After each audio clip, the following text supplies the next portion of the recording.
Uganda vuol fare.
Ja, verehrte Delegaten, verehrte Gäste, ich begrüße Sie heute herzlich auf die 23. Hauptversammlung der Domowina.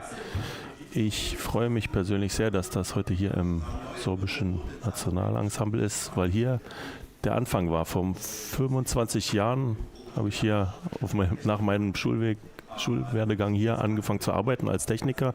Ich habe immer gern hier gearbeitet. Ich bin froh, dass wir heute hier sind, weil die Domowina als Sprecherin und Abgeordnete der sorbischen Kultur, also was gibt es Besseres?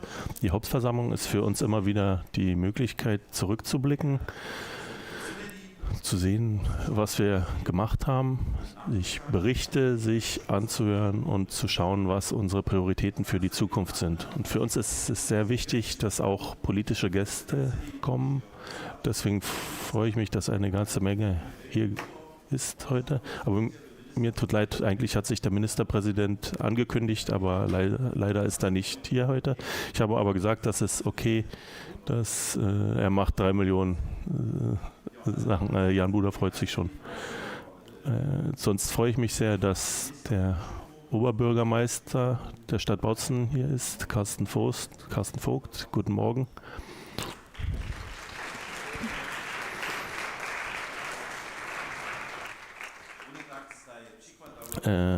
Genauso sind 2 Abgeordnete des Bundestages hier.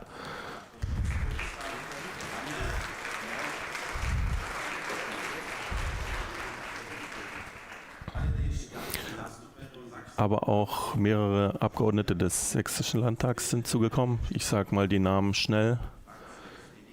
Von der Fraktion SPD, Frau Stellbring und Herr Eisenblätter, CDU, Frau Jentsch, Frau Biebrach von BSW, Herr Gebhardt von der Linken und auch angekündigt hat sich Marco Schiemann. Ich begrüße Sie alle recht herzlich.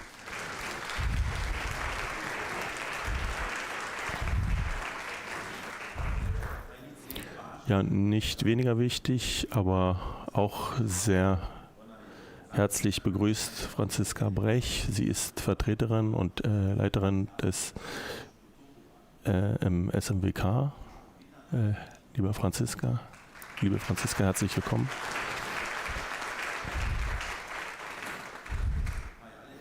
Ja, aber auch unsere Kommunalebene ist sehr wichtig. Hier begrüße ich vor allem auch unsere erste Abgeordnete der Beirätin, Roni Reinisch. Herzlich willkommen. Aber auch Bevollmächtigte, unsere Partner auf der Kommunalebene sind sehr wichtig. Dr. Marling, auch im Ministerium, aber ja, seien Sie alle herzlich gegrüßt, unsere Partner in den Kommunen und im Ministerium.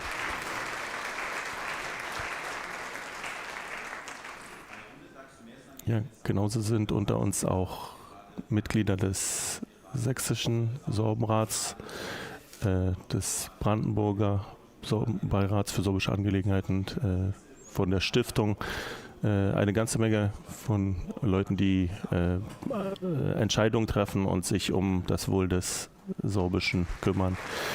Seid herzlich gegrüßt. Seien Sie herzlich gegrüßt. Und unter unseren Delegaten und unseren Gästen sind auch, und da möchte ich nochmal besonders hervorheben, unsere Freunde aus Tschechien, vom Verein Společnost Přátel Lužice. Einer ist schon hier, Lukas ist noch unterwegs, der hat den längsten Weg. Aber auch unser polnischer Freund Piotr Galik ist unter uns. Guten Tag, ich begrüße euch oder Sie. Ja, und einen besonderen Gruß hat mich gestern noch per E-Mail erreicht. Unsere Freunde aus Australien sind inzwischen in Europa. Am Karfreitag treffe ich mich mit ihnen. Die sind im Moment in London, aber sie kommen langsam in die Lausitz und grüßen uns. Wir sehen also, die sorbische Welt ist groß. Weiter haben wir noch Ehrengäste. Januk, ehemaliger Vorsitzender. Marco Wesseler, Revisionsausschuss. Daniel Mirczink. Jetzt habe ich fast jeden persönlich begrüßt und diejenigen, die ich nicht persönlich begrüßt habe. Ich begrüße Sie alle recht herzlich und freue mich auf einen schönen Tag mit Ihnen, auf gute Entscheidungen und wünsche uns allen eine schöne Versammlung. Herzlichen Dank.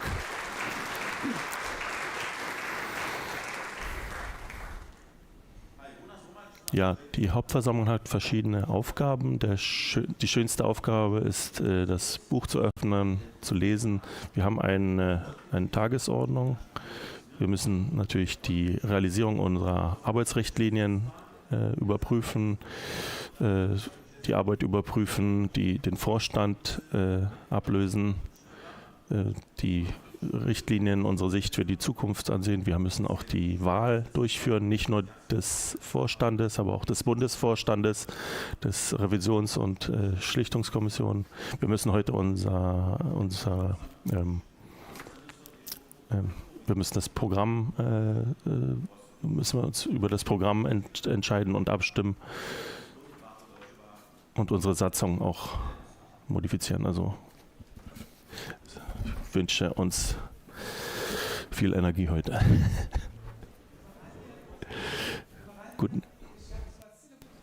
Guten Morgen. Auch ich möchte Sie heute recht herzlich hier in den Saal des Sorbischen Nationalensembles begrüßen. Ich freue mich, dass Sie in großer Anzahl hier angereist sind. Ich hoffe, Sie haben gut gefrühstückt, sind fein aufgestanden und können jetzt mit guter Laune uns folgen. Wir wünschen uns konstruktive Diskussion, viel Freude. Ich habe die Aufgabe, die Hauptversammlung heute zu konstituieren. Ich soll die Beschlussfähigkeit des heutigen Tages feststellen. Zuerst möchte ich auf einige Formalitäten hinweisen. Wir haben die Hauptversammlung einberufen und das am 27. September des vergangenen Jahres. Dort hat der Bundesvorstand den Vorschlag beschlossen, den Ablauf sowie den Ablaufplan. Am 24. Januar diesen Jahres haben wir das beschlossen. Alle Unterlagen sind Ihnen auf digitalem Weg sowie über die Post eingegangen. Ich hoffe, Sie haben die Unterlagen heute mitgebracht. Ich verweise noch einmal darauf, auf die Delegiertenmappe. Das ist die weiße Mappe. Die ist in sorbischer Sprache, in deutscher Sprache.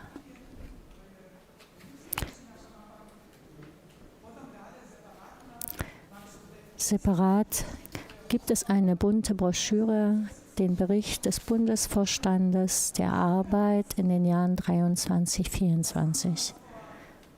Derselbe Bericht besteht in deutscher Sprache etwas verkürzt.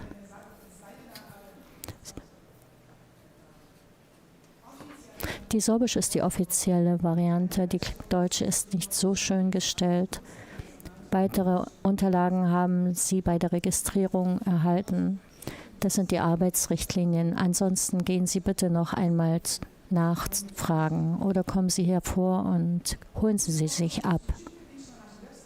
Diese Unterlagen sind auch alle auf der Webseite zu sehen. Wer heute uns verfolgt über das Internet, kann dort auf die Hauptversammlung klicken und findet die Unterlagen dort. Und jetzt zur Beschlussfähigkeit. Der Schlüssel der Delegaten liegt vor. 133 Delegaten hätten können sein. Es wurden 111 nominiert und anwesend sind derzeit 109 Delegierte. Das ist eine gute Zahl. Und so können wir heute beschließen. Es wird ein Ergebnisprotokoll der heutigen Versammlung geschrieben. Bernadette Schur, Marlies Korink schreiben diesen Bericht.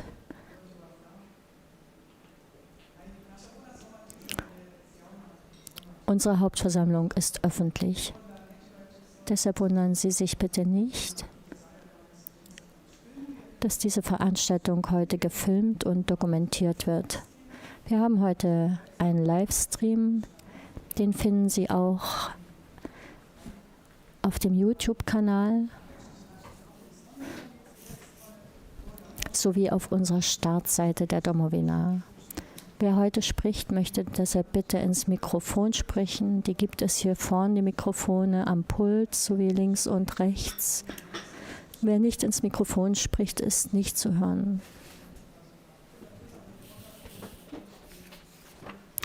Peter Bresan zeigt, es gibt auch noch ein Mikrofon. Bitte warten Sie. Gehen Sie dann einfach zum Mikrofon.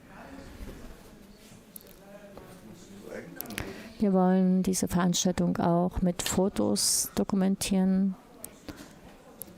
Wer wirklich nicht fotografiert werden möchte, sagt das bitte direkt dem Fotografen oder der Verwaltung der Domowina, so dass jeder dies versteht.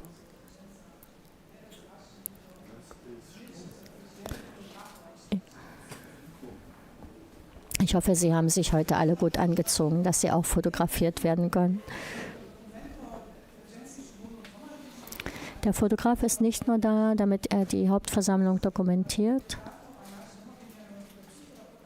Wir wollen natürlich auch in der Öffentlichkeit vermitteln, etwas über die Domowina und über uns. Deshalb schauen Sie freundlich in die Kamera, damit die Ideen in die Zukunft als gutes Material für die Öffentlichkeitsarbeit gelten.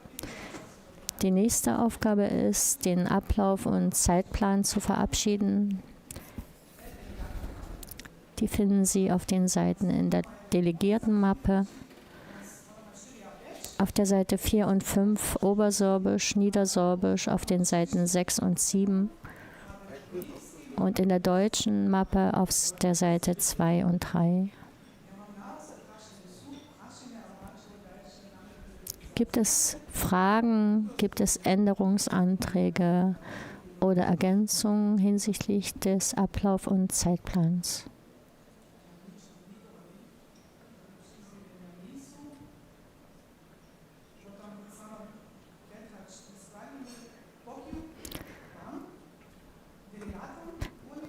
Und noch ein Hinweis: Die Abstimmungsgrundsätze nach der Geschäftsordnung. Es haben die Bundesvorstandsmitglieder sowie weitere Delegierte aus den Mitgliedsverbänden und überregionalen Vereinen und Verbänden nach einem besonderen Schlüssel. Bei den Abstimmungen ist der Vorschlag angenommen, wenn die Mehrheit der anwesenden Delegierten für den Vorschlag gestimmt hat, soweit sie in der Satzung nicht anders festgelegt sind. Bei gleicher Stimmanzahl für oder gegen den Vorschlag ist der Vorschlag abgelehnt.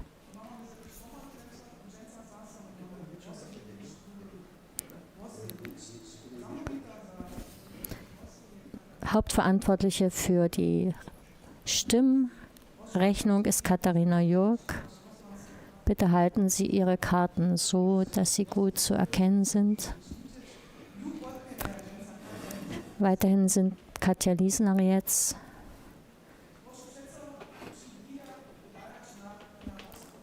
Immer an den Tischen schauen dahin, an die Person, die zuständig ist. Dort ist Diana Matizua, Heike Apeltower, Birgit Hanschikower und Diana Paulikower.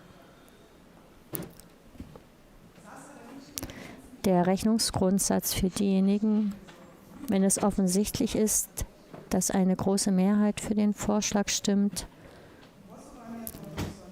dann brauchen sich nur Gegenstimmen und Stimmenthaltung zählen und die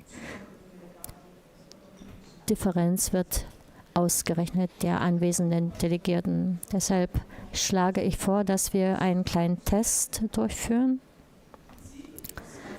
Alle Delegierten haben 3 Stimmkarten erhalten.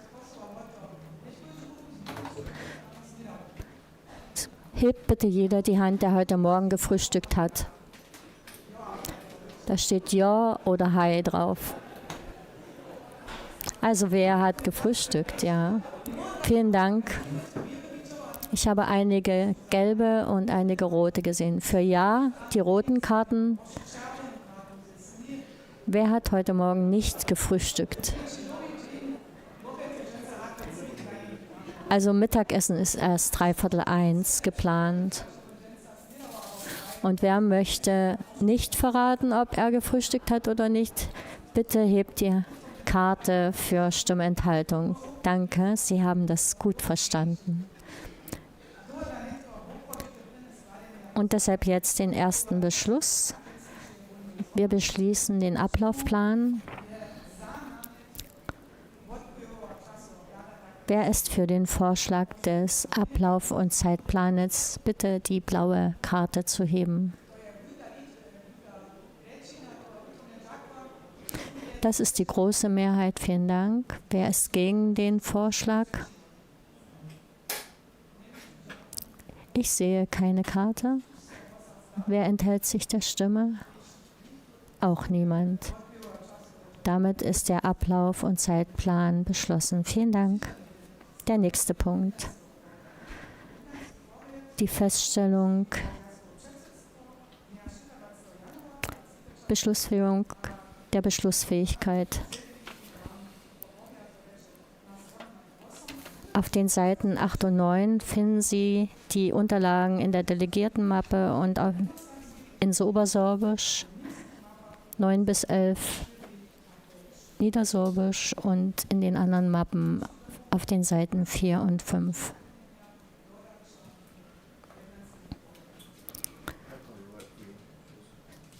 Das ist die Handlungsordnung, über die gesprochen wurde.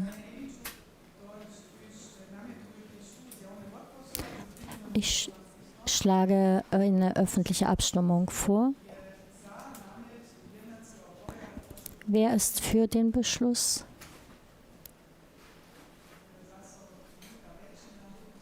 Das ist wieder die große Mehrheit.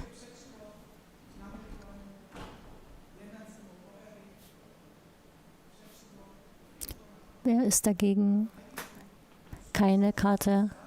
Und wer enthält sich der Stimme?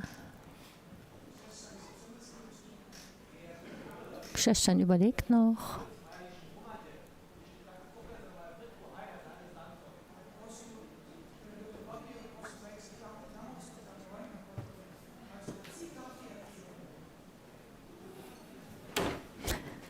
Die Klammern sollten Sie hinausnehmen, dann haben Sie 3 Karten und nicht nur eine. Ja, damit ist die Ordnung auch beschlossen.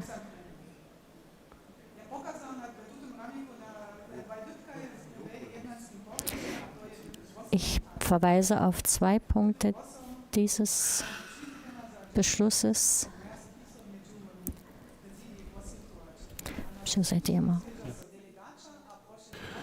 Die Delegaten und Gäste, auch die Anwesenden von der Domowina, können mitentscheiden und von weiteren kann das Präsidium entscheiden und die Moderatorin ordnet und kündigt diese an, also die Ordnung der Sprecher für den Tagesordnungspunkt 17. Da liegen hier vorne welche aus. Wer das noch nicht gemacht hat, kommt bitte nach vorne und tragt das ein, welcher Verein und welches Thema soll besprochen werden, kann da eingetragen werden. Unabhängig davon, hinsichtlich der Tagesordnungspunkte, können Sie sich da immer das Wort ergreifen und mitdiskutieren zu jedem Tagesordnungspunkt. Punkt 9 der Tagesordnung. Diskussionsbeiträge sollten nicht länger als 3 Minuten sein. Wir wollen die Zeit ein bisschen beschränken. Wir haben schon einige Vorschläge bekommen und haben heute ein volles Programm. Deswegen halten Sie sich bitte an ungefähr diese 3 Minuten. Gut. Damit ist auch die Tagesordnung, der Geschäftsordnung abgestimmt. Jetzt möchte ich noch das Arbeitspräsidium konstituieren hinsichtlich des Punktes 2 der Geschäftsordnung. Da steht, es wird vorgeschlagen, die Mitglieder des Arbeitspräsidiums, also die sind dieselben, die im Präsidium der Domowina sind, also David Statnik, die stellvertretenden Vorsitzenden Marco Hanschwick, Hartmut Leibner und das Mitglied des Präsidiums Marlies Minkova und die Geschäftsführerin der Domowina, das bin ich. Damit können wir jetzt endlich die 23. Hauptversammlung beginnen. Das Arbeitspräsidium kann beginnen und ich übergebe das Wort. Gut. Ich begrüße Sie auch nochmal herzlich auf die heutige 23. Hauptversammlung, Wahlversammlung der Domowina. Und ich habe die Aufgabe übernommen, die Redaktions- und Wahlkommission zu übernehmen für den heutigen Tag. Wir fangen an mit der Redaktionskommission. In Ihren Delegatenmappen auf Seite 12 sehen Sie die eingereichten Vorschläge der einzelnen Vereine. Und ich möchte Ihnen kurz nochmal vorlesen, was der Auftrag der Redaktionskommission ist auf der Hauptversammlung. Sie fasst zusammen alle Vorschläge und der Diskussion und legt den Delegaten die Beschlüsse vor. Die Vorsitzende der Redaktionskommission und die Hauptversammlung stimmt dann über diese einzelnen Vorschläge ab. Vor der Hauptversammlung eingereichte Vorschläge sind auf Seite 12. Frau Franziska Greitzer von Förderkreis für die sorbische Volkskultur, Bernd Melcher aus dem Regionalverband Niederlausitz und Frau Maja Reher aus der Jupa Michał Honig in Kamenz. Ich würde vorschlagen, dass diese drei sich mal erheben und sich zeigen.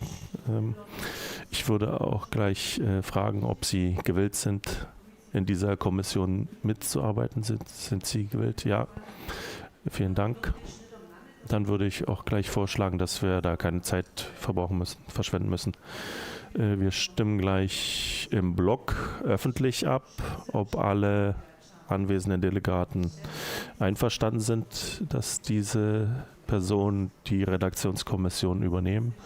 Dann frage ich also auch, wie Judith das gesagt hat, wer ist für diesen Vorschlag dieser Kandidatin? Das ist auch die Mehrheit der Anwesenden.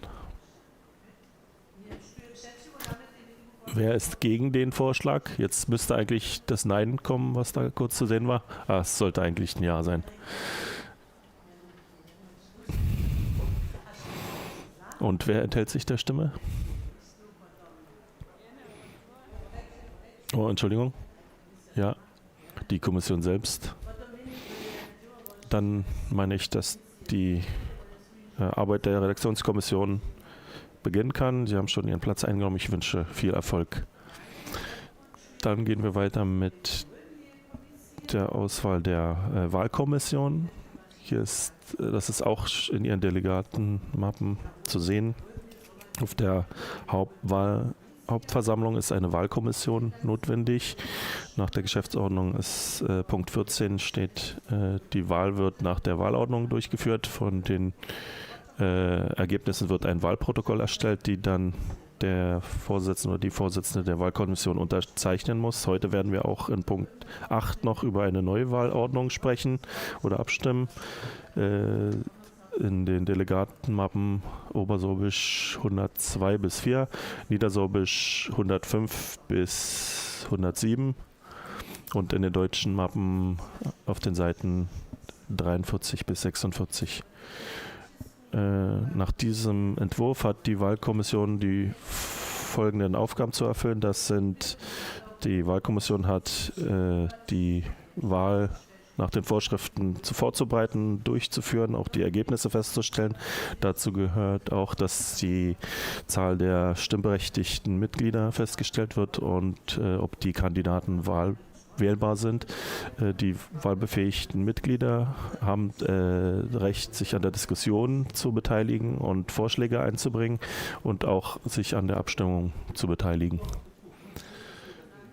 Jetzt schlage ich vor, die Wahlkommission auszuwählen und Vorschläge für die folgenden Kandidaten sind auch in Ihren Delegatenmappen zu sehen. Herr Kito Henrik von der Regionalverband Jan Arnoš Smola, Krzeszczan Koring und so weiter aus der Jupa Michał Honig in Kamenz. Weiter haben wir noch als Helfer Stani Voca, Jana Itzina und eine weitere Person. Auch diese Person bitte ich mal, sich zu erheben.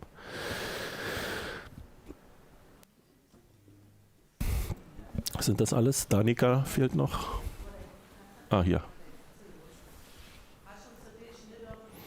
frage auch gleich alle zusammen, seid ihr willens, in dieser Wahlkommission mitzuarbeiten? Ja, dann danke ich. Außerdem schlage ich wieder vor, im Block abzustimmen, ob die Delegaten mit unserer Wahlkommission einverstanden sind. Da bitte ich um das Heben der Karten, ob sie für die Auswahl dieser Wahlkommission sind.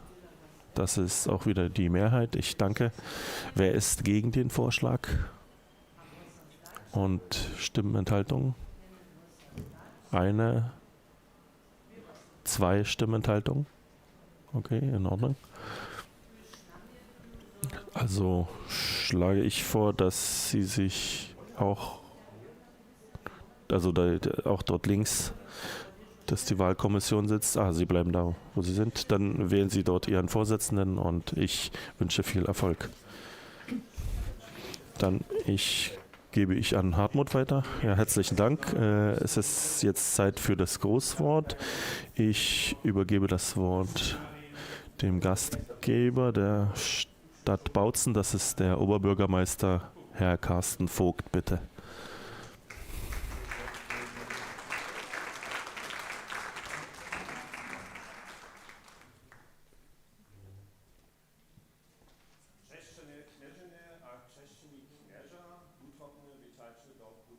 Sehr geehrte Damen und Herren, ich heiße Sie herzlich willkommen hier in der großen Kreisstadt Bautzen. Ich freue mich darüber, dass ich heute bei Ihnen versprechen kann. Bitte sehen Sie es mir nach. Sie hören, meine Stimme ist etwas lediert und trotzdem wollte ich persönlich an Ihnen vorbeikommen. Ich freue mich darüber, dass wir heute sehr viele Gäste in unserer Stadt begrüßen dürfen. Die Bundestagsabgeordneten Frau Michel und Herr Öst, herzlich willkommen. Sehr viele Landtagsabgeordnete haben den Weg hierher gefunden. Frau Dr. Reinisch in Vertretung des Landrates, Herr Stadnik, Herr Kova, Herr Buda, Frau Brech, herzlich willkommen hier in Bautzen, sehr geehrte Gäste. Ich möchte mein Grußwort nutzen, um Ihnen darzustellen, was wir innerhalb der Stadt getan haben, innerhalb des letzten Jahres, um sorbische Sprache und Kultur zu befördern. Ich möchte beginnen mit einem eigentlich recht formalen Akt, der in meiner Wahrnehmung allerdings sehr viel aussagt. Die Hauptsatzung der großen Kreisstadt Bautzen hat seit jeher im § 1 stehen, ich zitiere: In der Stadt Bautzen leben seit Jahrhunderten Deutsche und Sorben miteinander. Alle Handlungen der Organe der Stadt Bautzen sind diesem Miteinander verpflichtet. Bislang war es allerdings so, dass die sorbischen Belange innerhalb der Hauptsatzung mit diesem einen Satz, mit diesen beiden Sätzen entsprechend abgehandelt waren und nicht weiter Erwähnung fanden. Wir haben im letzten Jahr und Anfang dieses Jahres den sorbischen Arbeitskreis, den es seither gibt, um den Oberbürgermeister zu unterstützen in seiner Arbeit, umgewandelt in einen sorbischen Beirat. Das ist keine Nebensächlichkeit an der Stelle, sondern es ist ein ganz anderer Stellenwert dieser Arbeit. Der sorbische Beirat ist jetzt fest verankert in der Hauptsatzung der Stadt Bautzen. Meine Person als Oberbürgermeister ist derjenige, der diese Arbeit entsprechend führt, zusammen mit den fachkundigen Einwohnern dieser Stadt und zusammen mit Stadträten.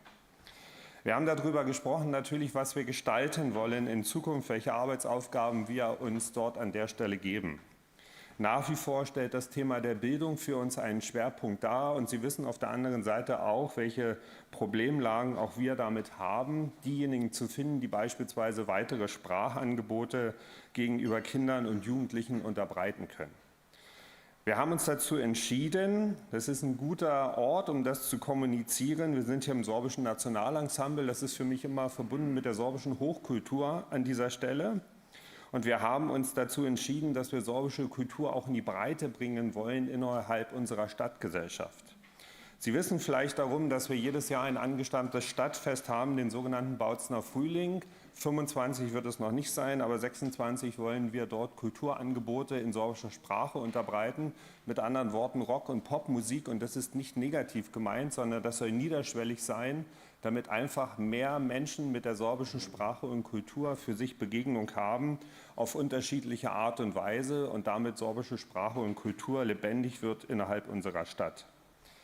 Wir haben im letzten Jahr, was mich sehr gefreut hat, den Preis Ab in die Mitte bekommen als Stadt Bautzen, und zwar den 2. Platz, der ist dotiert mit 40.000 €.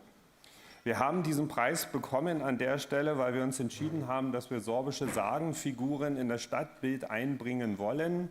Vielleicht waren Sie schon mal in Breslau gewesen und haben dort die kleinen Zwerge wahrgenommen, die es überall im Stadtbild gibt. In ähnlicher Art und Weise, sprich auch wertig in Bronze gestaltet, wollen wir sorbische Sagenfiguren in das Stadtbild bringen. Dann wird jede Sagenfigur einen kleinen QR-Code haben, wo Sie Ihr Handy ranhalten können und entsprechend sich dort Informationen holen können zu dieser Sage und damit auch nochmal sorbische Kultur und Geschichte für sich anders wahrnehmen können. Das soll fester Bestandteil des Stadtbildes sein. Und die 40.000 €, die es im Zusammenhang mit diesem Preis gab, werden uns dabei helfen. Aber so wie es das ist in der heutigen Zeit, das ist damit eben noch nicht bezahlt, aber das muss sein an dem Punkt. Dann freue ich mich sehr und möchte dafür auch Danke sagen. Frau Brech ist anwesend vom Staatsministerium für Kultur und Tourismus. Wir haben in Kooperation letztes Jahr zusammen den Weg beschritten, dass wir unter diesem Logo Sorbisch Na klar bei unserer Händlerschaft das Auspreisen von entsprechenden Waren bzw. die Veröffentlichung von Öffnungszeiten und Ähnlichem in sorbischer Sprache für uns gestalten. Es werden immer mehr Händler, die sich dem anschließen. Es kommt ganz einfach zu Gesprächen von Touristen, die in dieser Stadt sind, dass sie die Frage erheben, was ist denn das für eine Sprache, die dort ausgewiesen ist? Und auch darüber entsteht entsprechend Kommunikation. Und das Ganze war allerdings nur in Kooperation möglich und ich finde, dass wir uns gut entschieden haben an der Stelle, weil wir uns quasi unter die Marke gestellt haben, die es schon gab und damit nach außen auch der Auftritt vereinheitlicht wurde. Und es wäre, glaube ich, kein guter Weg gewesen, wenn wir für uns ein anderes Logo gewählt hätten. Und aus diesem Grund möchte ich an dieser Stelle mich ganz herzlich bedanken für die Zusammenarbeit mit allen Beteiligten. Ich habe den Freistaat benannt, der uns finanziell unterstützt bei diesen Aspekten. Ich habe das Ministerium für Kultur und Tourismus benannt an der Stelle, dafür meinen Dank. Genauso der Dank an die Domowina, an die Sorbische Stiftung für die Zusammenarbeit zwischen der Stadt Bautzen, um die Belange der sorbischen Bevölkerung stetig zu berücksichtigen und weiterzuführen. Wutrok-Nedjak.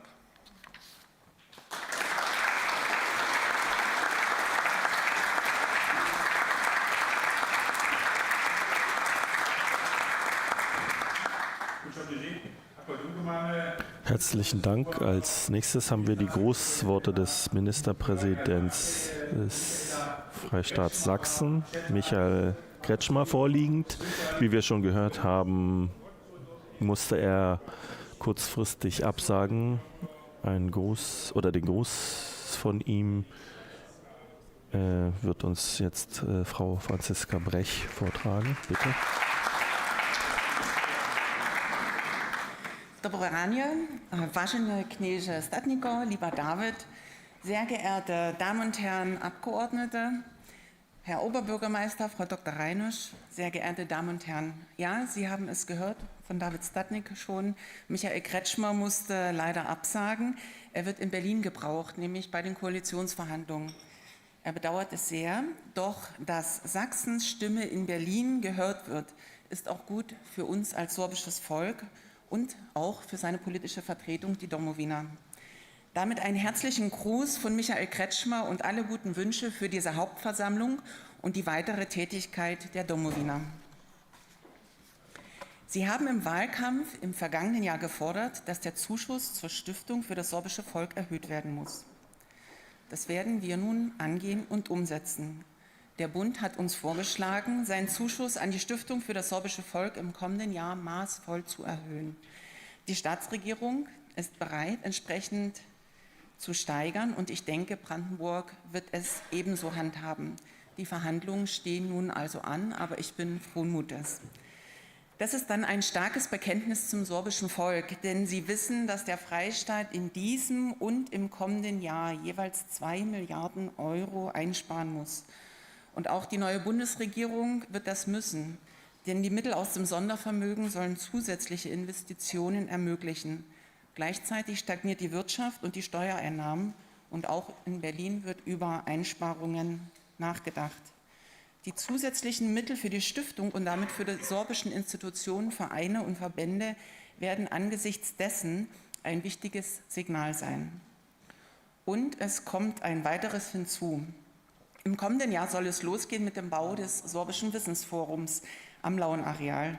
Vor 5 Jahren haben wir in Berlin den Projektantrag eingereicht und das Preisschild ist ein stolzes, denn mittlerweile sind es 50 Millionen Euro. Auch das ist ein klares Bekenntnis zum sorbischen Volk und seinen Institutionen, dem Sorbischen Museum und dem Sorbischen Institut.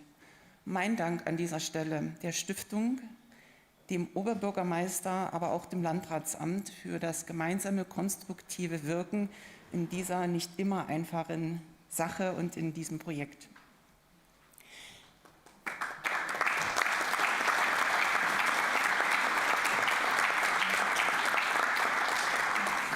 Inzwischen ist es auch 5 Jahre her, dass wir unsere Landeskampagne, die von Oberbürgermeister vorhin gerade schon angesprochen wurde, Sorbisch na klar, gestartet haben.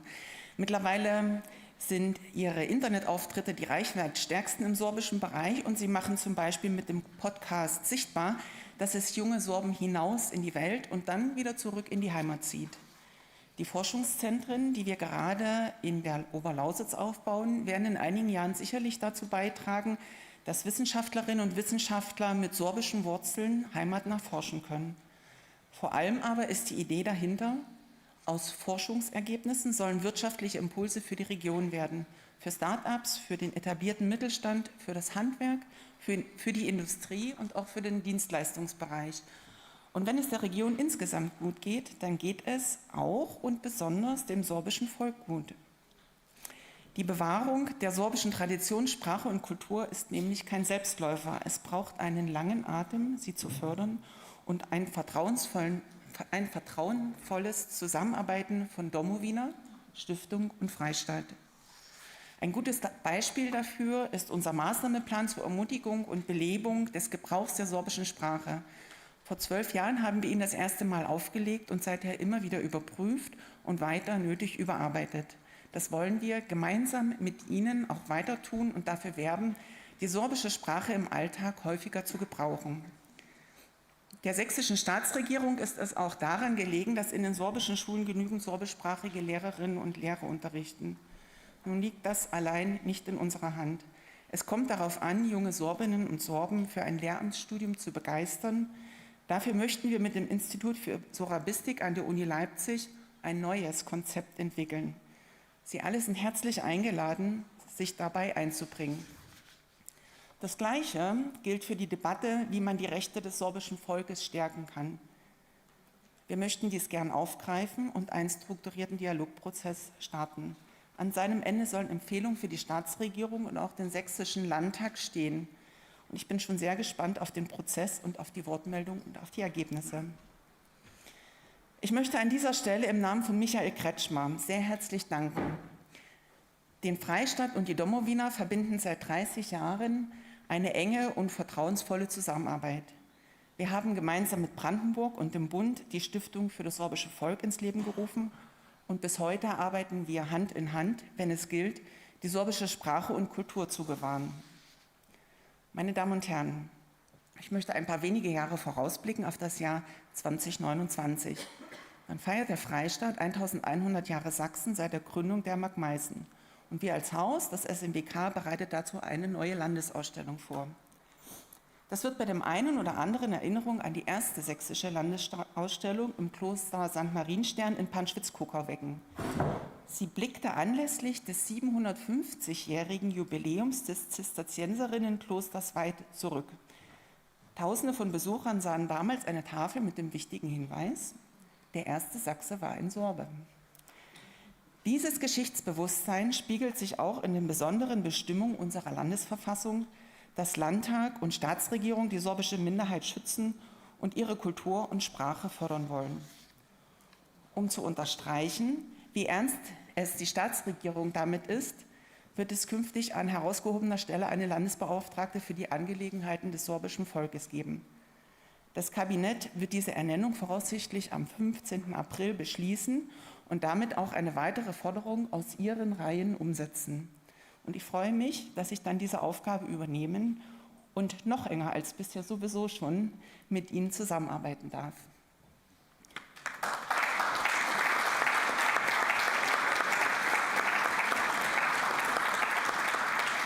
Und von Michael Kretschmer darf ich Ihnen ausrichten, dass er sehr gern zu Ihrer nächsten Hauptversammlung kommt. Verhandlungen über eine neue Bundesregierung sollten dann jedenfalls keine anstehen, sondern bestenfalls einen Rückblick auf die ersten erfolgreichen Jahre auch für die Domowiner und ihre wichtige Arbeit. In diesem Sinne wünsche ich einer ertragreichen Hauptversammlung alles Gute für die weitere Arbeit der Domowiner und aller ihrer Mitglieder. Wutropnejak.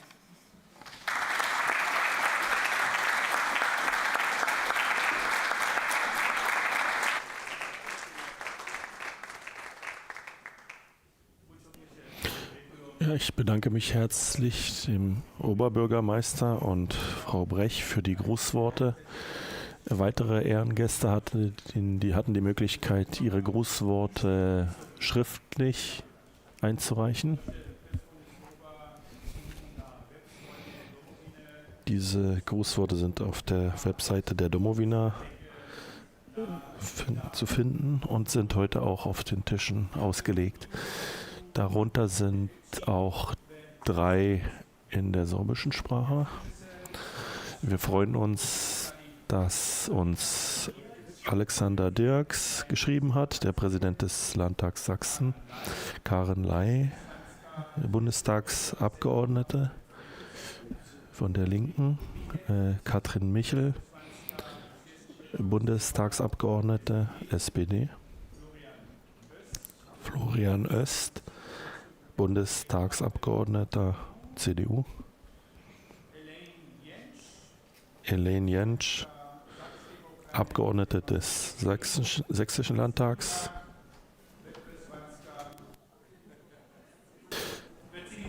von der CDU, Ines Biebrach, Abgeordnete des Sächsischen Landtags, BSW, ja, die Kontrolle, ja. Franziska Schubert, Abgeordnete des Sächsischen Landtags, Bündnis 90 Grüne, Laura Stellbrink und Gerald Eisenblätter. Sie beiden sind Abgeordnete des Sächsischen Landtags von der SPD. Dann Udo Witschers, Landrat des Landkreises Bautzen, und von Dr. Stefan Mayer.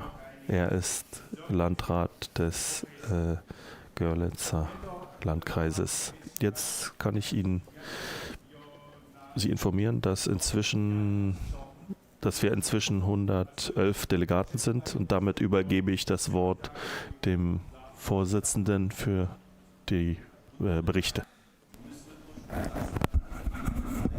Vielen Dank. Wir haben eine kleine Verzögerung.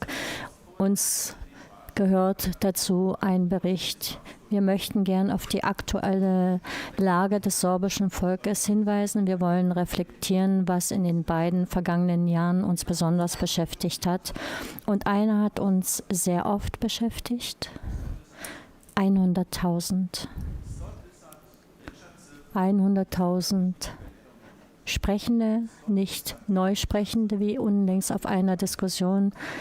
100.000 Sorbisch Sprechende bis zum Jahr 2100. Das ist unsere Vision, unser Ziel.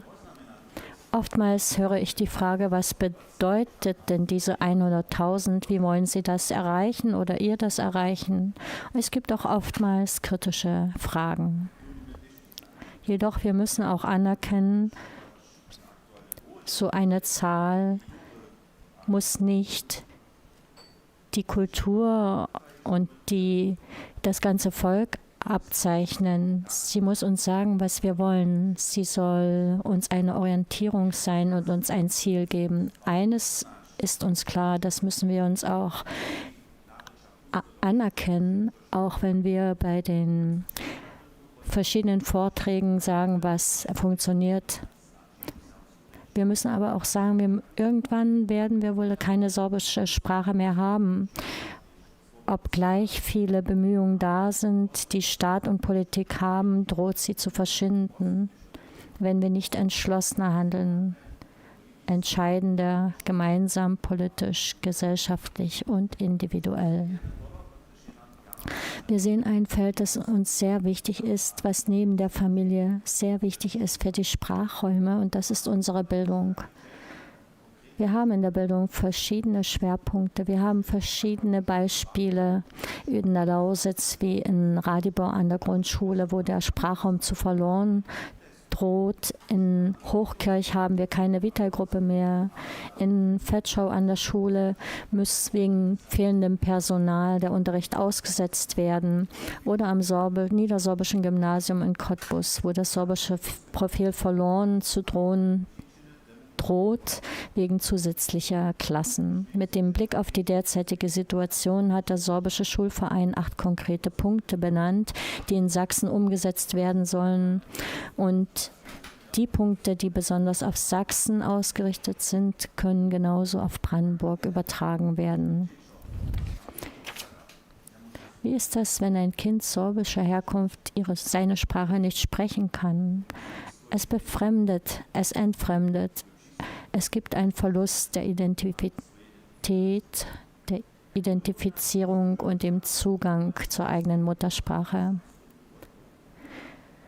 Wir kümmern uns darum, dass Sachsen und wir uns dem anmessen, was notwendig ist. Das ist keine Frage der Schulen. Das ist immer eine ständige Forschung, welche Strukturen brauchen wir.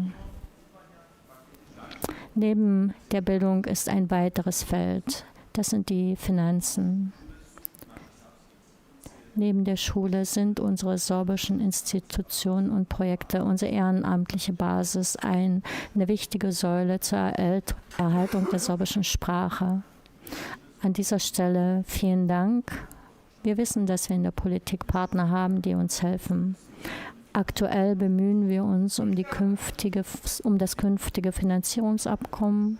Wir wissen, wir müssen überall sparen. Das ist eine große gesellschaftliche Aufgabe. Zugleich weisen wir auf unsere Aufgabe hin, dass der Umfang der derzeitigen Struktur nicht niedriger sein dürfte. Das ist die Grundlage für unsere Existenz und für die Unterstützung aktiver Sprachräume. Das geben wir als Bitte mit. Ich denke, das ist bekannt. Es droht, dass die Sprachräume sich verändern. Wir erfahren jedoch auch, dass das politische Klima sich in der Lausitz ändert. Wir als Domowiner warnen vor politischem Extremismus. In unserer 100-jährigen Geschichte waren wir selbst Opfer von Populismus und Extremismus und politischer Diktaturen. Wir ermahnen uns nicht zu unterwerfen. Die Zukunft der Lausitz ist nicht in der gegenseitigen Ausgrenzung. Er ist nur möglich in der Demokratie mit Offenheit, mit Respekt und mit vielfältiger Geschichte, die wir uns ganz bewusst machen. Wir haben gehört, Jonas Petasch, der auf sehr rührende Art und Weise gezeigt hat, was es für Jugend bedeutet, wenn Jugend ausgegrenzt wird. Wir haben auch erfreuliche Nachrichten. Das Prestige der sorbischen Sprache und den Wert steigt bei allen Schwierigkeiten. Der Lausitzer Monitor sagt, dass die Sorben nicht nur ein Stabilisierungsfaktor der Lausitz sind, sondern ein herausragender Faktor der Region und des Strukturwandels.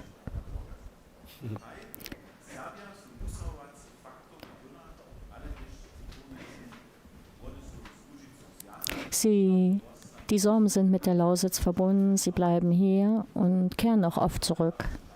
Das Wichtigste für uns, sie engagieren sich für ihre Heimat. Unsere Bitte ist, dass wir nicht nachlassen. Wir haben eine authentische Zweisprachigkeit weiter zu vermitteln und weiter zu verfestigen. Wir haben diskutiert, wie wir öffentlich auf Plakaten werden sollten. Unsere Position dazu ist, dass wir einen Schlüssel haben für die Lausitz, am besten Sorbisch, bestens zweisprachig, niemals nur Deutsch.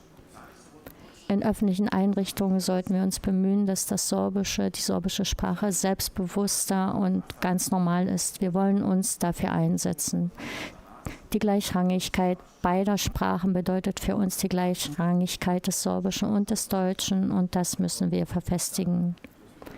Wir laden Sie dazu ein, sich darum zu bemühen.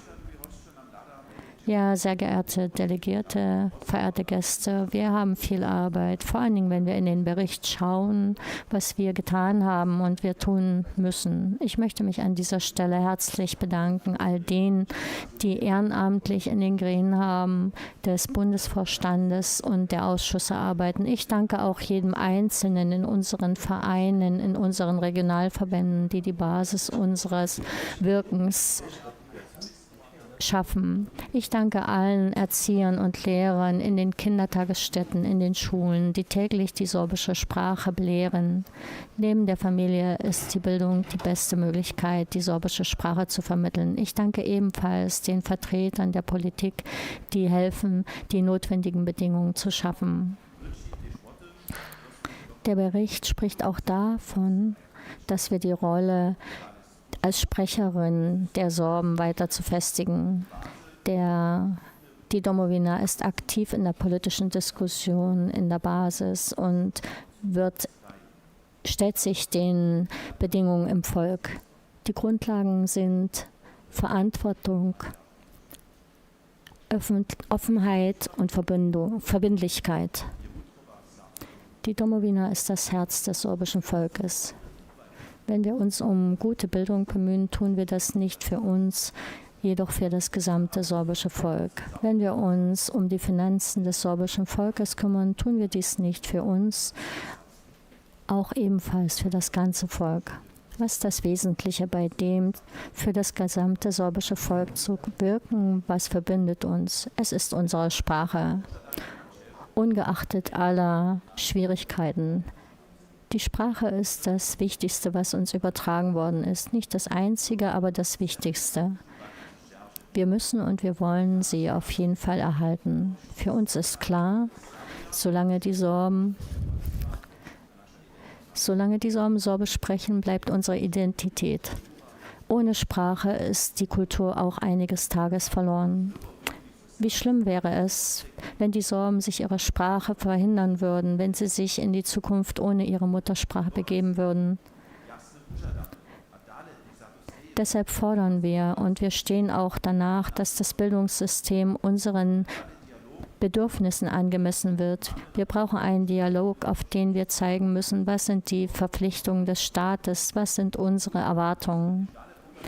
Ebenso wollen wir darauf hinweisen, dass wir Finanzen benötigen. Weshalb benötigen wir diese Finanzen? Das ist das Bewahren unserer Sprache und Kultur und es ist ein Recht unseres Volkes. Wir wollen uns weiterhin darum bemühen, die Revitalisierung zu etablieren. Verschiedene Gegenden der Lausitz haben nicht mehr täglich Sorbisch und gerade die Projekte Soria und Sari zeigen gute Früchte. Gerade in diesem Sinn zu zeigen, was unser Sinn ist, haben wir ein Ziel definiert und haben versucht, die ganz kurz und prägnant zusammenzufassen. Und das ist es: 100 Sprechende im Jahr 2100. Daran wollen wir in Zukunft alles messen, jedes Gesetz, jeden Bericht. Die Zahl ist jedoch nicht nur ein Aufruf an den Staat, sondern vielleicht und noch mehr ein Aufruf an das sorbische Volk, an jeden Einzelnen, sich auseinanderzusetzen mit der Frage, wie wir unsere Sprache pflegen und bewahren. Erstmal ist es unsere Aufgabe in den Familien, in den Gemeinden, in den Kirchgemeinden oder auch in der Öffentlichkeit. Die persönliche Verantwortung können wir nicht an den Staat weiter delegieren. Sie bilden nur einen Rahmen. Wollen wir die Zukunft erreichen, müssen wir zielgerichtet weiterarbeiten. Und das ist Aufgabe für jeden von uns. Für jeden von uns steht die Frage: Was tust du, damit die sorbische Sprache regelmäßig weiterentwickelt wird? Sprichst du Sorbisch? Sprichst du und lernst du Sorbisch? Unterstützt du jemanden, der Sorbisch lernt? Was antwortest du auf diese Frage? Ich lade Sie herzlich in diesen Dialog ein, zu diesem Dialog ein, nachzudenken, was wir für unser Volk, sorbisches Volk, bewirken können. In diesem Gedanken, mit dieser Absicht muss sich unser Programm, unser Bericht, unsere Arbeitsrichtlinien bewertet werden, unsere gesamte Arbeit bewertet werden. Und deshalb kann ich nur zusammenfassen, es geht um unsere Zukunft. Beginnen wir heute auf dem Weg zu 100.000. Vielen Dank.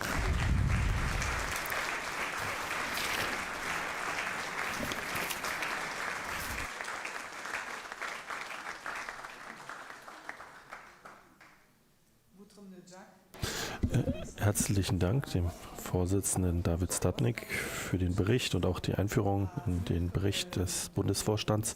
Jetzt sind wir beim Punkt römisch 3 der Tagesordnung, der Geschäftsordnung. Ich möchte Sie nochmal darauf hinweisen, auf den umfassenden Bericht, der Ihnen auch schriftlich vorliegt. Ich habe schon darauf hingewiesen, der Bericht des Bundesvorstands ist dort und auf der in den Delegatsmappen 16 bis 18 auf Sorbisch, 8 bis 10 auf Deutsch in den deutschen Mappen.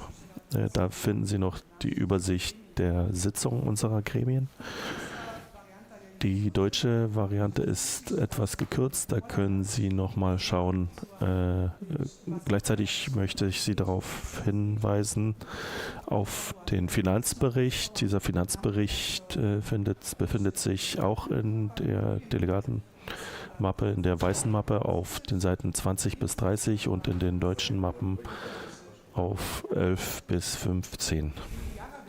Wir sind sehr glücklich, dass unsere Regionalverbände und Vereine Kurzberichte geliefert haben. Von unseren Vereinen haben 12 diese Möglichkeit genutzt. Diese Berichte finden Sie in der Mappe auf der Seite 82 bis 105. Sie haben sich intensiv auf diese Versammlung vorbereitet. Sie haben die Berichte gelesen, manche vielleicht noch gestern Abend oder die Frühaufsteher heute früh. Ich weiß, dass Sie vielleicht hier und da noch verschiedene Fragen haben oder Ergänzungen haben und dass Sie das nicht nur schriftlich lesen müssen. Da haben wir uns dieses Jahr gesagt, wir möchten Ihnen anbieten, interaktiv ins Gespräch zu kommen. Deswegen haben wir 5 Räume für Sie vorbereitet, dass Sie nicht nur hier auf den Stühlen sitzen, sondern auch sich informieren lassen können von verschiedenen Themen. Ich muss natürlich darauf hinweisen, dass das, was wir vorbereitet haben, nur ausgewählte Themen sind, nicht von der gleichen Bandbreite wie im Bericht. Jetzt gibt es also 45 Minuten interaktiver Berichte. Sie können sich Ihren Kaffee, Ihre Kaffeetasse oder Ihr Wasser mitnehmen. Und ich stelle Ihnen kurz die Verteilung dieser 5 Räumlichkeiten vor. Als erster Raum ist die Bastei vorgesehen. Wenn Sie den Raum vergleichen, so wie Sie aufs WC gehen und dann vorher links abbiegen, dann kommen Sie in den Sprayraum und dahinter ist die Röhrscheid-Bastei und in der Bastei sehen Sie auch nochmal auf einem Bildschirm ausgezeigt, da ist das Thema Vertretung der Sorben und politische Partizipation. Da versteckt sich zum Beispiel die Veränderungen um den Domowiner-Preis. Da möchten wir informieren über die Erweiterung des sorbischen Siedlungsraums in Brandenburg. Der ganze Bereich Bundes- und Europaebene ist dort mit verankert. Unsere Gremienarbeit der Domowiner delegieren wir in mehr als 90 Gremien sind wir da. Da erfahren Sie auch von der kommunalen Ebene und der Kreisebene und von der Bildungspolitik. Der zweite Raum ist der Spreeraum, auch geradeaus und nach links vor der Bastei. Da werden wir Ihnen vorstellen oder werden wir sprechen vom Design und Identität. Wir haben das äußere Erscheinungsbild der Domowiner überarbeitet und stellen dort auch die Öffentlichkeitsarbeit der Domowiner vor. Das Corporate Design haben wir entwickelt, die Webseite und Bildsprache. Sie sind herzlich eingeladen, dort auch das Wort zu ergreifen. Da wird ein kleiner Workshop durchgeführt. Sie können sich dort 3 Bilder aussuchen, was heißt für Sie Domowiner oder wie präsentiert sich für Sie die Domowiner und die Sorben. Und weiter gibt es noch kleine Runden, Fragebögen. Der dritte Raum ist der Raum über die Tätigkeit der Domowina. Das ist hier weiter auf dem Saal. Da können Sie sich zum Finanzbericht fragen, der auch in der Mappe vorliegt. Sie dürfen auch gern unseren Vorsitzenden des Revisionsausschusses befragen. Der Revisionsausschuss hat die Finanzrevision durchgeführt, aber Sie erfahren dort auch etwas über den neuen Wirtschaftspreis oder über die Delegierung ins Ausland oder hier im Land. Der vierte Raum, kann ich auch empfehlen, ist der Bereich Projekte. Die Domowina führt einiges an Projekten durch. Dort erfahren Sie über die Domowina-Projekte wie das Folklore-Festival, Europäade, Herbstkonzerte, alle Regionalverbandsprojekte, Jugendprojekte und so weiter. Dort bitte den Raum verlassen, so wie Sie hier reingekommen sind, und dann aber wieder rein. Das ist das gläserne Gebäude, wenn Sie reingekommen sind, aus diesem Raum, dann links. Der Raum heißt Besada, und dort gleich daneben finden Sie den fünften Raum. Da geht es um die Sprachbildung. Das ist der Chorraum. Da erfahren Sie etwas von den Sprachkursen des Sprachzentrums Vitae, von Lehrbüchern, Produktion von Lehrbüchern in den letzten beiden Jahren, Lehrmaterial des RCW, Arbeitsmaterial. Es werden vorgestellt die zwei Projekte Sari und Soria. Lassen Sie es sich gefallen. Nutzen Sie diese Gelegenheit 45 Minuten lang. Sie werden einen Gong hören. Und wenn Sie diesen nach 45 Minuten hören, würden wir Sie bitten, dann wieder zurückzukommen in diesen Raum. Ich weise aber darauf hin, dass die simultane Übersetzung da nicht vorliegt. Sprechen Sie so, wie es am besten klappt. Und dann ist hier natürlich wieder normale Diskussion, und da werden auch diese Berichte dann verabschiedet und angenommen. Bitte noch kurz um Aufmerksamkeit. Ich möchte Sie informieren, dass die Wahlkommission Herrn Krzeszczan Gorenk als Vorsitzenden gewählt hat. Vielen Dank und viel Spaß.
Herzlichen Dank.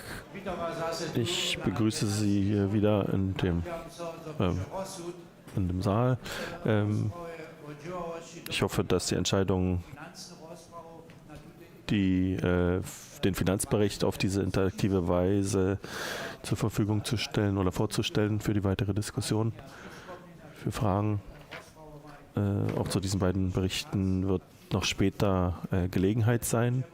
Erstmal übergebe ich das Wort dem Vorsitzenden des Revisionsausschusses, Marco Wesseler, um den Bericht des Revisionsausschusses hier vorzutragen. Der schriftliche Bericht liegt auch auf dem Tisch des Präsidiums. Herzlichen Dank.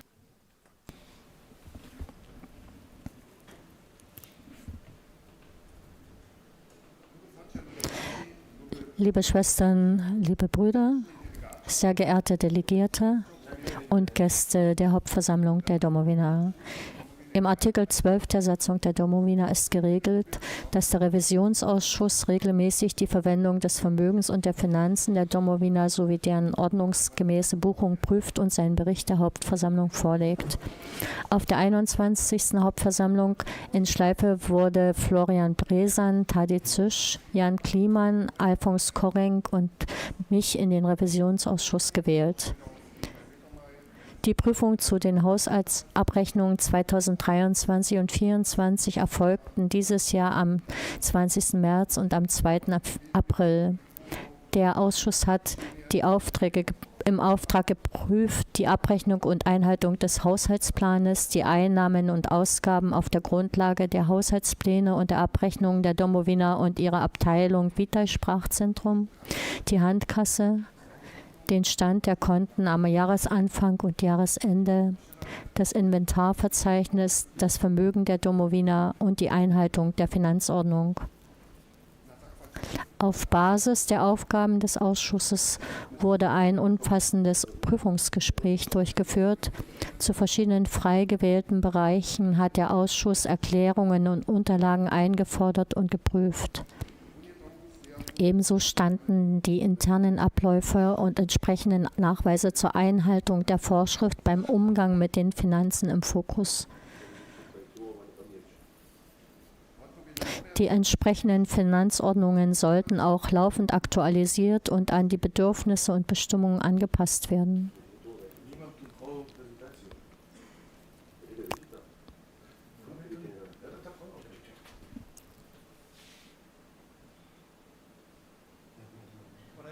Entschuldigung, wir unterbrechen den Bericht.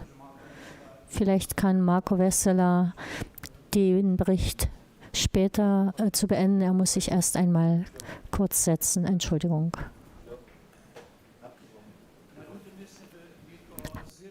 An dieser Stelle würde jetzt der Bericht der Schiedsausschusses kommen. Nach dem Schiedsausschuss, der sammelt sich aber nur, versammelt sich nur, wenn eine entsprechende Bitte vorliegt. Solche Bitte oder Anträge wurden glücklicherweise nicht eingereicht in der Periode 23 bis 25. Also kann der Vorsitzende hier verzichtet auf den mündlichen Bericht. Ein schriftlicher Bericht liegt hier auch vor am Tisch des Präsidiums. Ja, jetzt können wir fortfahren mit der Diskussion. Und das als erstes zum Bericht des Bundesvorstands über die Realisierung der Richtlinie der Domowina in der Periode 23-24 gibt es zu diesem Bericht Anmerkungen. Ich sehe das nicht. Ich sehe keine Meldung. Weiter sind Fragen oder zum Finanzbericht der Domowina. Auch hier sehe ich keine Meldung. Zum Bericht des Revisionsausschusses kommen wir vielleicht später. Ja, gut, danke. Peter Bresan wird den Bericht des Revisionsausschusses zu Ende vortragen. Auf der Grundlage wurden die Gespräche durchgeführt. Auf Basis des Ausschusses wurde ein umfassendes Prüfungsgespräch durchgeführt. Zu verschiedenen frei gewählten Bereichen hat der Ausschuss Erklärungen oder Unterlagen eingefordert und geprüft. Ebenso standen die internen Abläufe und entsprechenden Nachweise zur Einhaltung der Vorschrift beim Umgang mit den Finanzen im Fokus. Die entsprechenden Finanzordnungen sollten darauf laufend aktualisiert und Bedürfnisse und Bestimmungen angepasst werden. Die ungemeldete Kontrolle der Handkasse ergab keine Beanstandungen. Haushaltsabrechnungen und Haushaltspläne kontrollieren auch externe Prüfer und Förderer des Projektes oder der Projekte. Die Ergebnisse liegen unter anderem in folgender Form vor: Zusammenstellung der Bilanz und des Wirtschaftsbereiches durch den Steuerberater. Der letztere war für das Haushaltsjahr 2022. Weiterhin gehörten dazu die Prüfungen durch die Rentenversicherung, die Prüfungen des Finanzamtes in Bezug auf Umsatzsteuer und die Feststellung der Gemeinnützigkeit der Domowina, die Prüfung der Stiftung für das sorbische Volk zur Verwendung der Mittel. Aufgrund der Prüfungen des Revisionsausschusses und der Ergebnisse der externen Prüfung, der vorgelegten Unterlagen und zusätzlichen Informationen wurden keine Mängel bei der Bewirtschaftung der Mittel festgestellt.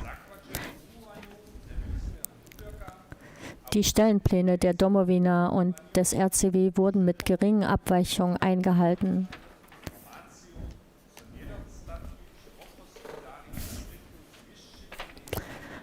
Aufgrund der Prüfung des Revisionsausschusses und der Ergebnisse der externen Prüfung, der vorgelegten Unterlagen und zusätzlichen Informationen wurden keine Mängel bei der Bewirtschaftung der Mittel festgestellt. Die Stellenpläne der Domowina und des RCW wurden mit geringen Abweichungen eingehalten. Nicht verbrauchte Mittel für Personalausgaben aufgrund längerfristiger Krankheit, Elternzeit oder zeitweiliger Nichtbesetzung wurden zum Ausgleichen anderer Titel verwendet oder vorschriftsmäßig zurückgegeben. Die Grundsätze der Wirtschaftlichkeit und der sparsamen Verwendung der Mittel wurden eingehalten. Die Verwaltungskapazitäten für die Bewirtschaftung werden weiter ausgebaut. Seit 2024 ist die Stelle für die Bewirtschaftung von Drittmitteln, die durch die Verwaltungspauschale finanziert wird, besetzt. Für das Jahr 2025 ist geplant, die Stelle für Personalmanagement zu besetzen. Der Hauptversammlung als dem höchsten beschlussfassenden Organ der Domowina obliegt auch die Genehmigung der Finanzberichte.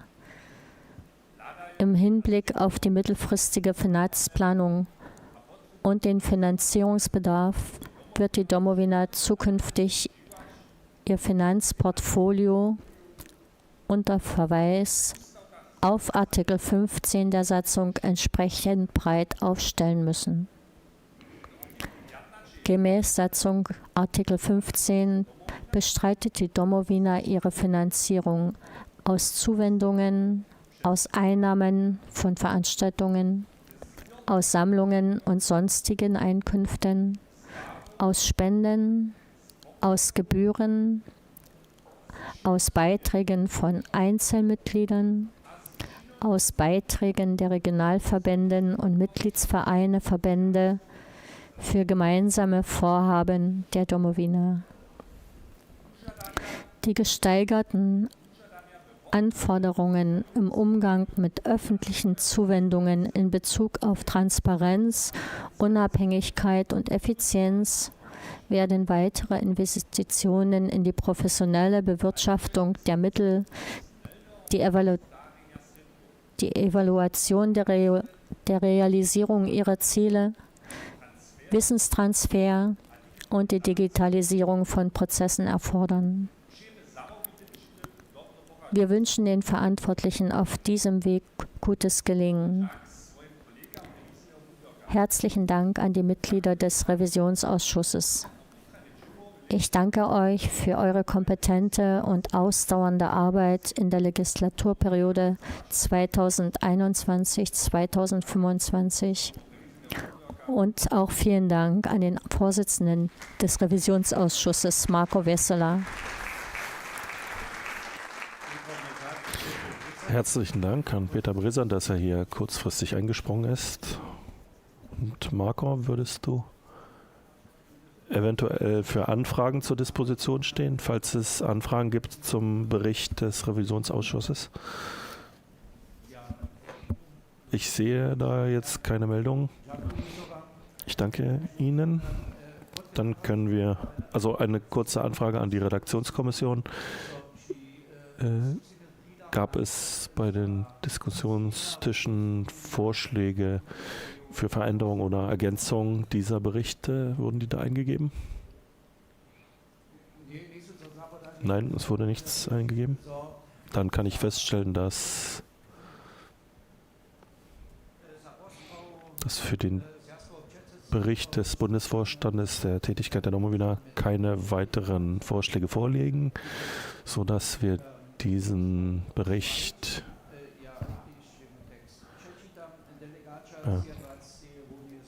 ich lese das mal vor. Also die Mitglieder verabschieden den Bericht der Bundesvorstands über die Tätigkeit der Domowina zwischen der 22. und 23. Hauptversammlung. Wer diesem zustimmt, hebt bitte das blaue Kärtchen.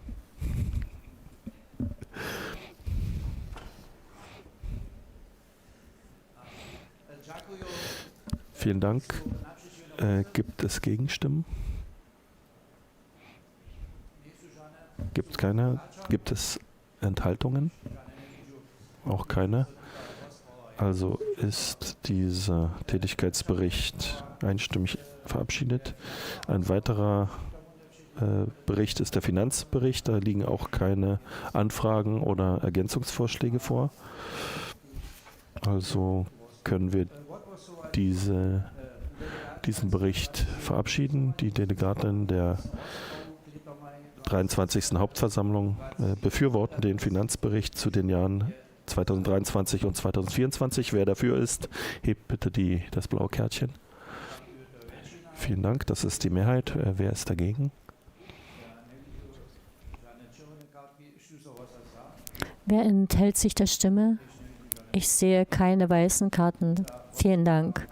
Dieser Bericht ist einstimmig angenommen.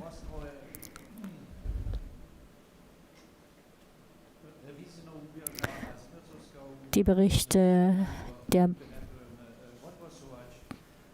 Revisionsausschuss und des Schlichtungsausschusses brauchen wir nicht abstimmen. Wir haben sie angenommen. Vielen Dank.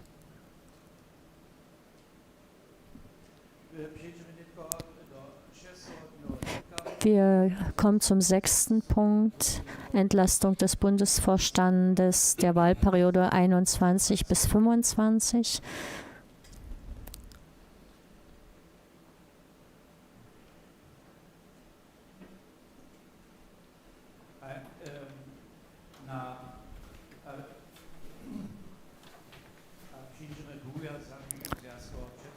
Wir kommen zur Entlastung des Bundesvorstandes. Auf Grundlage der beschlossenen Berichte endet die Wahlperiode 2021 bis 2025. Die Domowina, der Bundesvorstand, wird aus ihrer Verantwortung entbunden. Wer stimmt diesem Beschluss zu? Bitte mit der blauen Karte abzustimmen.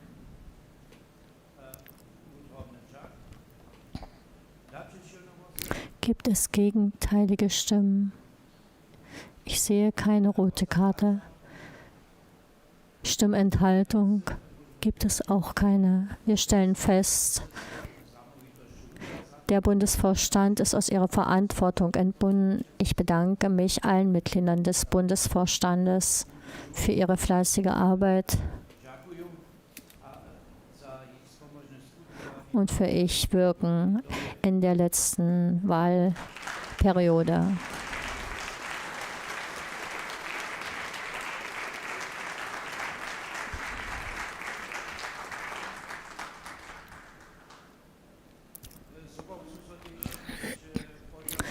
Zudem bedanke ich mich bei den Mitgliedern des Ausschusses, die nicht Mitglied des Bundesvorstandes waren, jedoch im Ausschuss gearbeitet haben, des Bundesvorstandes. Vielen Dank allen diesen Mitgliedern.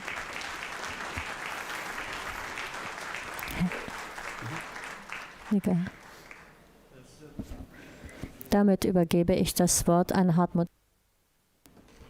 Herzlichen Dank. Wir kommen nun zu einem weiteren wichtigen Punkt der Tagesordnung. Das ist der Punkt 7, die Satzungsänderung. Der Vorschlag liegt Ihnen in den Delegiertenmappen in der obersorbischen Sprache auf der Seite 31 vor, niedersorbisch auf Seite 52 und Deutsch auf Seite 16. Als erstes übergebe ich das Wort dem Vorsitzenden David Stadnik, der uns den Vorschlag zur Satzungsänderung kurz erklärt. Ja, liebe Anwesenden, eine schlechte und eine gute Nachricht. Die gute Nachricht, wir sind eine halbe Stunde schneller. Der schlechte, jetzt kommt die Diskussion zur Satzungsänderung. Die Satzung in der Domowina, das ist so eine Sache. 2021 haben wir das schon mal versucht. Wir mussten das dann 2022 wiederholen und haben uns damals auch schon gesagt, die nächsten 10 Jahre wollen wir das nicht mehr machen. Aber so ist das eben. Manchmal nimmt man das noch mal in die Hand. Ich möchte kurz den Ablauf und die Änderung der Satzung vorstellen, was da also gelaufen ist und wie das im Moment aussieht. Der Ablauf der Diskussion war, dass der Vorschlag im letzten Jahr erarbeitet wurde und vorgelegt wurde. Im Dezember des letzten Jahres hat der Rechtsausschuss sich das angesehen und als Vorschlag dann in das Präsidium des Bundesvorstands gegeben. Im Januar haben wir dann auch im Bundesvorstand dann entschieden, um das den Vereinen und Regionalverbänden vorzulegen. Und im März war ein Treffen mit den Vereinen und Regionalverbänden, ein Treffen, das ich zweimal im Jahr mit den Verbänden und Verein habe. Da haben wir nochmal über die Satzung geredet. Also war dieser Vorschlag 3-mal in der Öffentlichkeit, auch unseren Verein zugänglich. Der vorliegende Vorschlag wurde geprüft und das Gute ist, anders als 2021 gab es keine Anmerkungen. Der Finanzbüro hat dem Entwurf zugestimmt und das Amtsgericht hat dem Vorschlag auch zugestimmt. Ob das alles den rechtlichen Vorschriften entspricht, wurde also zugestimmt. Was heißt das mit der Satzungsänderung? Zum einen wollen wir die Satzung vereinfachen. Das heißt, aus bisher 17 Artikeln werden dann 16 Artikel. Das scheint erstmal eine kleine Änderung zu sein, aber das heißt am Ende, dass von 75 Absätzen dann nur noch 59 sind. Vor allem, wenn Sachen sich wiederholen, haben wir die gestrichen oder wenn das an einer anderen Stelle schon beschrieben wurde, haben wir das zusammengefasst. Dann haben wir auch geschaut, dass die 3 sprachlichen Versionen angeglichen werden. Wenn man die verschiedenen Versionen, Obersorbisch, Niedersorbisch, Deutsch gelesen hat, waren da teilweise Unterschiede. Das waren Fehler im Prozess, aber auch schon 2021 hat das eine oder andere da nicht ganz geklappt. Und wir haben auch darauf geachtet, dass der Text stilistisch etwas verbessert wird, besser lesbar wird, dass das etwas persönlicher und ein bisschen sorbischer klingt. Trotz allem haben wir 7 inhaltliche Veränderungen und auf diese 7 Änderungen wollte ich mich jetzt konzentrieren. Der erste Veränderung ist schon relativ früh in der Zeile 2. Wenn Sie da die Übersicht sich öffnen in den Delegiertenmappen, wenn Sie da diese entsprechenden Seiten öffnet, haben Sie vorne die Zeile, da können Sie sich orientieren. Das ist die erste Änderung in der Zeile 2. Das ist der bisherige Artikel 1 und bleibt auch Artikel 1 weiterhin. Da geht es um den Namen. Der Name wird in Zukunft, also eigentlich ändert sich für uns da nicht viel. Jetzt geht es niedersorbisch weiter. Der Bund Lausitzer Sorben in 3 Sprachen. Und Sinn ist, dass wir auch in Zukunft in der Domowina weiter etablieren wollen, dass die kleinste Sprache immer als erste genannt wird. Das ist Niedersorbisch, dann Obersorbisch und dann Deutsch. Und in diesem Zusammenhang auch dann können alle 3 Varianten auch für sich stehen, aber wir möchten, dass das angeglichen ist. Eine weitere Änderung ist in der Zeile 33, dass sich der bisherige Artikel 6 und der neue Artikel 7, dort wird festgeschrieben, dass die Mitglieder des Vereinsorgans, also Vorstand, Revisionsausschuss und so weiter, nicht bei der Domowina angestellt sein können. Das ist aus der Diskussion gekommen, dass wir zwischen der Domowina und dem Büro unterscheiden wollen, dem Amt, dass dort klare Verhältnisse helfen, dass dann nicht verschiedene Ebenen entstehen. Eine weitere inhaltliche Änderung ist in Zeile 56, das ist der bisherige Artikel 9 und auch der neue 9. Da wird der Schlüssel und die Proportionalität für die Wahl des Bundesvorstands beschrieben. Das ist also eigentlich keine inhaltliche Änderung, weil das bisher auch schon so gehandhabt wird, so wie heute jeder Mitgliedsverein kann in den Vorstand eine Person delegieren und für 600 Mitglieder immer ein weiteres Mitglied. Das hatten wir sonst immer als Wahlordnung an der Hauptversammlung verabschiedet, aber wir haben gedacht, dass das auch in die Satzung sollte, dass das für jeden klar ist. Also machen wir auch eigentlich immer nur das, was wir vorher auch schon gemacht haben. Die 4. Änderung ist in Zeile 78. Da geht es um den Revisionsausschuss. Da war vorher festgelegt, dass der Ausschuss 5 Mitglieder hat. Und der Vorschlag war, dass dort gesagt wird, bis zu 5 Mitglieder. Das heißt, also wenn das 3 oder 4 sind, würde das auch reichen. Und da wird festgeschrieben, dass die Abrufung der Mitglieder entsprechend dem Artikel 9 durchgeführt wird. Eine ähnliche Veränderung ist auch in Zeile 81. Da wird auch, dass der Schiedsausschuss für auch bis zu 5 Mitglieder haben kann und auch die Abberufung der Mitglieder wird nochmal angesprochen. Und die 6. Veränderung in Zeile 82, da ändert sich, dass der Schlichtungsausschuss auf Grundlage der Bitte des Organs handelt und nicht des Gremiums. Da wird also die sorbische Version der deutschen Version, die dem Gericht vorlag, dann auch angeglichen. Klar ist natürlich, dass die Mitgliedsvereine, aber auch jeder einzelne, ob Organe oder hier im Gremium, die haben da weiterhin das Recht. Also für den Einzelnen ändert sich da eigentlich nichts.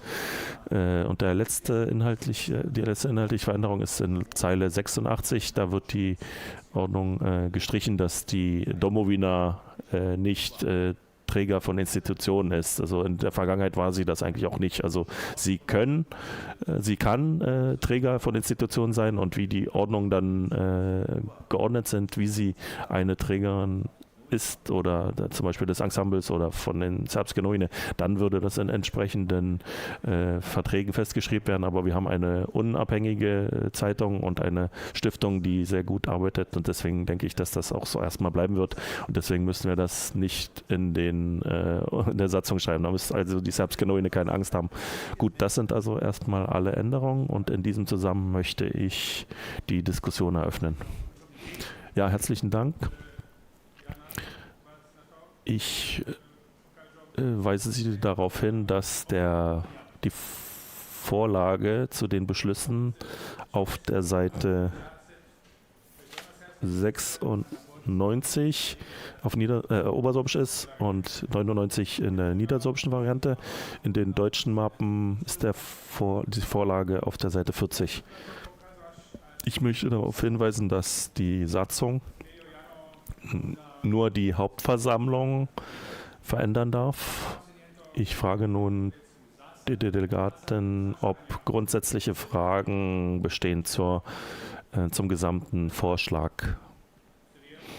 Dann schauen wir uns natürlich auch jeden inhaltlichen Punkt, jede inhaltliche Veränderung in den entsprechenden Artikeln genau an und stimmen darüber ab. Als erstes sind Fragen zur Gesamtvorlage. Da sehe ich nicht. Dann kommen wir jetzt zu jedem Artikel mit den inhaltlichen Veränderungen. Hat jemand eine Frage zur inhaltlichen Veränderung des Artikels 1? Bitte keine stilistischen Hinweise, nur inhaltliche Veränderungen, bitte.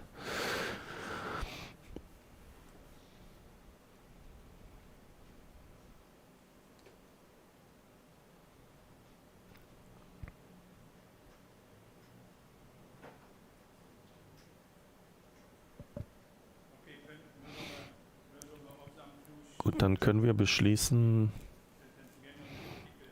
können wir den veränderten Artikel 1 beschließen.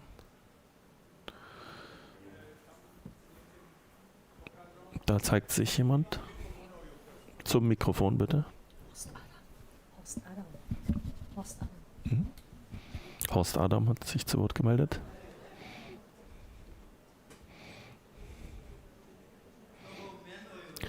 Zum Namen der Domowina. Benutzen wir in Zukunft dann auch das Wort Dachverband oder nur Bund? Na, das ist jetzt nicht eine Frage der Satzung. Doch, das ist im ersten Punkt war das. Aber in der Satzung ist das so formuliert, wie das da steht. Natürlich in der Umgangssprache haben wir verschiedene Möglichkeiten, wie wir darüber sprechen. Aber das ist nicht, das ist keine Frage zum Inhalt der Satzung. Herzlichen Dank. Also die Antwort ist, wir sind weiter der Bund, aber der Bund ist eben ein Dachverband der Vereine. Aber vom Namen her sind wir ein Bund. Ja, herzlichen Dank. Weitere Fragen sehe ich nicht, dann können wir abstimmen. Ich lese nochmal vor.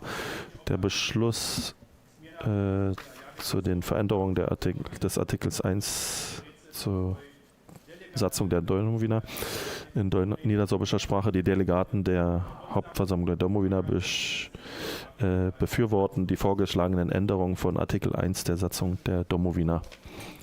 Wer stimmt dem zu? Möge bitte das blaue Kärtchen heben. Herzlichen Dank. Wer ist dagegen?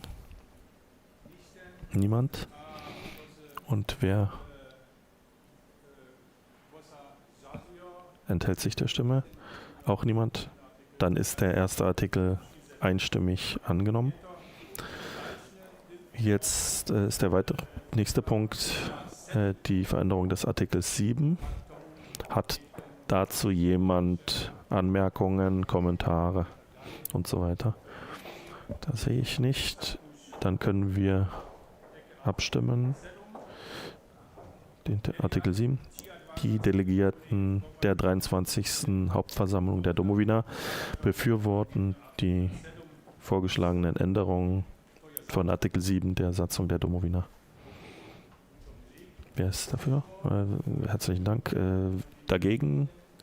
Niemand. Und wer enthält sich der Stimme? Auch niemand. Dann ist das auch einstimmig angenommen. Ein weiterer Punkt. Hat jemand Fragen zum Artikel 9? Ich sehe niemanden. Dann können wir abstimmen. Das ist Artikel 9. Die Delegierten der 23. Hauptversammlung der Domowina beschließen die vorgeschlagenen Änderungen von Artikel 9 der Satzung der Domowina. Wer ist dafür? Herzlichen Dank. Gegenstimmen? Sehe ich nicht. Stimmenthaltung? Auch nicht. Einstimmig angenommen. Das war Artikel 9. Jetzt kommt Artikel 12. Hat jemand Fragen zum Artikel 12? Da sehe ich auch niemanden. Dann können wir das beschließen. Die Delegierten der 23. Hauptversammlung der Domowina beschließen die vorgeschlagenen Änderungen von Artikel 12 der Satzung der Domowina. Wer ist dafür? Herzlichen Dank, das ist die Mehrheit. Dagegen ist niemand. Wer enthält sich der Stimme? Auch niemand. Herzlichen Dank. Damit einstimmig angenommen. Jetzt der neue Artikel 13. Hat jemand dazu Fragen? Ja, bitte.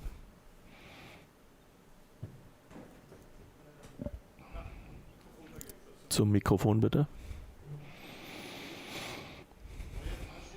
Meine Frage ist, betrifft die Zahl der Mitglieder des Revisionsausschusses, wenn geschrieben wird bis zu 5 Mitglieder. Ich habe da ein bisschen Bauchschmerzen. In meiner Zeit, als ich Vorsitzender des Revisionsausschusses war, ist es einmal passiert, dass ich dann am Ende alleine dastand. Ist das nicht vielleicht ratsam, hier zumindest zu schreiben, mindestens 3 bis zu 5 oder mindestens 2 bis zu 5. Denn wenn man schreibt nur bis 5, dann kann es auch passieren, dass einer reicht oder gar keiner mehr. Und das ist nicht im Sinne des Revisionsausschusses. Und dasselbe ist dann auch das nächste, was die Schlichtungskommission und die anderen Ausschüsse anbetrifft. Da würde ich überall ein zumindest mit hineinnehmen. Herzlichen Dank für den Vorschlag. Weitere Fragen oder Vorschläge? Ja, dasselbe, ja. Gut. Gut, dann würde ich vorschlagen, dass als erstes dazu das Wort übergebe.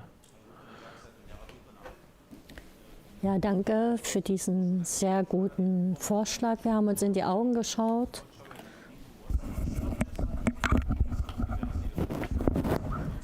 Ja, an der obersorbischen Version ist das die Seite 48. Das wäre Revisionsausschuss 1. Dort wäre jetzt, Revisionsausschuss hat 3 bis 5 Mitglieder. So hätten wir 3 bis 5. Bei 2 ist immer unklar, ob man sich gut abstimmen kann. 3 wäre okay. Und danke für den sehr guten Vorschlag.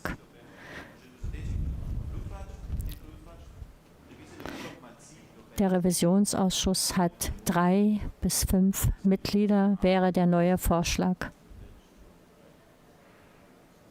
Genügt nicht die Formulierung wenigstens 3, dann wäre es nach oben hin offen.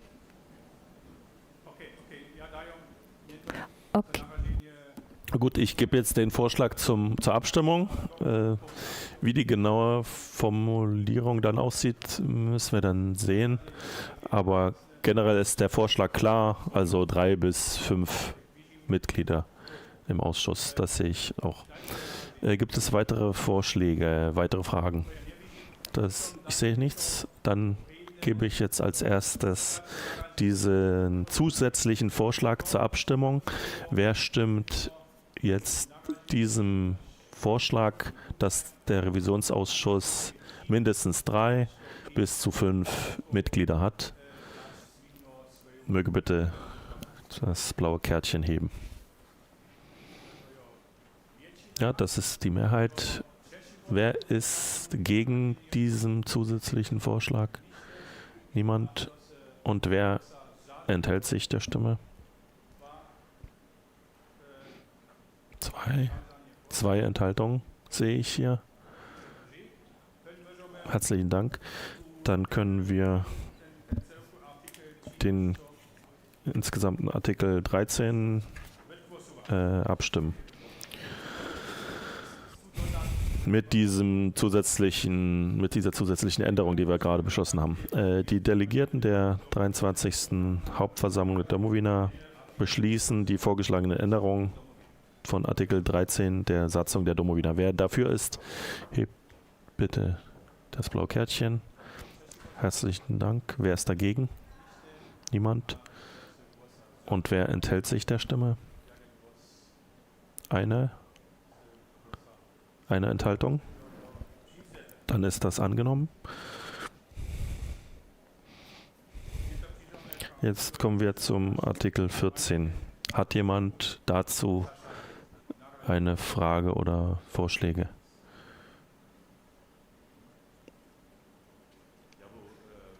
Ja, ich würde sagen, er hat ja eigentlich gesagt, dass es bei der Schlichtungskommission dasselbe Problem ist. Dann würde hier dasselbe sein, weil hier mittendrin die Diskussion war, ob man die Obergrenze macht. Wir haben jetzt einen konkreten Vorschlag von Marian, mindestens 3 und der Rest bleibt. Deswegen haben wir jetzt nicht weitere redaktionelle Änderungen gemacht. Denn das Maximum hat auch den Vorteil, Geld zu sparen, nicht, dass dann 40 Leute dort sitzen.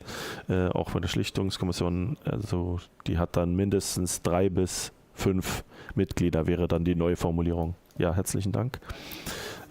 Weitere Fragen, Vorschläge? Dann können wir über diesen Punkt erstmal abstimmen. Also die Änderung ist wie vorhin, die Schlichtungskommission hat mindestens 3 bis zu 5 Mitglieder. Wer stimmt dem zu? Hebt bitte sein blaues Kärtchen. Herzlichen Dank, das ist die Mehrheit. Wer ist dagegen? Niemand. Und wer enthält sich der Stimme? 1, 2. Herzlichen Dank. Das heißt, die Mehrheit hat zugestimmt. Das ist der Artikel 14.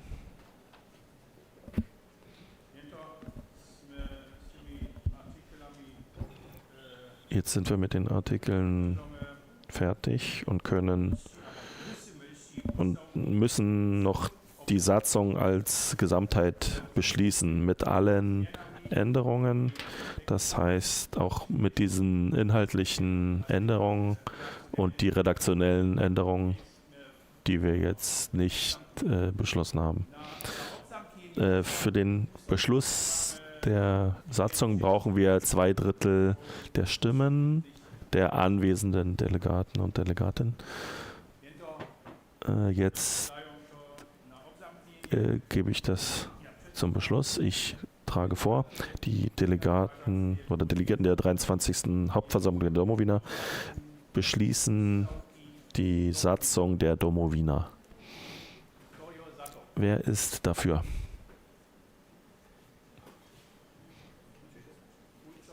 Herzlichen Dank. Und wer ist dagegen? Gegenstimmen? Sehe ich nicht. Und wer enthält sich der Stimme? Niemand. Dann können wir sagen, dass die neue Satzung einstimmig angenommen sind. Herzlichen Dank.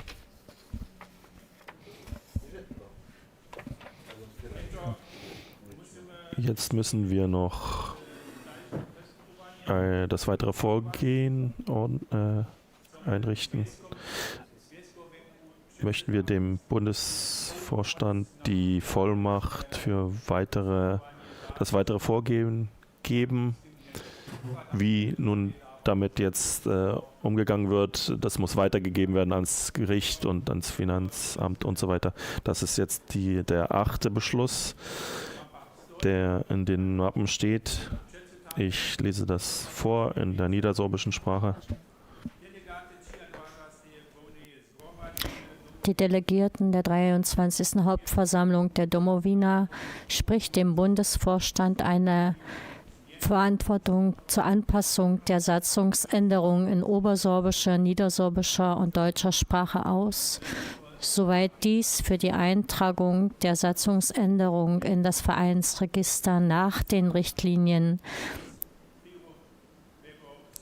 des Registergerichts oder nach den Richtlinien der zuständigen Finanzverwaltung zur Wahrung des Status der allgemeinen Nützlichkeit erforderlich ist. Die Kompetenz des Bundesvorstandes umfasst redaktionelle Veränderungen sowie materielle Veränderungen, sofern diese den Charakter der beschlossenen Satzung nicht wesentlich verändern. Die geänderte Satzung wird mit Hilfe der Geschäftsstelle der Domowina beim Amtsgericht Dresden als zuständiges Registergericht angemeldet. Gibt es dazu Fragen? Das sehe ich nicht. Dann können wir das beschließen. Wer für diesen Vorschlag ist, hebt bitte seine blaue Karte.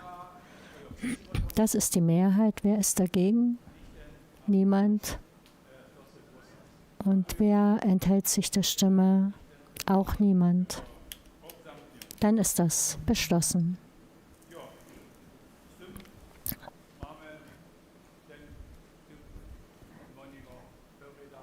Damit haben wir den Tagesordnungspunkt beschlossen.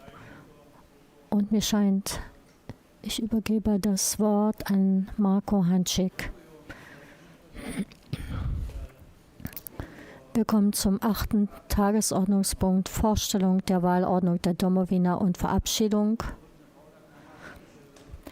Den Vorschlag finden Sie in Obersorbisch auf Seite 102, in Niedersorbisch auf Seite 105 und in deutscher Sprache auf Seite 43 in den delegierten Mappen und deutschsprachigen Mappen. In Vergangenheit war das ja so, dass wir bei den Hauptversammlungen und im Bundesvorstand verschiedene Wahlordnungen hatten. Im Auftrag des Bundesvorstandes hat der Rechtsausschuss mithilfe eines Rechtsanwaltes für Gesellschaftsrecht eine gemeinsame Wahlordnung erarbeitet.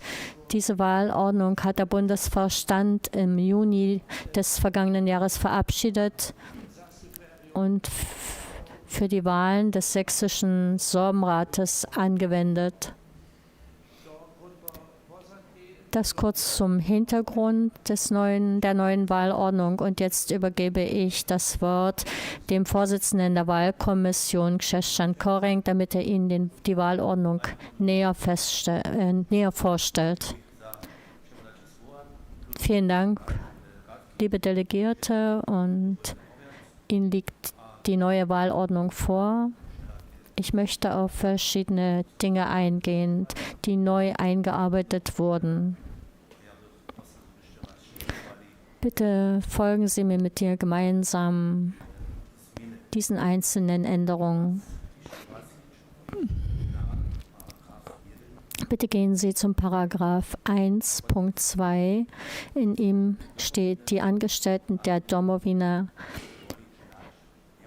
können nicht in die Organe der Domowina gewählt werden. Eine weitere Änderung, Punkt 4.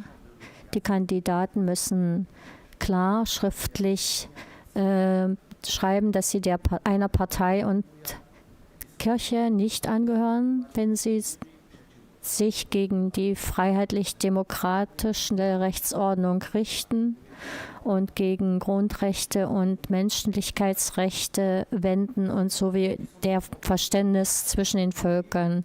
Schriftlich bestätigen sollen sie auch, wenn sie sich danach nicht halten, müssen sie sich mit der Abwahl aus ihrer Funktion aus der Domowina rechnen.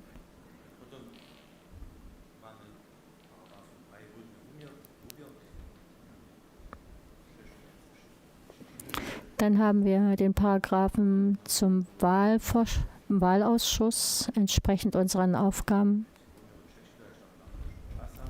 Ich Ich gebe Ihnen gern etwas Zeit, damit Sie sich das durchlesen können.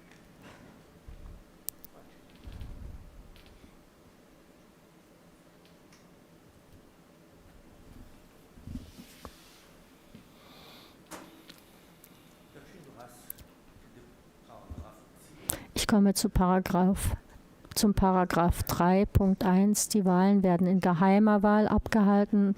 Ausgenommen können auch mit Handheben abgehalten werden, wenn die Wahlversammlung einstimmig zustimmt. Und da wir auch Treffen des Bundesvorstandes haben, die digital übertragen werden, ist es möglich, diese Wahlen auch digital durchzuführen.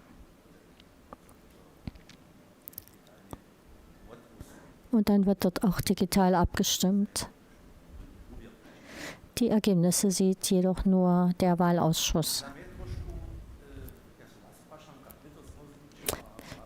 Wie verstehen Sie das? Paragraph 4.2.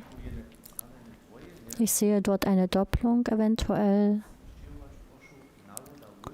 Der Wahlleiter fragt die angemeldeten Kandidaten vor, ob sie damit einverstanden sind. Er stellt die Wählbarkeit vor und ob er die Kandidatur annimmt oder ablehnt.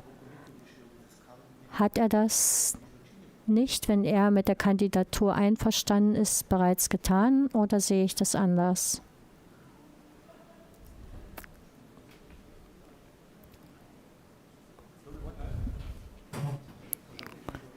David Statnik wird antworten.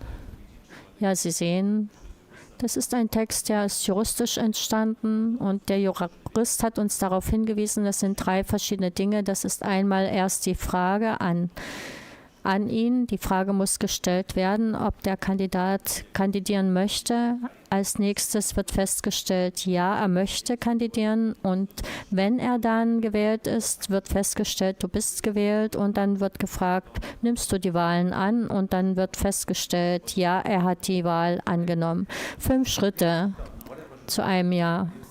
Ja, das habe ich auch gelesen. Hier steht, ob er die Kandidatur annimmt, nicht die Wahl. Ja, das musst du auch so sagen, ob er die Kandidatur annimmt. Ja, das muss zusätzlich dazu.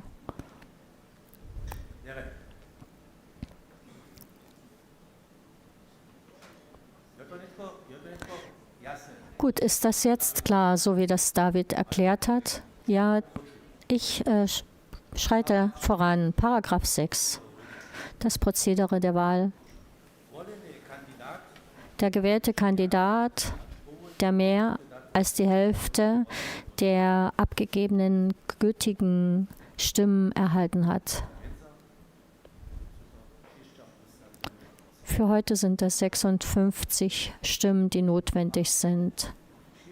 Nur zur Verständigung. Paragraph 6.3 sagt, wenn kein Kandidat oder ein Kandidat die Mehrheit nicht erreicht, werden die Wahlen mit denselben Kandidaten wiederholt und wenn nötig ein weiteres Mal. Hätte keiner der Kandidaten auch im 3. Durchgang die Wahl erreicht, müssen neue Wahlen einberufen werden. Das wird in der Satzung unter Paragraph 8.9, was Sie auf der Seite 49 der Delegiertenmappe finden, dargestellt. Nochmals, es kann passieren,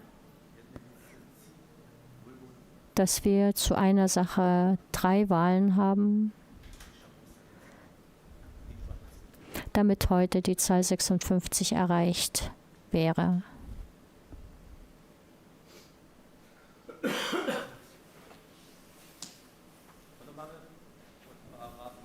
Und dann haben wir unter dem Paragraph 6.5 der Leiter der Wahlen sagt, dass die Wahlen erneut stattfinden, wenn der Kandidat die Wahlen nicht annimmt oder wenn es einen Fehler gibt, wenn es zu viele Stimmen gäbe und dass die Wahlen beeinflusst dadurch werden oder dass die Stimmen nicht zugeordnet werden können.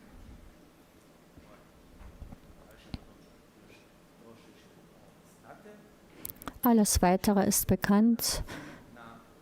Vielleicht zeige ich noch einmal darauf hin, auf den Paragraphen 7.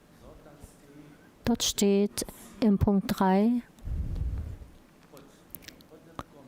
im Unterpunkt E, das Ergebnis der Abstimmung der Stimmen für Ja, Nein und Enthaltung und ungültige Stimmen. 4 Kategorien haben wir. Sie hatten bisher 3 Karten, respektiv dann, wenn wir einen Kandidaten haben, das werden Sie auf der Liste sehen, was Sie dort anzukreuzen können bzw. dürfen. Das werden wir dann sehen. Gibt es von Ihrer Seite her noch Fragen zur Wahlordnung? Wie Sie in der Präambel erlesen, hat diese Wahlordnung für die nächsten Wahlen, die durchgeführt werden, stets gelten. Für den Bundesvorstand, für den Vorsitzenden und den stellvertretenden Vorsitzenden der Domowina, für den Revisions- und Schlichtungsausschuss, sowie auch für die Wahlen des Preisausschusses, für den Rat der Stiftung für die Stiftung für das sorbische Volk sowie für den Sorbenrat, den die sächsische Landesregierung nominiert. Gibt es Fragen zur Wahlordnung? Vielen Dank, Krzeszczan, für deine Erläuterung. Wenn es weitere Fragen und nicht gibt, dann können wir über diese Wahlordnung abstimmen. Ich lese vor.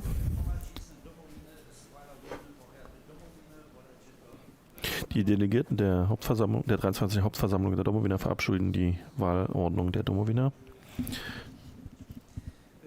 Wer für diese neue Wahlordnung ist, hebt bitte das blaue Kärtchen.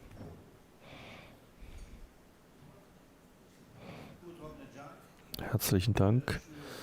Wer ist dagegen? Gibt es Gegenstimmen? Ich sehe keine. Gibt es Stimmenthaltung? Das ist ein blaues Kärtchen, aber ich nehme das als Enthaltung. Na was denn jetzt? Das war jetzt rot.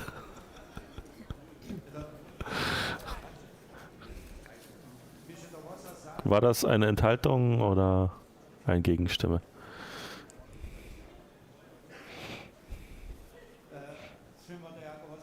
Also akzeptieren wir das als Enthaltung. Danke. Damit ist die neue Wahlordnung beschlossen, verabschiedet. Und ich übergebe Krzeszczan Gorenk erneut das Wort, damit er den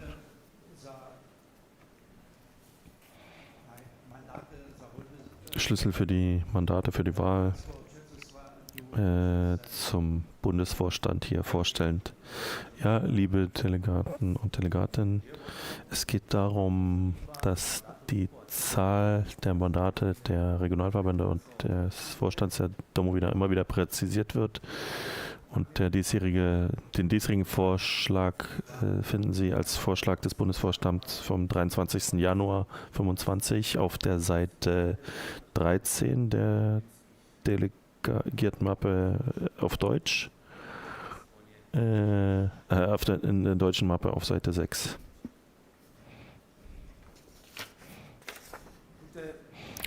Diese Übersicht, die Sie dort haben, regelt die Mandate nach Artikel 1 der Satzung der Domowina bis zu 30 Mitglieder hat. Von diesen, habe ich jetzt was Falsches gesagt? Haben Sie alle, die auf Seite 13 der Delegiertenmappen, sollten die Listen sein? Also die Übersicht, wie viel jeder Regionalverband oder jeder Verein Sitze im Bundesvorstand haben kann. bis zu 30 Mitglieder kann der Bundesvorstand haben. 3 Sitze belegen der Vorsitzende und Stellvertretende, 2 Stellvertretende der Domowina. Und von den restlichen 27 Sitzen hat jeder Regionalverband oder Verein einen. Das ist in dieser Übersicht, da überall, wo die 1 steht, unten, da steht 18, also Regionalverbandsverbände. Und der nächste ist da, dass dort die 1 steht, was bedeutet, also jeder hat einen Sitz.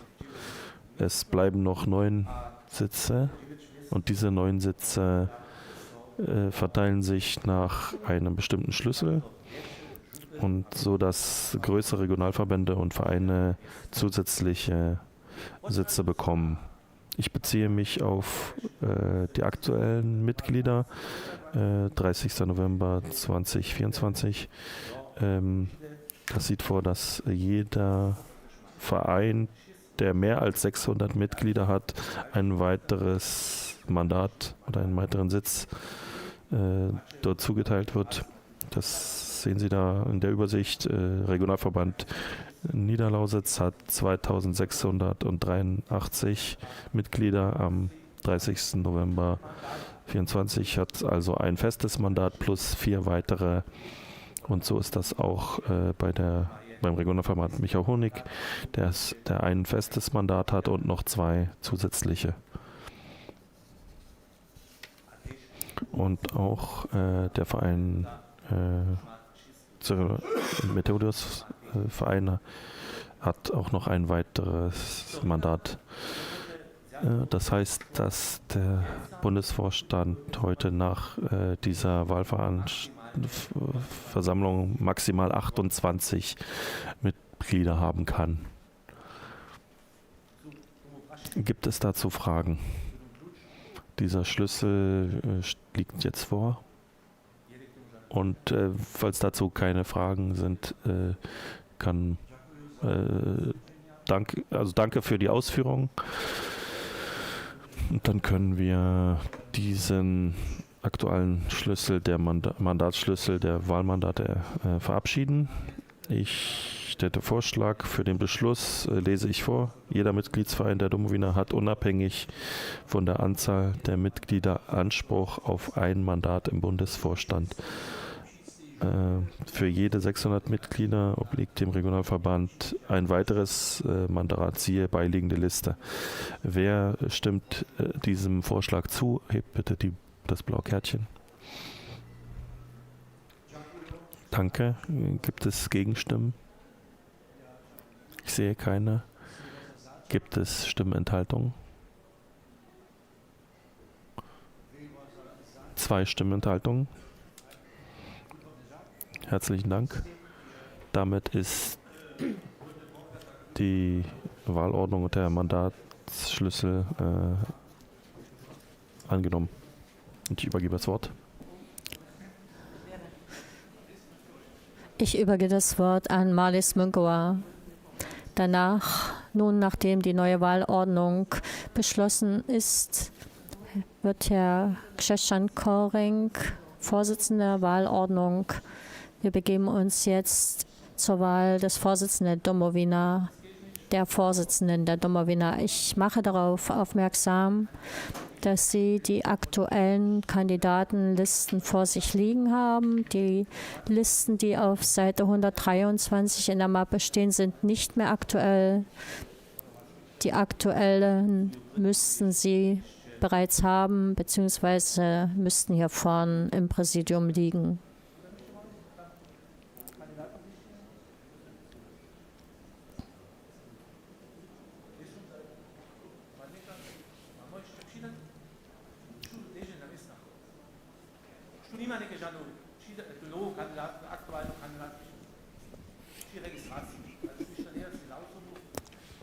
Die liegen an der Registrierung. Wer noch keine hatte, an der Registrierung liegen die Listen. Sicherlich ist es noch im Laufe des Tages möglich, weitere Kandidaten vorzuschlagen. Und diese zusätzlichen Vorschläge sollten mit Unterschrift oder mit Bewilligung des vorgeschlagenen Kandidaten der Wahlkommission übergeben werden. Wir haben heute noch mehrere Wahlen. Wir wählen heute für die Wahlperiode 2025 bis 2029 den Vorsitzenden der Domowina, 2 stellvertretende Vorsitzenden, weitere 25 Mitglieder des Bundesvorstandes der Domowina, 5 für den Revisionsausschuss, bis 5, natürlich auch bis 5 für den Schiedsausschuss der Domowina. Ich freue mich auch jetzt, dass ich Sie durch diese Wahlen führen darf. Zu Beginn haben wir gehört, wie viele Delegierte eine Einladung erhalten haben, wie viele hier teilnehmen. Von insgesamt 112 nominierten Delegierten sind hier heute 111 anwesend.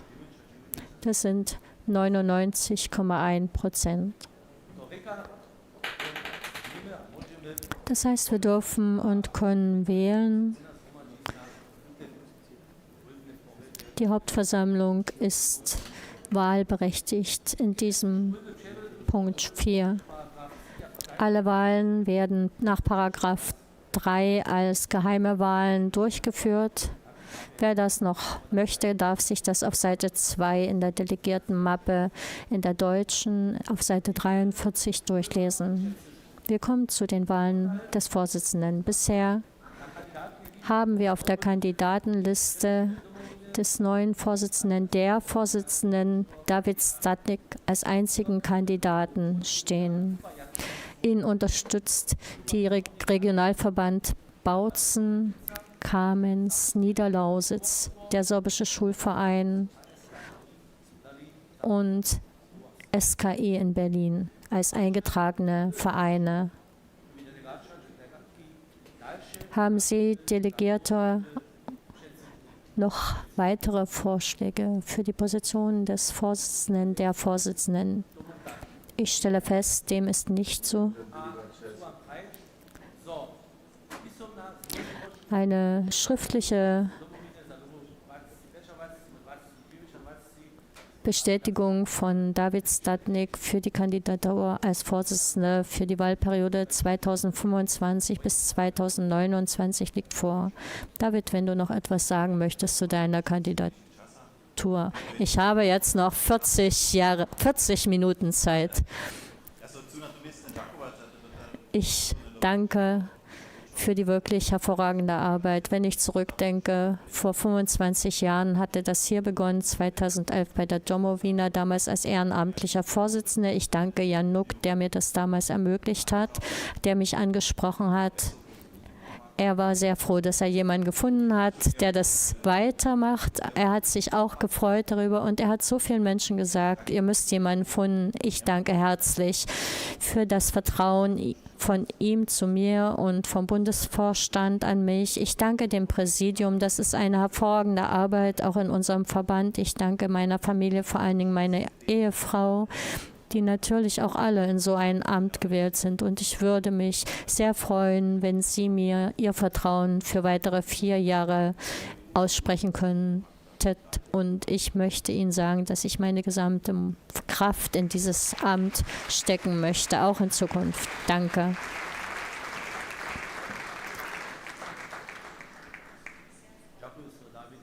Ich danke David, dass er das Limit von 40 Minuten eingehalten hat. Liebe Delegierte, die Wahlkommission hat die Wahlzettel vorbereitet. Wenn Sie diese Zettel erhalten, finden Sie vor dem Namen 3 Kästchen. Ein Kästchen für Ja, ein Kästchen für Nein, ein Kästchen Ich enthalte mich der Stimme. Bitte beachten Sie, dass Sie bei der Wahl nur ein Kästchen ankreuzen sollten. Wenn Sie dort den Namen Ihres Nachbarn bei der Konferenz hier aufschreiben, dann ist der Zettel ungültig. Wenn Sie nichts ankreuzen, ist er ebenfalls nicht gültig.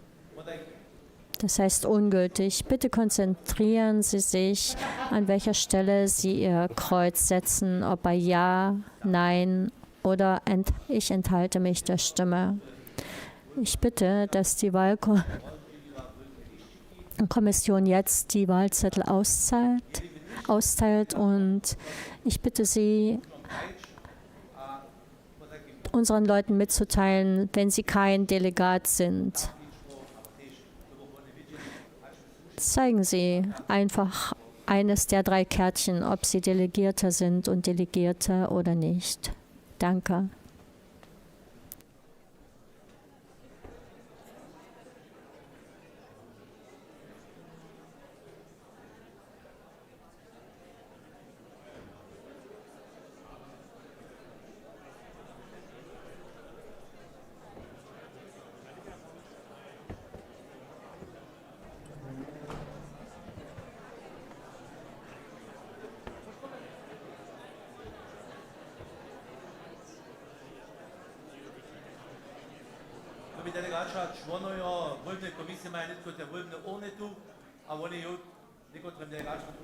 Liebe Delegierte, wir haben hier die Wahlurnen.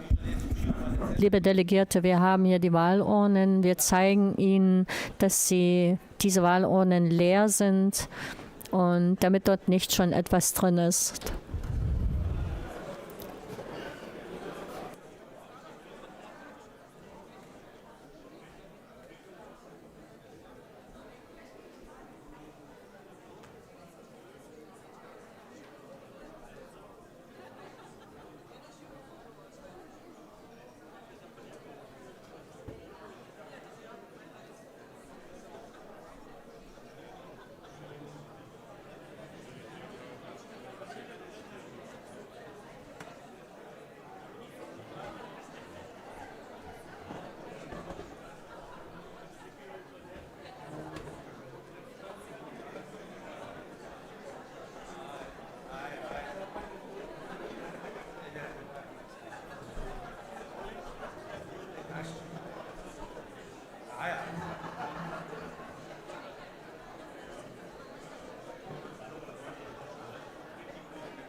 Hat jeder einen Wahlzettel erhalten?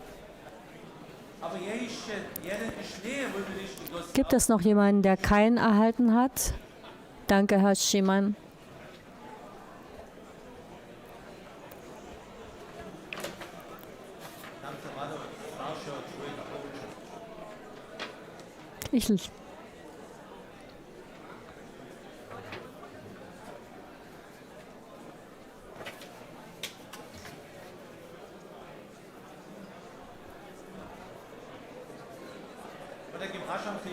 Ich frage noch einmal, wer hat noch keinen Wahlzettel erhalten?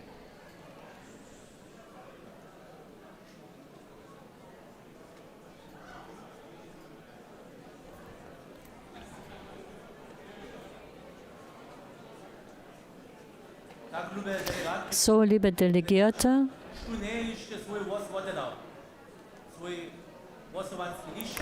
wer hat seinen Wahlzettel noch nicht abgegeben? Ich sehe keine Rückmeldung.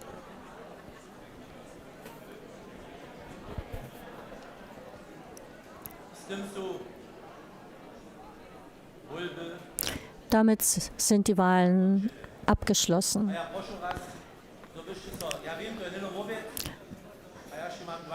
Ich habe noch 2 Punkte für Sie und bitte um Ruhe. Ich möchte mich im Namen der Wahlkommission entschuldigen, dass wir auf diesen Stimmzetteln nicht die niedersorbischen Entsprechungen aufgeschrieben hatten. Jedoch, jetzt kommt die Kritik wieder zurück. Wenn Sie aufgepasst hätten, als ich vorgestellt habe, was Sie auf der Liste finden, hätten Sie sich melden müssen und sagen müssen, und Niedersorbisch? Aber wir nehmen die Kritik an. Vielen Dank für diesen Hinweis. Ein weiterer Hinweis kam, den ich mir notiert habe.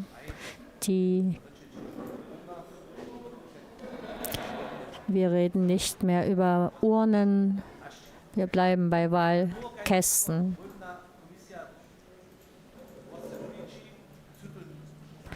Solange wie die Kommission die Wahlen auszählt, die Zettel auszählt, kommen wir zur Vorbereitung der weiteren Wahlen. Wir kommen zu den Wahlen der stellvertretenden Vorsitzenden der Domowina. Die Liste für die beiden stellvertretenden Verantwortlichen der Domowina, stellvertretenden Vorsitzenden der Domowina sind das Dr. Hartmut Leibner. Ihn unterstützt der Regionalverband der Niederlausitz und die Macica Serbska, und Marlies Münker schlägt der Regionalverband Micha Hornig in Kamenz vor. Die schriftliche Einwilligung beider Kandidaten liegt vor, und ich frage Sie, gibt es weitere Vorschläge zur Kandidatur, zum Aufstellen der Kandidatur für die stellvertretenden Vorsitzenden der Domowina? Gibt es weitere Vorschläge? Wenn dem nicht so ist, verweise ich auf den Artikel 8.6 der Satzung der Domowina. Die Wahlversammlung hat Folgendes zu beachten. Die Oberlausitz und der Niederlausitz müssen vertreten sein bei der Wahl, und dem entsprechen wir.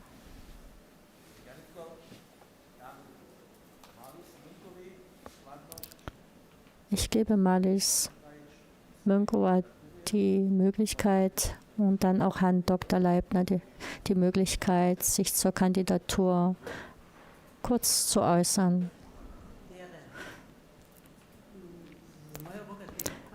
Aus meiner Sicht, ich arbeite bereits in der 3. Wahlperiode im Bundesvorstand und jetzt auch schon bereits die 2. im Vorstand. Die Arbeit macht mir sehr viel Freude, da wir eine sehr lebendige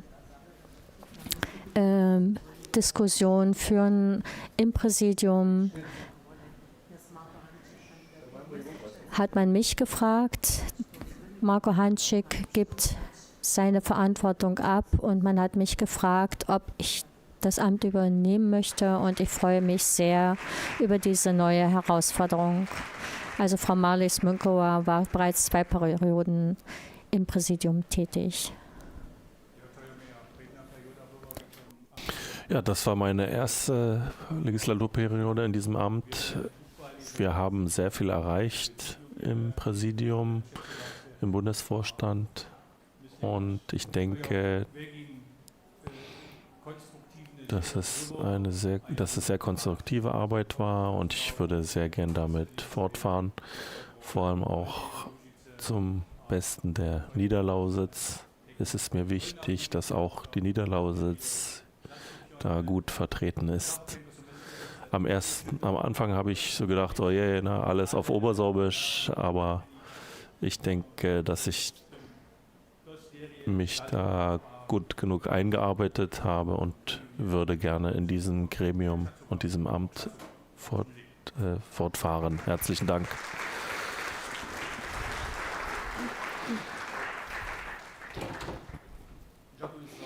Vielen Dank. Ich danke Marlies Munkova und Dr. Hartmut Leibner für die kurze Vorstellung. Ich beende somit oder schließe somit die Kandidatenliste. Sind Sie damit einverstanden oder gibt es andere Meinungen? Wenn Sie einverstanden sind, bitte um Zustimmung.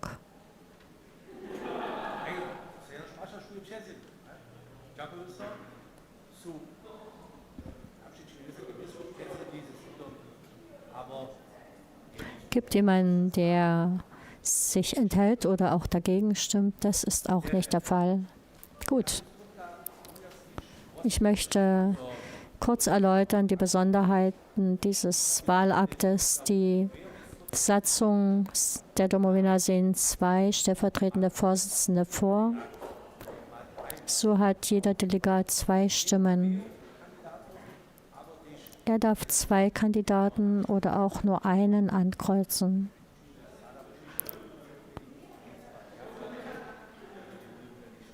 Sonst, wenn mehr wären, wäre das ungültig. Wenn Sie einen weiteren Namen aufführen, ist die Liste ungültig.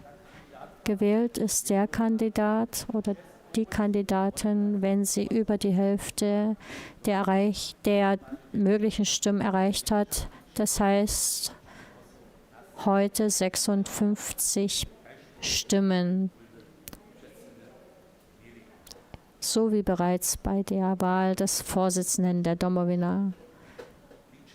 Jetzt zählen meine Mitarbeiter noch und sie formulieren das Ergebnis. Und deshalb möchte ich Ihnen noch einen Einblick in die nächste Wahl geben, ohne dem, dass wir sie bereits jetzt konkret durchführen. Und das sind die Wahlen in den Bundesvorstand der Domowina. Die Liste der Kandidaten liegt Ihnen vor. Ich möchte noch auf etwas hinweisen. Der Verein Macica Serbska hat bisher keinen Kandidaten vorgeschlagen. Bitte nutzen Sie die Mittagspause, damit Sie eventuell noch jemanden ansprechen und die Kandidatur unterstützen, damit auch die Macica Serbska ihren Platz im Bundesvorstand besetzt hat.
Ich möchte Sie bitten, aus organisatorischen Gründen, die Mittagspause ist von 12:45 Uhr bis 13:30 Uhr geplant. Dafür wurden Essenmarken ausgegeben beim Eingang. Bitte vergessen Sie, diese Marken nicht beim Ausgeben des Essens mitzunehmen. Die Pausenzeit bitte einzuhalten, weil wir dann noch ein Programm für den Nachmittag haben.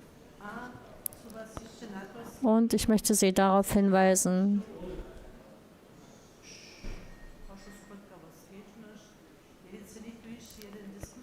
wenn noch jemand einen Diskussionsbeitrag anmelden möchte, hier vorne gibt es die Formulare.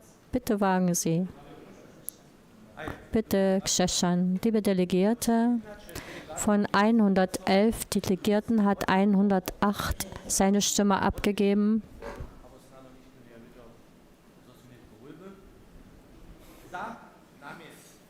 Für den Vorschlag David Statnik haben 106 Delegierte gestimmt.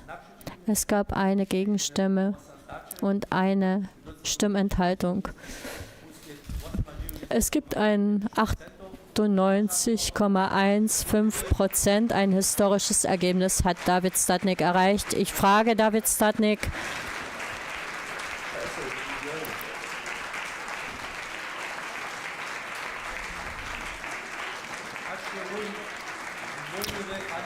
ist David Statnik bereit, die Kandidatur anzunehmen? Ja, das bin ich.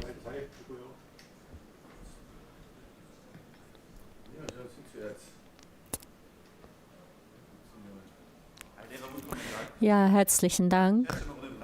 Ksheshan sagt mir, damit hast du nicht gerechnet. Du hast bestimmt mit 97 gerechnet. Nein, ich danke herzlich für das hervorragende Ergebnis. Das ist ein Zeichen unserer gemeinsamen Arbeit und ein Aufruf, uns gemeinsam in die Zukunft mit viel Arbeit zu geben. Und ich danke Ihnen ganz herzlich für Ihr Vertrauen.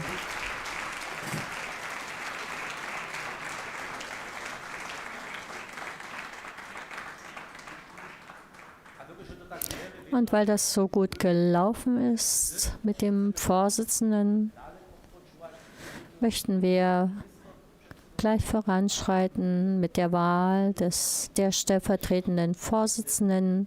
Wir haben bereits die Wahlkästen und die Stimmzettel vorbereitet. Die werden jetzt nach dem bisherigen Prinzip ausgegeben. Wer sein Kärtchen zeigt, erhält einen Wahlzettel. Und nach diesem Wahlakt gibt es dann das Mittagessen. Wer schnell wählt, hat viel Zeit zum Mittagessen.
Darf ich nochmals bitte um Ihre Aufmerksamkeit bitten?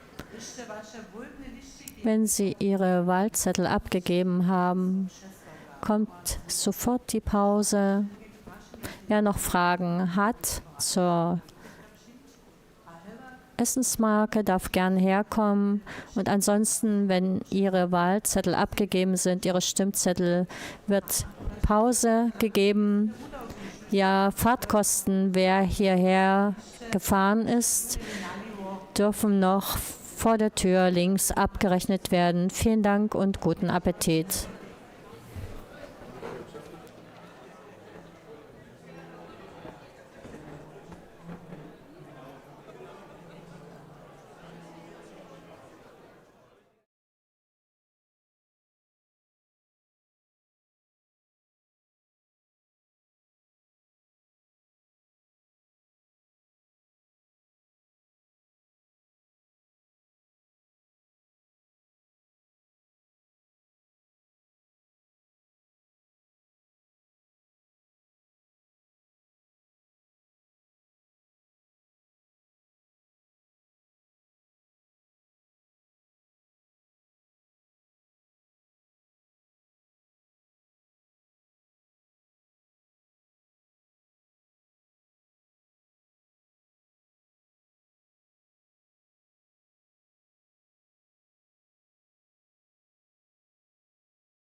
Vorsitzenden für die Wahlperiode 2025 bis 2029 vorangehen. Erst einmal vielen Dank für die gute Wahldisziplin. Wir hatten keinen ungültigen Wahlschein. Insgesamt wurden 108 Stimmzettel abgegeben. 105 Mal war angekreuzt Dr. Hartmut Leibner. Das sind 97,22%. Und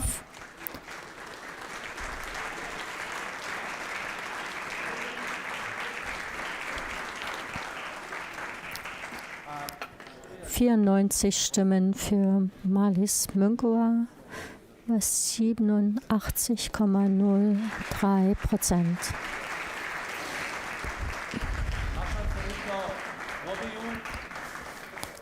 Ich frage jetzt beide. Marlies Münkower, bist du bereit, die Wahl anzunehmen? Ja, danke. Dr. Hartmut Leibner, bist du bereit, die Wahl anzunehmen? Ja, ich nehme die Wahl an.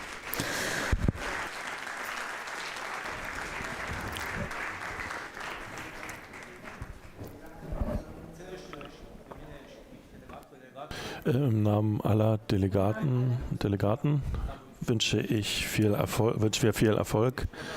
Ich möchte an dieser Stelle auch danken dem Mann, der zu meiner rechten Hand sitzt, bei Marko Hanschig. Herzlichen Dank, Marko, für deine 3 sogar Legislaturperioden als stellvertretender Vorsitzender. Herzlichen Dank, Marko.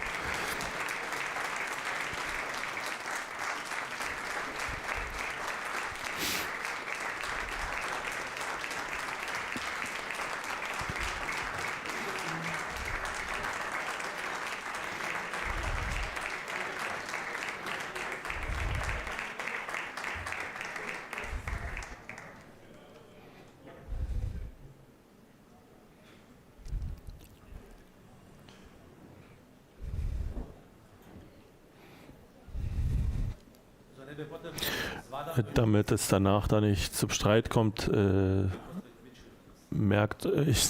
sich jeder merken, welchen Blumenstrauß er bekommen hat, dass dann kein Streit entsteht. Kommen wir zur Aufstellung der Kandidatenliste für die Wahl in den Bundesvorstand. Ich habe das schon erwähnt, dass die aktuellen Namen dort an ihren Plätzen liegen haben. Vielleicht hat sich der eine oder andere das noch geholt. Und nun kann das entsprechend gefolgt werden. Ich lese jetzt jeden Namen vor und bitte darum, dass der entsprechende oder die entsprechende Kandidatin sich erhebt und jede genannte oder Kandidatin oder Kandidat, von jedem liegt eine schriftliche Willenserklärung für die Kandidatur vor. In dem Moment, wo ich den Namen vorlese, haben Sie auch die Möglichkeit, Fragen an den Kandidaten oder die Kandidatin zu stellen. Wir haben auch die Mikrofone hier vorbereitet, da kann dann geantwortet werden. Wir fangen an bei Franziska Albert, Regionalverband Niederlausitz.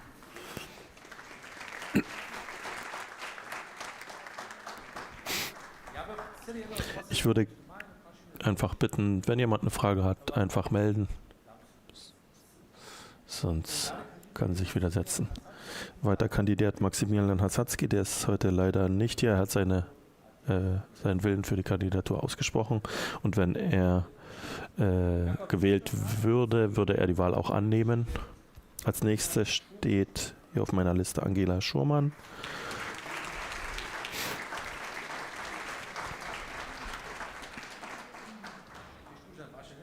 Auch hier keine Frage. Als nächstes Charlotte Kuschke.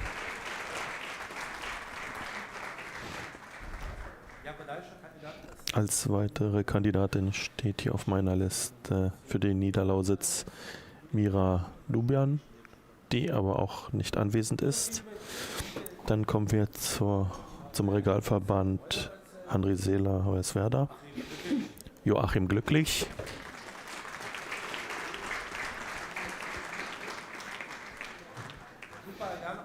Regionalverband Jan Arnoš Smola Budyšin unterstützt Jan Ritscher.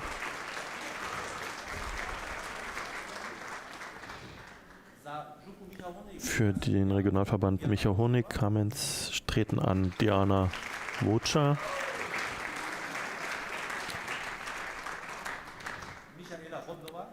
Michaela Robel.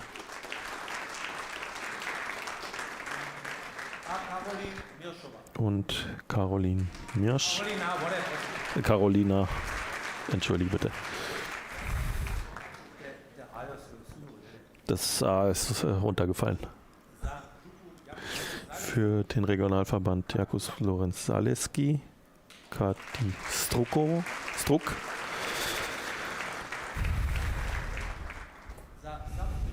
Für den sorbischen Schulverein Alena Hitzke.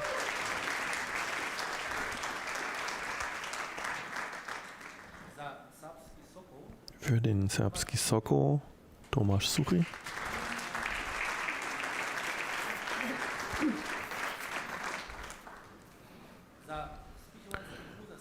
Für den Förderkreis für sorbische Volkskultur Martin Brützke.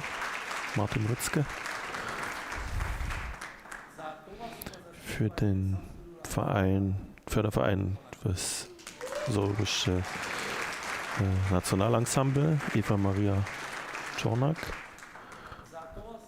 Für den Cyril und Methodius Verein treten an Marco Hanschik.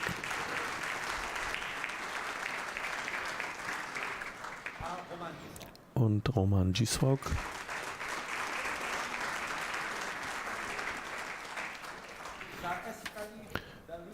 Für die sorbische Kulturinformation Berlin Jan Bielk. Im Duett mit seinem Bruder, der den Verein der sorbischen Gesangsvereine vertritt, Benno Bielk. Für den Bund sorbischer Unternehmer und Handwerker und Unternehmer Bernhard Ziesch. Für den Verein sorbischer Künstler Simon Eduschka. Für den sorbischen Jugendverein Pauk Jan Kliemann. Und für den Verband sorbischer Studierender, Super Regionalverband Jan Skala, Mate Mark. Das sind die bisher eingereichten. Oh, Entschuldigung, auf meiner Liste steht das hier nicht. Oh. Nicht weniger lieb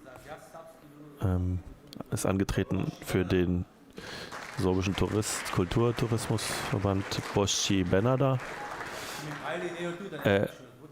Mir wurde gesagt, er ist nicht da, du brauchst ihn nicht suchen.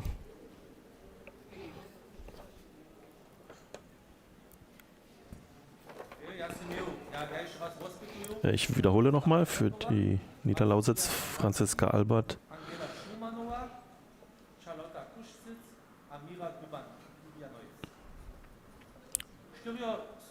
4 sind anwesend und die 5. Mira Dubian ist nicht anwesend. Aber Maximilian ist auch nicht. Danke. Ich frage den Saal, ob es weitere Vorschläge gibt für die Wahl in den Bundesvorstand. Und auch wenn ich mich da wiederhole, ich sage es nochmal, dass die Marčica Serbska im Moment keinen aktuellen Kandidaten hat. Bitte? Eigentlich habe ich einen Diskussionsbeitrag eingereicht. Ich würde es jetzt gern sagen, damit keine Irritationen entstehen. Es ist das erste Mal, dass die Macica keinen eigenen Kandidaten in den Bundesvorstand hat. Wir haben Kandidaten in einem Ausschuss. Wir haben in der Macica natürlich auch uns gefragt, wer kandidieren würde. Keiner hat sich da gefunden. Wir haben auch at der Hauptversammlung letzte Woche darüber gesprochen und wir haben uns aber auch mit der Domowina abgesprochen. Sehen Sie hier in den Raum hier auf der Hauptversammlung sind 10 in der Macica. Wir haben sehr viele aktive Macica-Mitglieder, die sehr vielen anderen Verbänden und Vereinen aktiv sind und die können sich nicht zerreißen. Und unser bisheriger Vorsitzender Vitor Bemak kann aus persönlichen Gründen nicht mehr kandidieren. Herzlichen Dank dir, Vitor. Und das ist auch gerecht und fair, wenn er sagt, dass er die Zeit dafür nicht hat. Und wir haben uns darauf geeinigt, dass wir als Macica auch schon Hartmut Leibner in seiner Kandidatur unterstützt haben als stellvertretenden Vorsitzenden. Und außerdem ist das auch die Entscheidung des Vorstands der Macica, dass wir die Kandidatur von Martin Brützke und Eva Maria Czornakec, die Mitglieder sind. Also Macica ist weiter vertreten im Bundesvorstand mit diesen Mitgliedern. Vielen Dank. Vielen Dank für diese erklärenden Worte und ich gehe davon aus, dass alle, die ich jetzt genannt habe, einverstanden sind und die Kandidatur erstmal annehmen. Damit ist die Kandidatenliste abgeschlossen. Und der Wahlvorstand bereitet jetzt die entsprechenden Wahllisten oder die Wahlzettel vor und wir werden dann die Wahlen durchführen und vielen Dank für Ihre Aufmerksamkeit.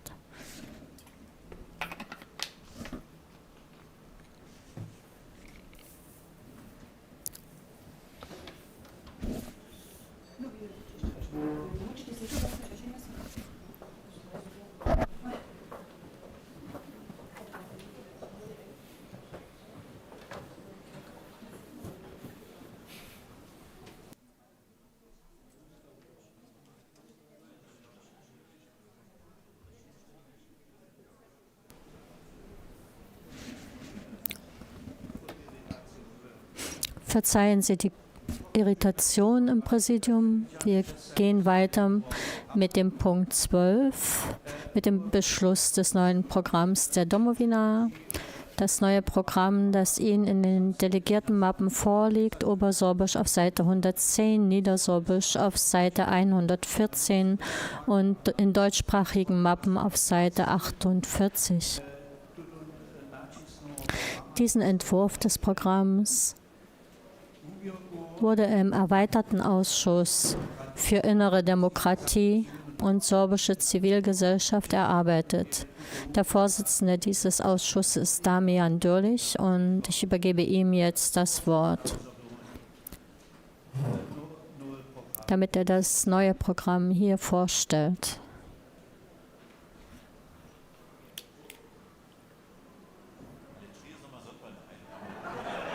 Schuhe hast du schon an, Damian, ja?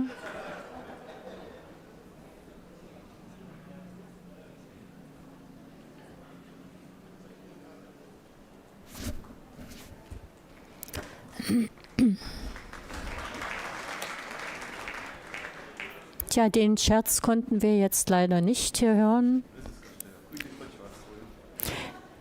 Jedes Mal grüße ich euch, ihr lieben tschechischen Freunde. Ja, ein jüdisches Sprichwort sagt, Sie sehen, ich habe einen längeren Bart, ich darf die Passion mitspielen und habe eine. Der Mensch macht Pläne und der liebe Gott lacht. Und so ist das manchmal auch beim Programm und bei Planungen, die manchmal gemacht werden. Ich hoffe, dass das neue Programm der Domowina einen guten der Grundlage gibt und den Kern unserer Organisation zeigen wird. Wir sind in unserem Ausschuss dazu gekommen, du hast es gerade gesagt, Marc. Wir haben uns getroffen, um festzustellen, dass das Wichtigste ist, wir haben das Programm zu kürzen und auf den Kern bezogen formulieren Meistens wird doch das Programm nicht im Ganzen gelesen. Und deshalb, es ist wichtig, dass er das Wichtigste sagt und den Kern äußert. Das war gar nicht so einfach, das so zusammenzufassen, dass es trotzdem gut klingt und alles aussagt. Wir haben sehr lange daran gearbeitet. Und dort möchte ich im Namen des Ausschusses besonders danken. Das sind allen danken. Es waren Vereine, es waren Einzelne, die mir gemailt haben, die Briefe geschrieben haben, die gesagt haben, ihr habt das vergessen, dieses Thema. Und das zum Beispiel, liebe Matschica, wir haben in einem Bereich die gesamte Wissenschaft vergessen. Also es passieren auch Fehler. Und deshalb großen Dank allen, die uns dort unterstützt haben. Größter Dank Madlenka, an Madlenka. Oder sie zählt da hinten, Madlenka Disano. Sie hat von Seiten der Verwaltung her sehr gut zugearbeitet. Vielen Dank auch allen denjenigen, die im Ausschuss direkt mitgearbeitet haben oder auch uns in anderer Weise unterstützt haben. Ich denke, Marco, du hast das auch so empfunden. Die Treffen waren immer sehr angenehm und waren sehr erfolgreich. Es hat etwas gebracht. Wir haben ein schönes Programm. Wir haben das Programm gekürzt auf 7 einzelne Teile. Sie sehen das Programm im Obersorbischen auf Seite 110. Auch in Niedersorbisch haben wir es formuliert. Wir haben uns in der Präambel darauf geeinigt. Wir wollen zurückschauen, wir wollen die Gegenwart betrachten und uns auch die Zukunft ansehen. Es ist alles darin enthalten. Die grundlegenden Themen sind bekannt: Verantwortung, Offenheit, Verbindlichkeit, Verantwortung für unsere Mitglieder, für das sorbische Volk, aber auch als Organisation, dass die Mitglieder für den Erfolg unserer Arbeit zuständig sind. Die Öffnung bezieht sich auf Transparenz, dass man sagt, was tun wir hier? Wir haben ja auch heute Gäste da. Dass der Bundesvorstand auch bei YouTube präsent ist und auch Offenheit, damit jeder in die Domowina eintreten kann. Es ist kein elitärer Verband, es darf jeder mitmachen. Eine Ausnahme haben wir gemacht. Das ist heute so wichtig. Alle, die die Satzung nicht entsprechen wollen oder dem Grundgesetz nicht entsprechen, der Demokratie und der grundlegenden Regelung der Menschlichkeit, die sollen darüber nochmal nachdenken und dann können sie gern auch Mitglieder werden. Und das Dritte, die Verbindlichkeit, Sprache und Kultur und Geschichte, dies alles macht das sorbische Volk auch, aber auch die Verbindung zwischen der Niederlausitz, der Mittellausitz und der Oberlausitz. Es gehört alles zusammen. Und auch dort hat bisher der Bundesvorstand getroffen. Wir waren einmal in der Mittleren, einmal in der Ober- und einmal in der Niederlausitz. Wir haben uns abwechselnd getroffen und es war auch immer jemand aus jeder Region da, der einen Vortrag gehalten hat darüber, was dort besonders große Probleme sind in der Zeit und was besonders gut läuft. Wenn der Austausch gut läuft, dann gibt es auch eine gute Verbindung. Der zweite Punkt, politische Vertretung. Ich denke dort der kurze Kommentar. Die Domowina wird auch in Zukunft das richtige Organ, welches unsere Interessen vertritt. Wir haben auch den Sorbenrat und so weiter. Was auch besonders um die Wahlen herum die Frage war hinsichtlich der SSW, möchte ich das Bedenken äußern. Als Verein können wir pluraler auftreten. Wir haben viele Vereine drin. Als Partei müssten wir uns wählen lassen. Und auch ohne die Klausel der 5% brauchen wir etwa 50.000 bis 60.000 Stimmen hineinzukommen. Und damit ist wohl die Sache abgetan. Das muss man sich gut überlegen. Ich denke, die Domowina ist dort als Vertreterin gut aufgestellt. Wichtig ist auch die religiöse Einstellung. Punkt 5. Wir haben diskutiert, wie wir es formulieren, aber in unseren sorbischen religiösen Gemeinden gibt es viele, die sehr aktiv sind als Sorben. Dort unterstützt die Domowina, soweit sie kann und soweit wie es nötig ist. Das ist auch ein Teil unserer Arbeit.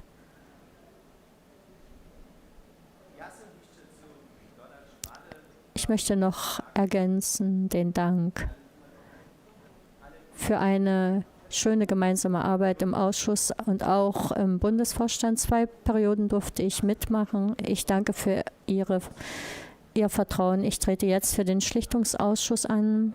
Ich hoffe, Sie werden sich ordentlich streiten. Das ist etwas Neues für mich. Was ich den Neuen mitgeben möchte, das ist das, was ich immer gesagt habe. Bisher war es nicht möglich, aber ein Amerikaner hat gesagt,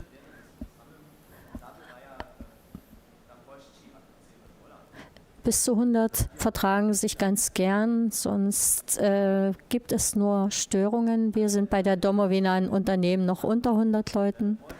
Das ist gut. Wir hoffen, ihr fördert weiter die Jugend und die Kinder. In Schulen und Kindergärten funktioniert das, aber ich denke auch bei den Jugendclubs wäre das nötig. Ich glaube, die Bürokratie ist wohl das größte Hemmnis. Bitte finden Sie einen Vertreter, der sich besonders um die Jugend kümmert, sich um sie kümmert, mit ihnen in Kontakt steht. Die nächste Generation ist sehr wichtig, dass es dort läuft. Sie wissen es selbst, wie es in den Vereinen ist. Es ist nicht einfacher mit der Bürokratie. In der Bibliothek steht, der Geist belebt, die Bürokratie tötet. Damit ich nicht noch 3 Minuten herausfordern muss, gibt es noch eine kleine Kritik und dann sind Sie mich erst einmal 4 Jahre los. Viel Glück für Sie. Ich habe 17 bei der Hauptversammlung gewagt zu sagen, dass damals zusätzlich fehlten in der Verwaltung die Hälfte der Leute, weil sie Elternzeit hatten, Sabbatical hatten, weil sie krank waren. In diesem Jahr haben die Stiftung und die Domowina alle ihre Aufgaben erfüllt. Ich bin dann wieder ins Volk gegangen und da kam jemand zu mir. Weißt du, Damian, warum wir das geschafft haben mit der Hälfte der Leute? Weil wir uns in dem Jahr sehr bemüht haben.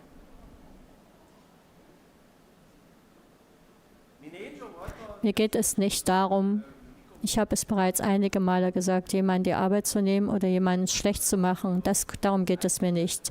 Für mich ist wichtig, nehmen wir die Arbeitsstellen, die wir haben. Und in Zukunft wird es nicht einfacher.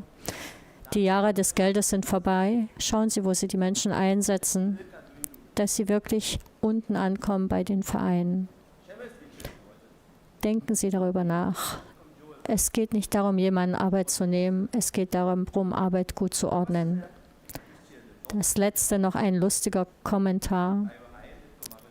Ja, jetzt haben wir das Programm.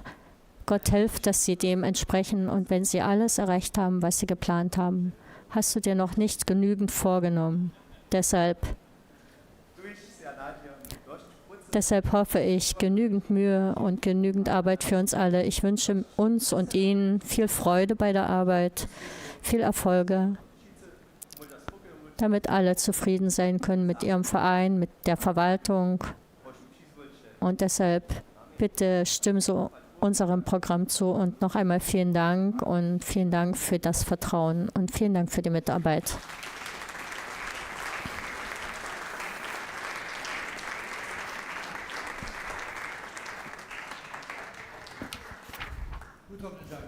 Herzlichen Dank, Damian, für deine Ausführungen und deine guten Ratschläge. Gibt es noch Anfragen zum Entwurf des neuen Programms? Falls ja, dann bitte inhaltliche Vorschläge. Stilistische brauchen wir hier nicht beschließen. Ich stelle dann nichts fest. Keine Anmerkungen zum Entwurf. Da können wir also fortfahren. Ich lese die Vorschläge vor, die Delegaten der 23. Hauptversammlung der Domowiner verabschieden das Programm der Domowiner. Ich bitte da um das Heben des blauen Kärtchens, wenn zugestimmt wird. Herzlichen Dank. Gibt es Gegenstimmen? Stimmenthaltung? Da sehe ich auch keine. Damit ist das neue Programm der Domowiner einstimmig angenommen. Herzlichen Dank. Ich möchte mich nochmal bei allen Mitgliedern des erweiterten Ausschusses für innere Demokratie und sorbische Zivilgesellschaft für die fleißige und konstruktive Arbeit bedanken. Und vor allem dir, Damian, dass du das so gut angeleitet hast. Herzlichen Dank.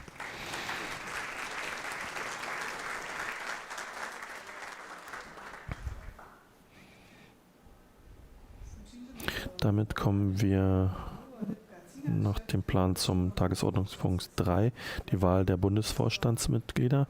Ich würde aber erst mal bitten, noch eine Kleinigkeit beizusteuern. Wir haben heute den Vorsitzenden David Statnik gewählt und nach der Satzung müssten wir ihn eigentlich noch zumindest berufen, nach dem Artikel 12, Punkt 1 und 2, in den Vorstand im Sinne des BGBs 26. Da würde ich euch alle nochmal bitten, wer dafür ist, dass wir David Statnik als Vorsitzenden in den bürgerlichen Paragraph 26 berufen.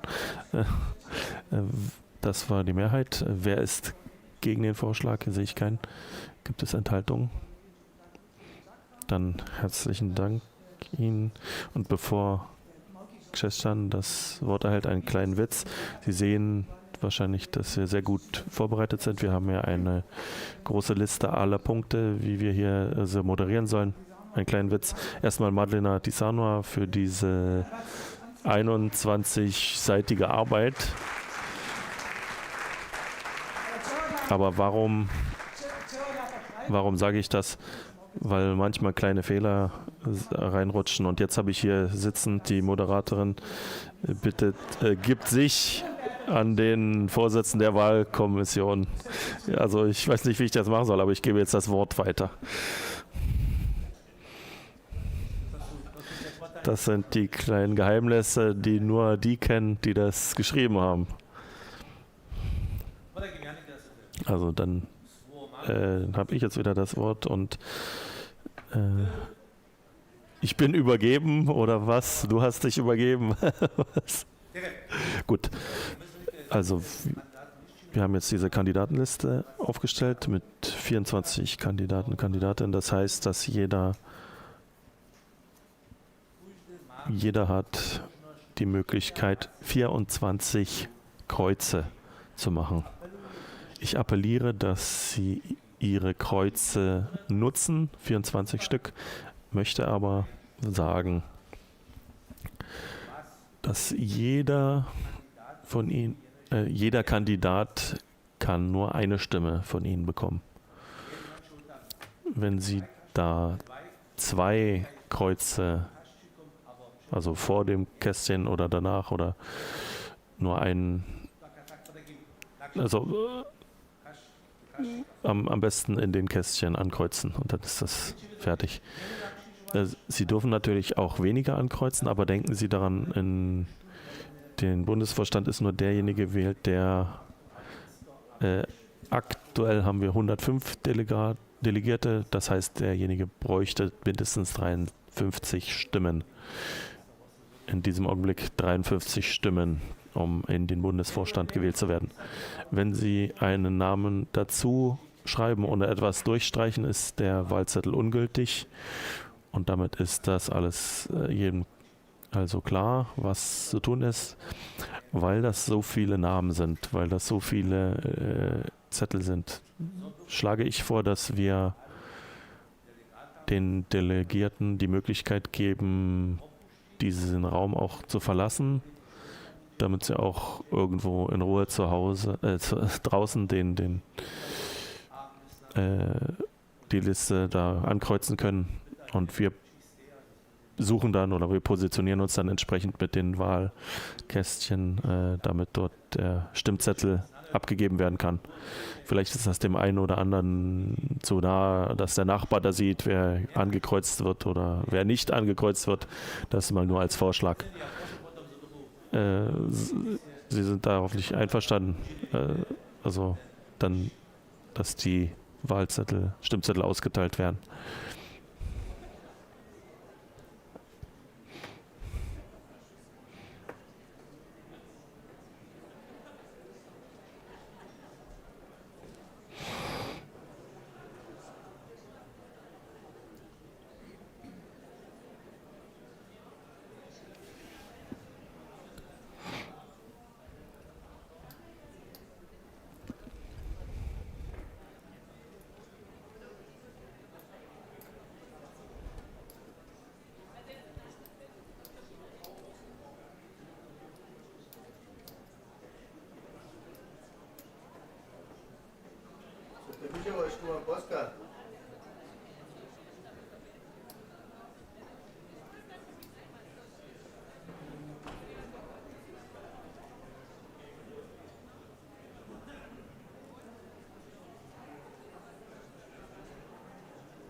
Hat jeder einen Wahlzettel bekommen? Falls nicht, dann bitte melden. Die Hand nach oben. Lubin hat noch nicht.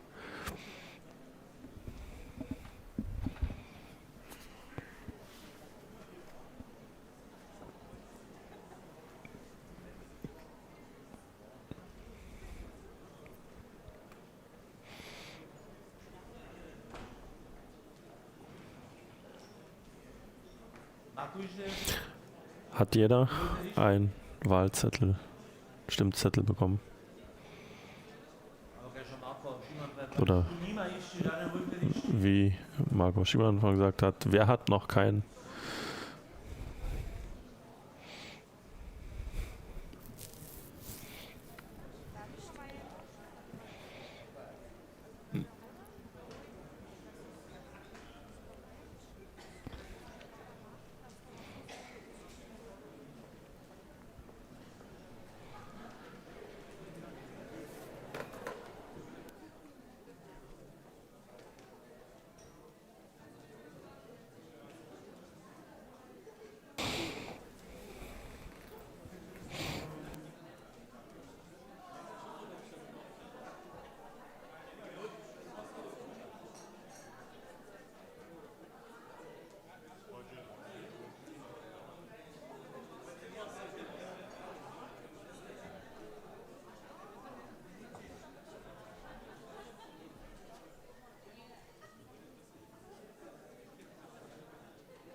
Ich möchte kurz die Situation nutzen und einen Gruß weitergeben. Der Ministerpräsident hat mir vorhin geschrieben, er lässt herzlich grüßen und bittet nochmal um Verzeihung, dass er heute nicht anwesend ist. Und er hat mir geschrieben, dass er in der Zwischenzeit sich gekümmert hat, dass die nationalen Minderheiten, und zu denen gehören wir auch dass die genannt sind im Koalitionsvertrag, und auch die Sorben versucht er dort aktuell eintragen zu lassen. Wir werden sehen, ob das Erfolg haben wird. Und ich denke, das ist eine gute Entschuldigung dafür, dass er heute nicht hier anwesend ist.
Ich frage mal, wer hat noch nicht seinen Stimmzettel abgegeben?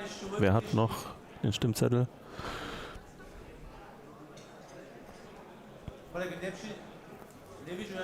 Also ich sehe keine Meldungen.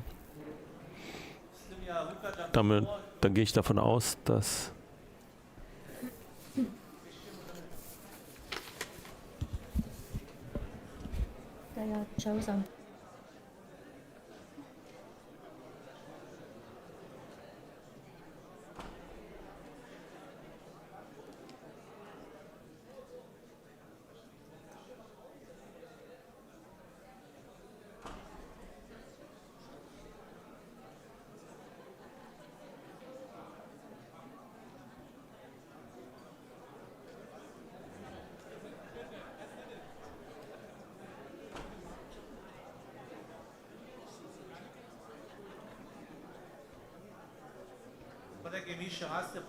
also nochmal die Frage, wer hat noch seinen Stimmzettel, wer hat meinen Stimmzettel noch nicht abgegeben?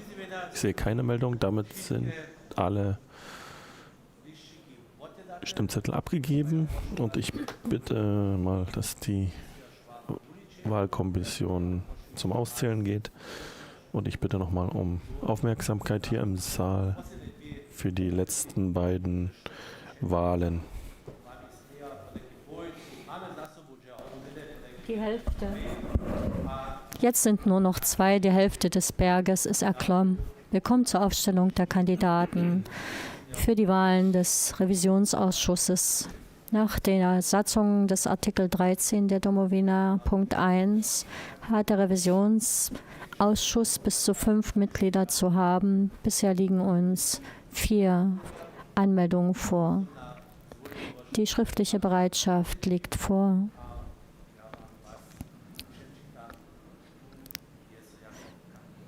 Ich sage Ihnen jetzt, wer als Kandidat steht für den regionalen Verband Hoyerswerda. Gabriela Linakoa.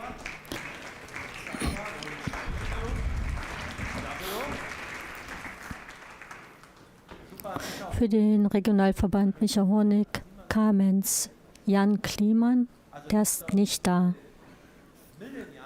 Und damit es nicht zu Irrungen kommt, Sie haben gerade in den Bundesvorstand Jan Kliemann mit Doppel-N gewählt oder können Sie wählen und jetzt Jan Kliemann mit einem N.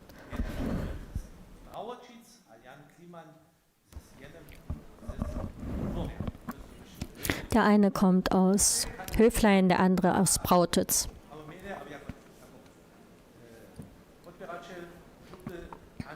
André Seeler, Regionalverband Hoyerswerda unterstützt Lubina Dutschmann.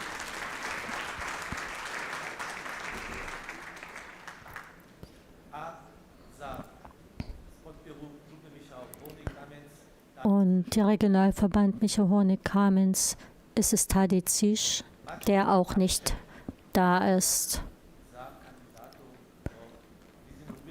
Haben Sie weitere Vorschläge für den Revisionsausschuss? Ich sehe, dem ist nicht so. Haben Sie Fragen an Frau Lieback und an Frau Dutschmann? Dem ist auch nicht so. Dann schließe ich diese Liste und bitte Sie erneut um Aufmerksamkeit.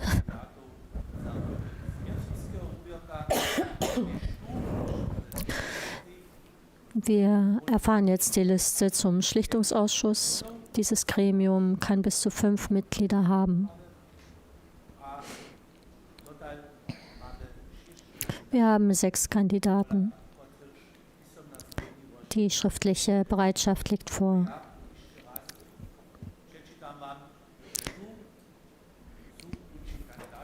Und ich lese Ihnen jetzt die Kandidaten vor.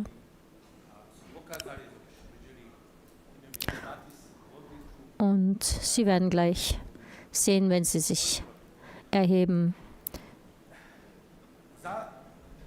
wer das ist und wem Sie Ihre Sympathie erweisen. Der Regionalverband Kamenz Micha-Honig schlägt Herrn Alfons Korreng vor. Der Bund der sorbischen Studenten unterstützt die Kandidatur von Damian Dörlich.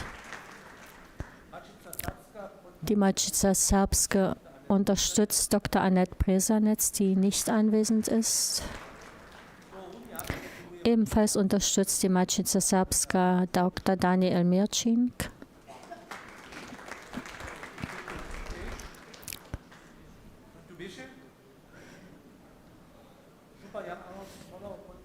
Der Regionalverband Jan Arnoš Smoler und Bautzen unterstützt Lenka Thomas.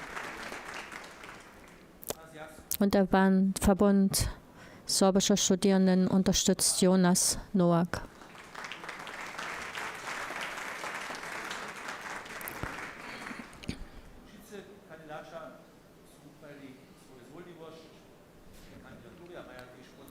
Alle haben ihre Bereitschaft erklärt und werden auch durch einen Regionalverband oder einen Verein unterstützt. Haben Sie noch Fragen an die genannten Kandidaten? Wenn dem nicht so ist, dann schließe ich diese Kandidatenliste.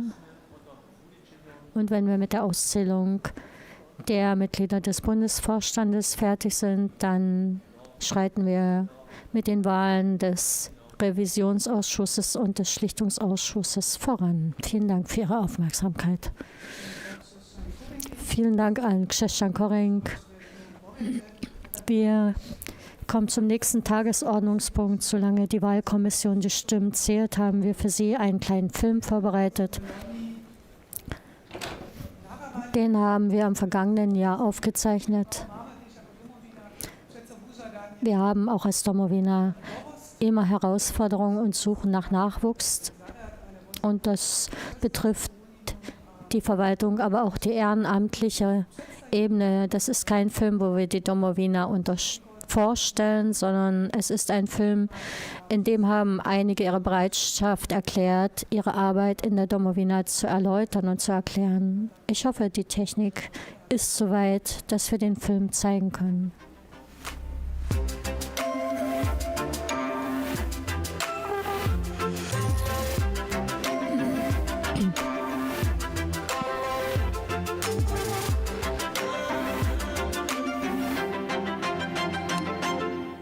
Rekam Peter Bresan. Ja, Rekam Clemens Skoda. Ivan Lotritz. David Statnik. Beata Bresanova. Julian Nitscher. Florian Kieslich. Christoph Berschin. Maximilian Asadzki. Jasem Judecocina. Jasem Wotros, a bydlu wysmyczkicach. Ja, Pschinus Bančicki Goa. Ja, Pokadams Ochose. Pokadam z Budyšina, bydlu v Pritčicach. Ja Pšindus České z Hradec Králové, tam jsem se nachodil. Ja Pechadam z Dešna, a bydlím tam také zase. Ja, Pokadam z Wilsdorfa, Ola Drežan. Ja Pokadam z Worcena. Ja pokadam z Delan, z najrejšej wieski całego sveta, a to sowieso Ralbice. Pokadam je z Radbora, bydlu netko v Horkach pola Košic. Pokadam z Budyšina. Když bych já měl Serbov a jich zhromadność opisać, je to za mě přečelio, věra a živění. Serbska zromadność je na wulka sulba. Serbske ludzie sú za mňa dostojné a kladú klapotaty. Oni rade romadže se zetkavaja a kulturu pistuja. Jako lud sú Serbia robustní. Serbski lud je hospodliwy, zdvorliwy, przeczeny, ale ma też w sobie swoje komplikowane problemy. Tak serbstvo je přichodže zdržeć, to je jeno jacha české prašenie. Bych ja na také prašenie odmovu měl, bych ja musel sednúť do Budyšina a s předsedu domoviny hodvať. Ta najväčšia starosť za nás, za mňa, so my serbskú reč zubíme. So serbstvo jeszcze boli zubi, że ta serbska rzecz so w przykładzie nie będzie tak jak z czynnym żywną używać. A k tomu tiež zo akceptanca za serbstvo so pozubí v našom regióne. Moja najväčšia starosť za serbski lud je, že mu proste terén zubíme, za reč a kulturu. Poprzewom ja za to statkuju, ażby takie serbska rzecz, takie za ludzi była nieco siedne, nieco coś mogą one dożywić, bez tego, aż mają z tego niekakve problemy albo ciężkości. My opak my to w osobince takie we wutrobie boli dożywić jenu jacha lubu wołku, kiż serbse ryci nie o to swoim dzieciom dale dała, a nitko je ona w tej wiosce sama, a przikoweju ja z niej serbse ryczu, a ona takie je widzieć, żeby ona chcela, że jej syn, albo jej dziewka, kiż tam siedzi, żeby tej muła serbse ryczeć. A to ja necham, że to nikt tu dożywi, to dla je to zachowanie tej ryczy ważne. Tradycja w przychodzie też dalej wieść musi jara ważne, że osoby młodzina się angażuje, a znamy też nowe aspekty sobą nuc przyniesie do tych tradycji, nešto swojskie też żydowstwo czyni, a też weselo na to ma. Es ist gar nicht so wichtig, darüber nachzudenken, wie man die in die Zukunft trägt, da sie schon, finde ich, in der Zukunft stattfinden, weil die Jugendlichen auf unseren Dörfern das immer mehr aufgreifen. Die sorbischen Trachten werden regelmäßiger getragen. Rycz a kulturu do przychoda dalej wieść, gdyż my ju siedny dzień nałożujemy, a cele jednego jako Serb, albo Serboka żyjemy. Da ist das Pflegen der sorbischen Tradition bei uns der wichtigste Punkt im Dorf, für den wir als Jugend verantwortlich sind. Tradycja a ryczy jeno živa, jeli ju też jako Serbia pistujemy a ryczymy. Zobochen też młodzinu sobu zaujazał do serbskich rycznych umów, dobien him na jednym boku zamówito stać, ale ich też sobu zaruku zać, a pokazać, jakie możliwości one tu pola nas regiony mają. Ja myślę sobie, że będę też można też wiele bóle też skrócić. Na przykład, że świetne swidziny są mehr metane zone te popisane w piłom bozu, że to dwuryczne zostanie. Takie nie laszko gasz, nie se to wiadoma uknu, musisz wiele czasu, a między takie do tego inwestować, aż możesz tu jetzt tak raz przyjedasz, a potem takie drugim dalej dawasz. A ja si myślę też całkowicie ważne, że każdy Serb też nešto za to czyni, gdyż si skoro nie może dowolić od liczby sen, że przewiele ludzi niczego nie czyni. Po mojem mnenju je to ważne za nas, a v našem čestnohamskim a vonohamskim džele přeco zase pozitivne, dobre okomiki tvorić, v kotrymž możemy reč a kulturu pestować. Domowina jako cyszny zjazd, ale też jako zjazd wszystkich towarstw z tej kurzem otworzone. Tylko każdy, kto chce, może po nas z sobą skutkować. A to je można pak ze swoim towarstwem, że je też przystupi, bo nie równie tak można w naszych towarstwach a szupach sobą skutkować, acz w gremiach albo jednotliwych projektach. Niemale za wszystkich przyjdzie do praszenia się za domowinu angażować. Domowina, ja, z mojego widać ta struktura, kiż wicy zmożnia. Dokąd zawiste projekty nie może sam zobchodzić, a za to trzeba jeszcze jedną organizację, kiż jest silna, a kiż jest też der nastajna, a kiż ma też jedną syć w wszystkich kończynach na przykład. No, wune to ta domowina popa uczyni, że to nie jenoś przedseda, ale że to, ja mam prawie jena armeja wszelakorych typów, które się proszę zajmowało, a ja si myślę, to jest to, że też młodych ludzi przyczyni, że ludzi, każdy charakter ma tam swoje domizno. Ja nawiduję a uczę serbsku rzecz w projekcie Sordia. Ja żyłem jako referent pola domowiny. Ich bin Sprachmotivatorin bei der Domowina. Ja jestem przedseda domowiny. A sind tam wohne zamówite za finanse, a za infrastrukturalne należności. Ja jestem referent za kulturę a uchraj pola domowiny. Zjazka wulickich Serbów. Jedna czeka domowina. Ja działam w Rycznym Centrum Mir Witaj jako nawodnica. Połanscy działam pola domowiny w projekcie Zari, a są zamówity za obwód ryczny management. Ja jeszcze studiuję computer engineering. Ja chunie jestem przystajny pola Witaj Centruma. W Połansce są ja regionalna rycznica domowiny pola żupy Michał Hornik-Kamiec. Mój aktualny projekt nie jeden projekt, to są to jeszcze projekty. Za domowinu, Czesnohamce a Wonohamce angażuję. To czyni Wonohamce. Ja żyłem Wonohamce pola domowiny. Hauptamtlich. Ja jestem Czesnohamce. Ja jestem angaż Czesnohamce. Tak wonohamski, ale za domowinu działam takie czesnohamski. Also ja działam ja od Wonohamce pola domowiny. Hej. Also pola domowiny ja działam Czesnohamce. Nie, Wonohamce. Wonohamce. Jako przystaje. No, okej.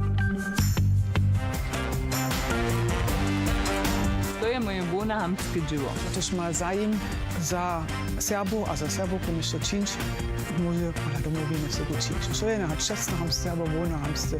Wszyscy cele utrudne witanie.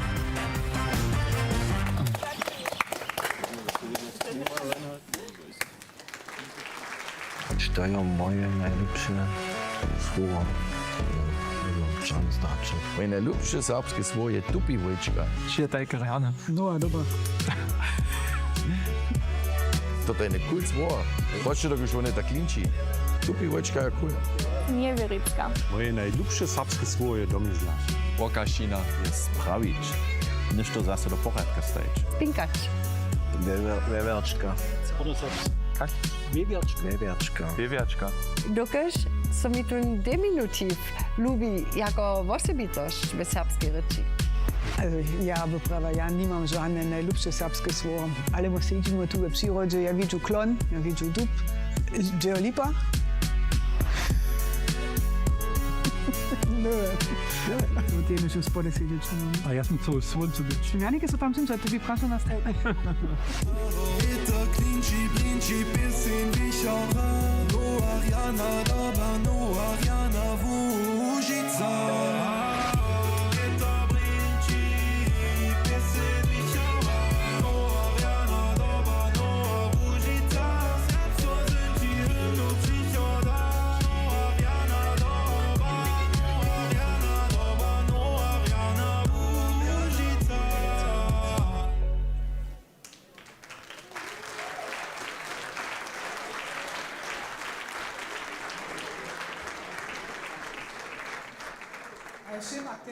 Ja, allen Akteuren, die dort mit engagiert waren, herzlichen Dank.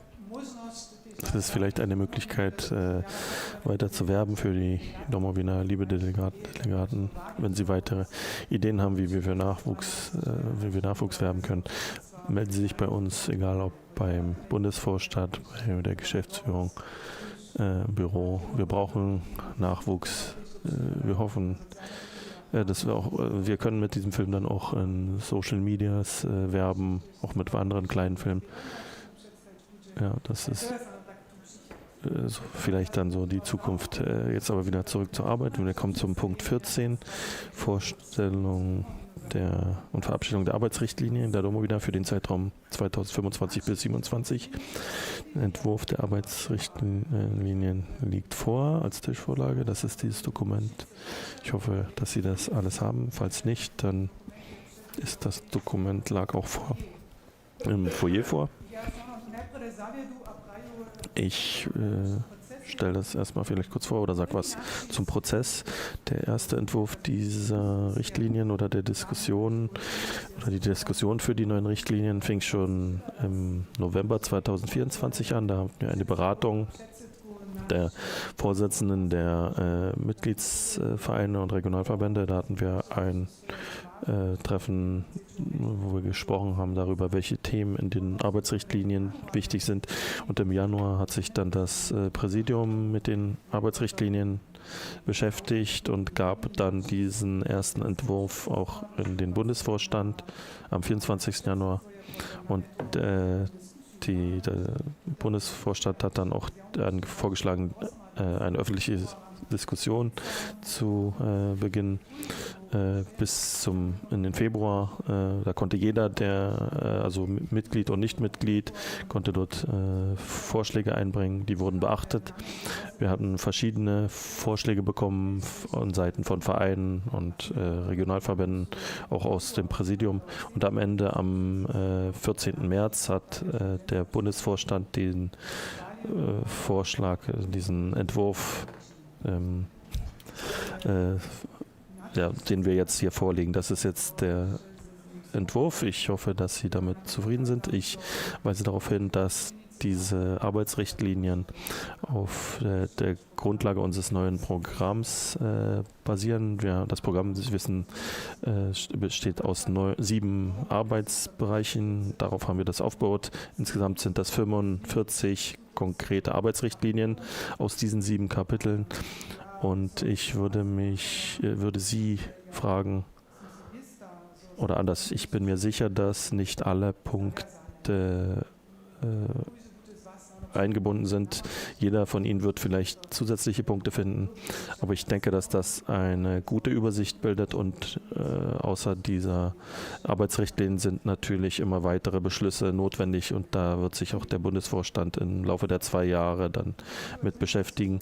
Diese Richtlinien wurden rechtlich überprüft, wurden vor allem auch mit unseren Mitgliedsvereinen und Verbänden besprochen. Da haben wir auch noch weitere Hinweise bekommen und deswegen jetzt an Sie die Frage, wenn Sie diesen Entwurf sehen, haben Sie weitere Fragen, Anmerkungen, Ergänzungen? Bitte keine stilistischen Änderungen, sondern grundsätzliche inhaltliche Änderungen.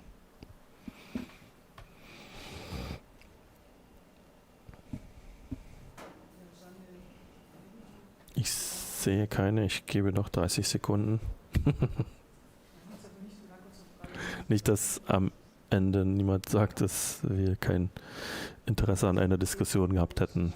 Sie haben dann natürlich auch noch in der Diskussion die Chance, das Wort zu ergreifen. Ich sehe jetzt, falls ich jetzt keine Anmerkung sehe, dann zeige ich nun den Entwurf für den Beschluss auf der Seite 121 in der Delegiertenmappe Nummer 5 Obersorbisch, auf Seite 122 auf Niedersorbisch und in der deutschen Mappe auf Seite 60.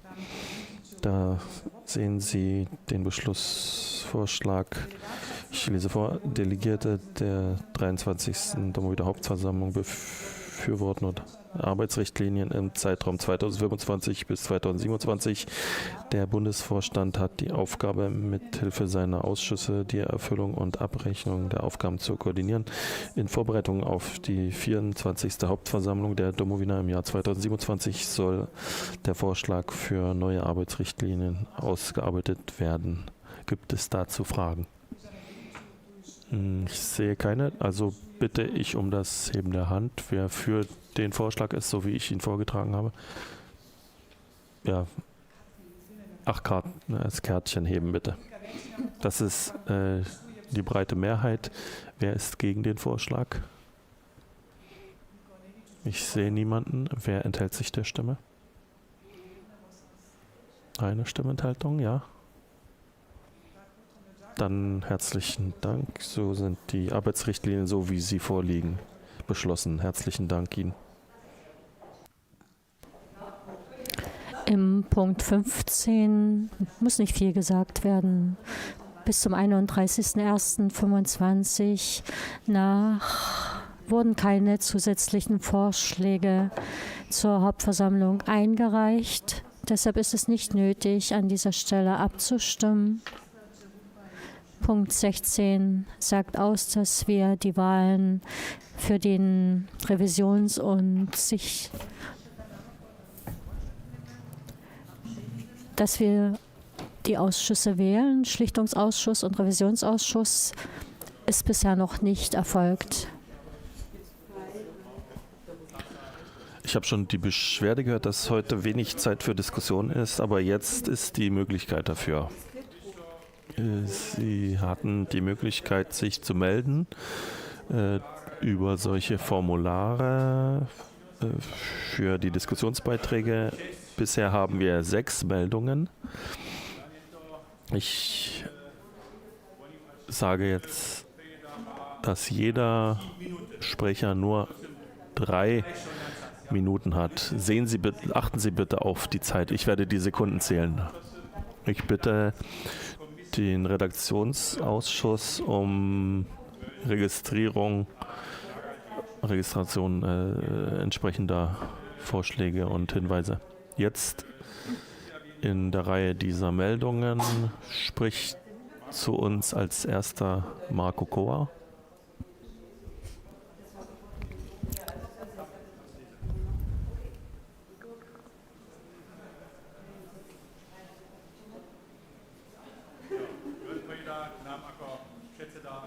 Er spricht zu uns als Vorsitzender des Stiftungsrates.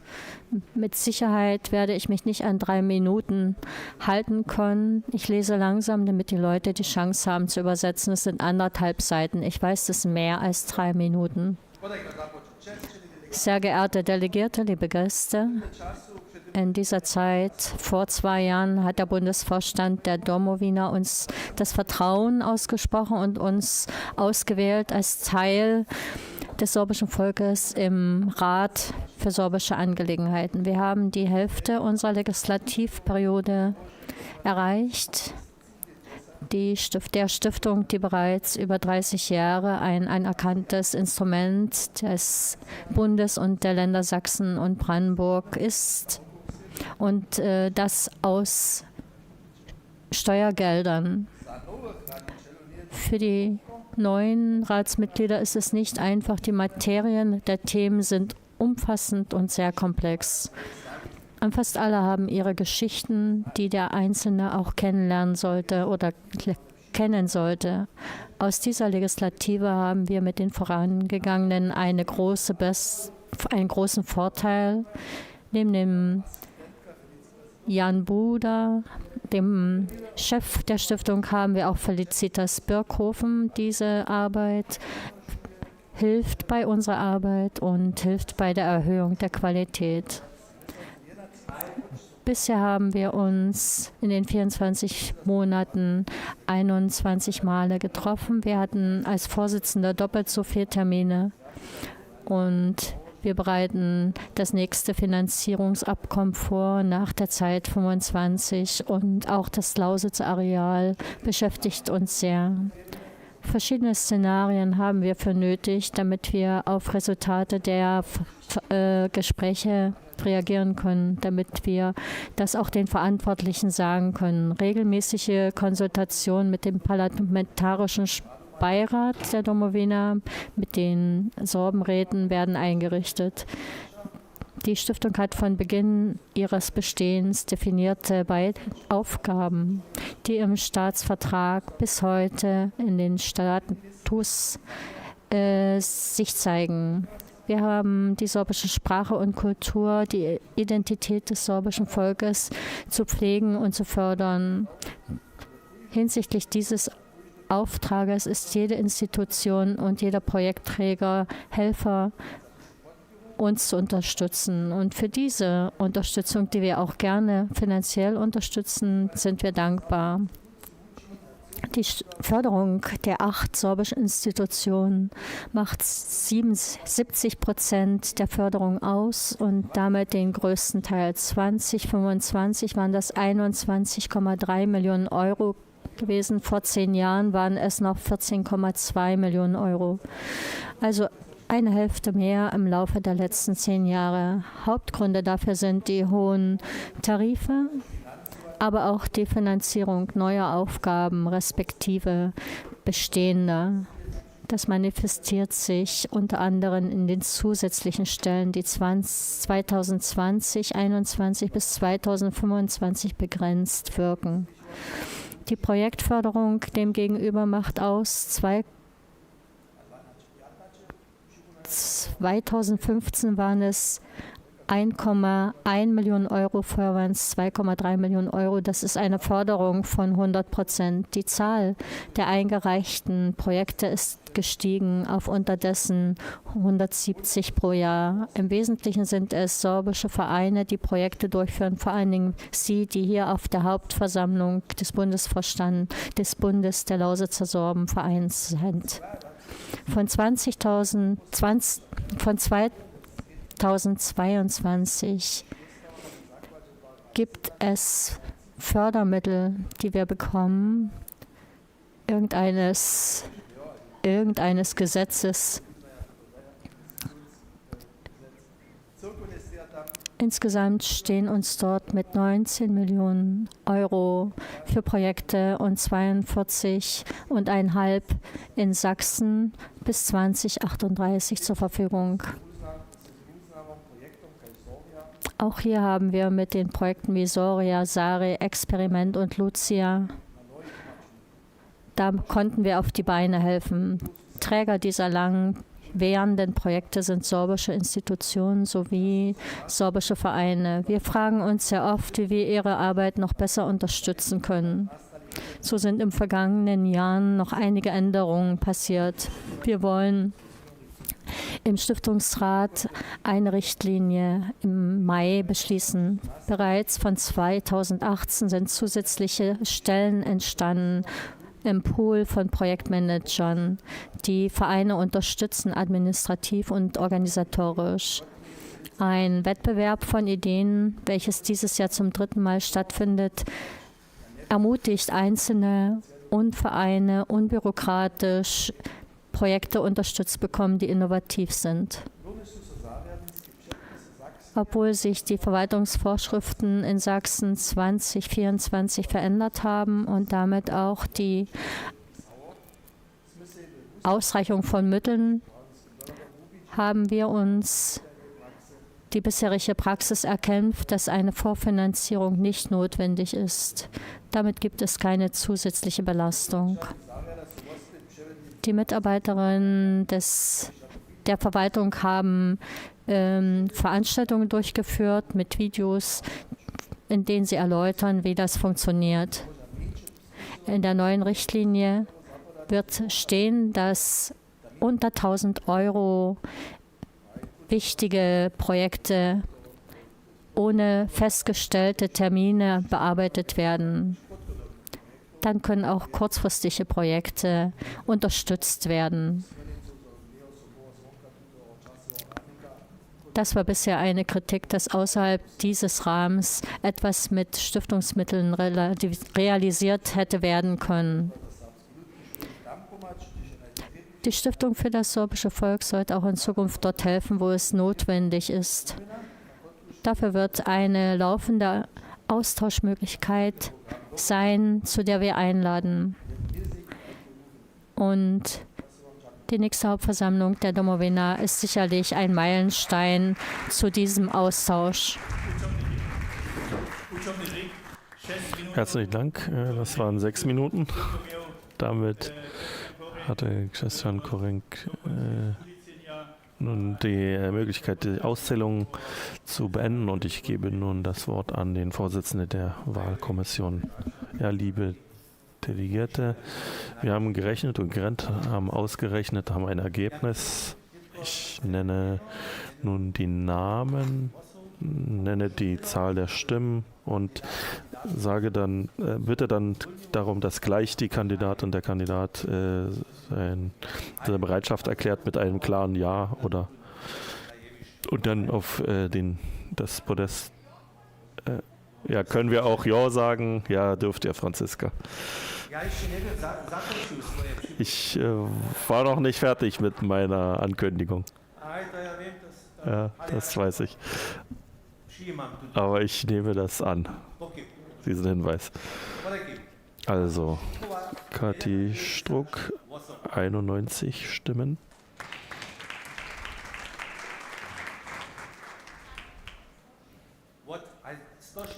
Von 106 abgegebenen Stimmen sind das 91.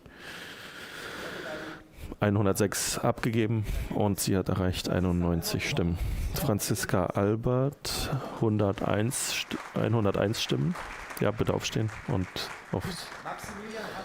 Maximilian Hasatzky ist nicht anwesend, 94 Stimmen.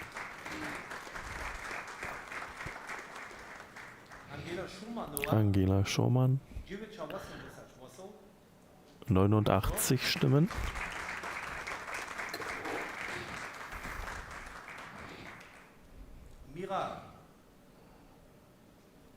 Mira Dubian, 83, ist auch nicht anwesend. Charlotte Kuschke, 87 Stimmen. Ich habe das Nicken gesehen. War das Ja? Franziska, ich habe das nicht gehört. Du kannst mir das dann sagen. Falls ich es nicht gehört habe, dann sag's mir das bitte. Danke. Joachim Glücklich, 87 Stimmen. Sehr glücklich.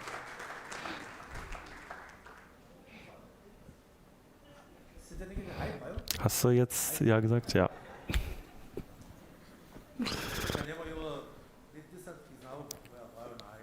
wenn ich das nicht wüsste, dann. Jan Ritscher, 96 Stimmen. Oder 80. Diana Wotscher, 98 Stimmen auch. Michaela Obel, 91 Stimmen. Carolina Miersch, 92 Stimmen.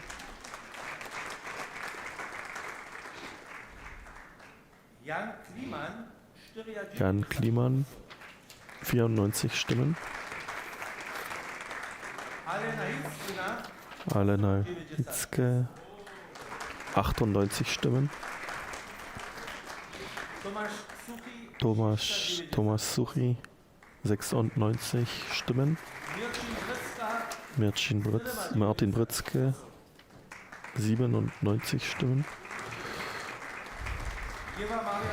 Eva Maria Czornak, 96 Stimmen.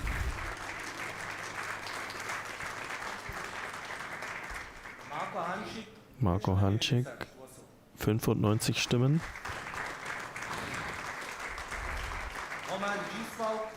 Roman Giswauk,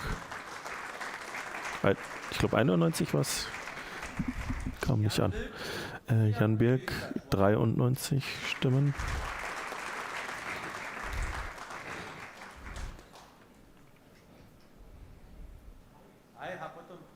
Ja, und dann weiter. Bennoberg, 97. Bernhard Zisch, 91. Mate Mark, 98.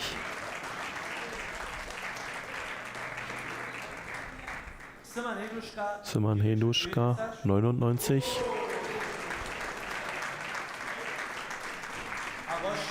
Und Boshi Benada, 88.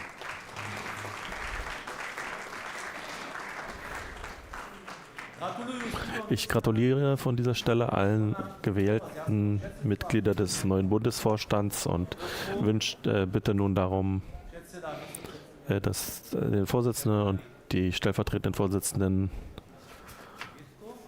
die Blumen zu überreichen.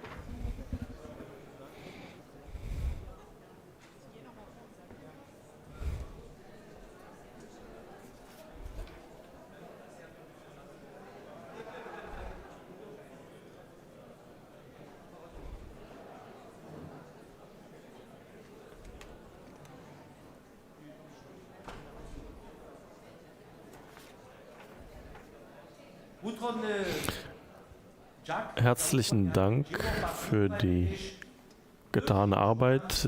Sprechen wir auch den bisherigen Mitgliedern des Bundesvorstands aus.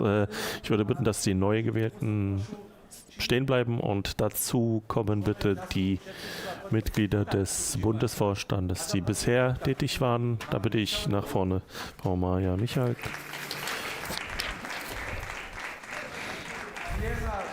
Herrn William Janhöfer, Damian Dürlich, Lubina Dutschmann, Mila Liebsch, Diana Matitz, Franziska Greizarek, Benno Stapan, Vitor Böhmack, Milan Funke, Lubina Sauer-Butschak und dazu gehört noch Felix Ritschel, der aber leider erkrankt ist.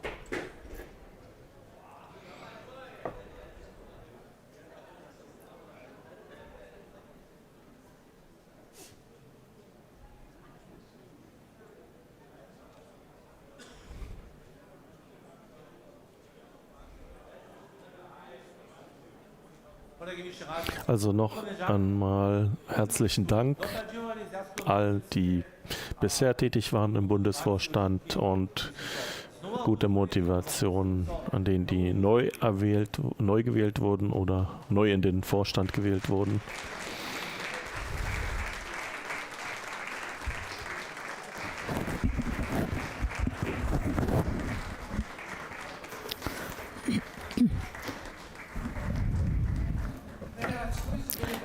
Bevor jeder Delegat aufsteht und dann jeder mit seinem Handy ein Bild macht, der neue Bundesvorstand, kommen Sie bitte dann dort in diesen Raum des Chores, das ist dort hinter der Glaswand. Kommen Sie da noch einmal hin, wir wollen da gerne noch ein Bild machen.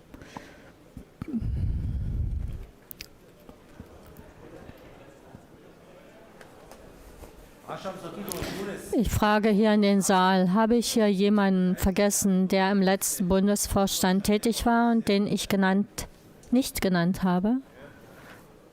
Nein.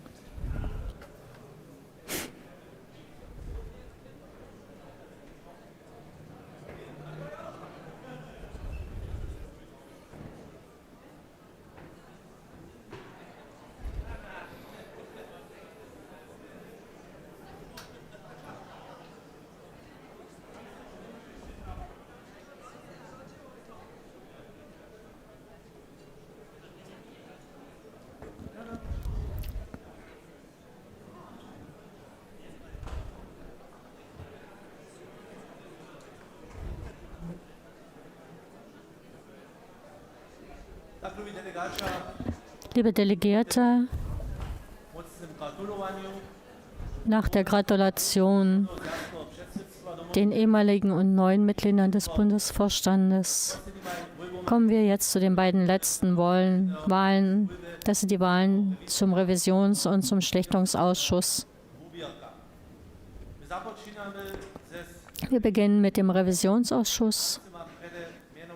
Dort habe ich Ihnen erst 4 Namen genannt. Anwesend sind dort Gabriela Linak und Lubina Dutschmann. Jan Kliemann und Tadej Zisch haben ihre Bereitschaft geäußert. Sie bekommen jetzt die Wahlscheine, auf denen können Sie 4 Kreuzchen machen. Vor jedem Namen ein Kästchen, ein Kreuzchen, mehr Kreuzchen nicht, auch keinen Namen hinzufügen. Gewählt werden die wenigstens 54 Stimmen erreichen, was wir bei den Kandidaten des Bundesvorstandes hatten. Die Wahlkommission teilt jetzt die Wahlzettel aus, die gelben. 4 Namen stehen darauf.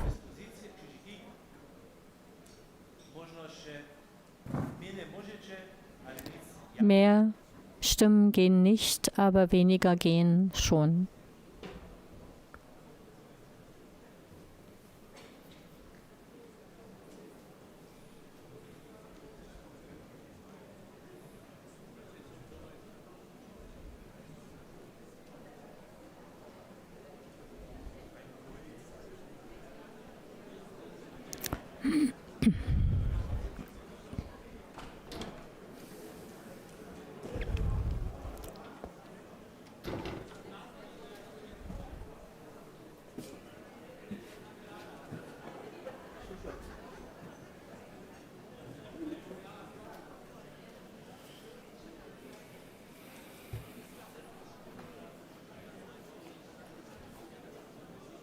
Jeśli nikt tu bez wolno liściga?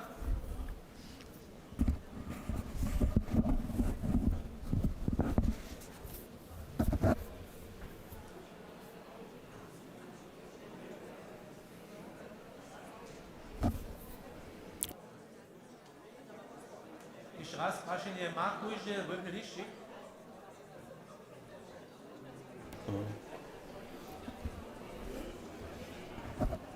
Also es ist ein Wunschding, aber es ist auch Kretsch, aber ich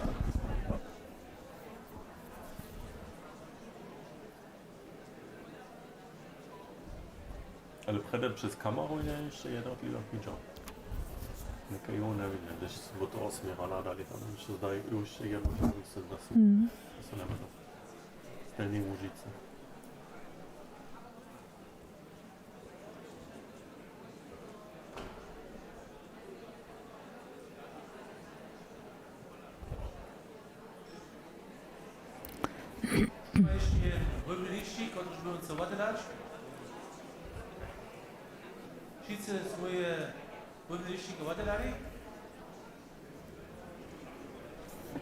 Haben Sie alle Ihre Wahlzettel abgegeben, Ihre Stimmzettel?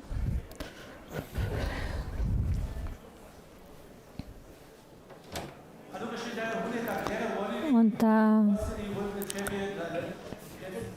es gerade so gut gelungen ist, geht es um die letzten Wahlen. Es geht um den Schlichtungsausschuss. Ich bitte um Aufmerksamkeit.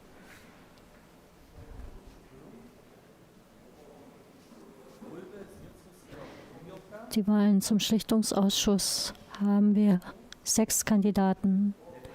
Jeder hat nur was? Also Sie dürfen 5 Stimmen abgeben. Es gibt 6 Kandidaten. Sie dürfen 5 Stimmen abgeben. Wenn 6 Kästchen angekreuzt sind, ist der Zettel ungültig. Wenn Sie etwas durchstreichen und wenn Sie etwas dazuschreiben, ebenfalls.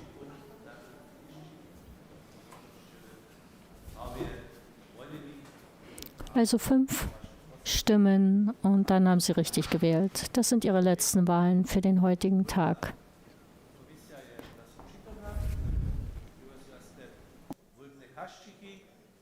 Die Wahlkommission ist wieder anwesend.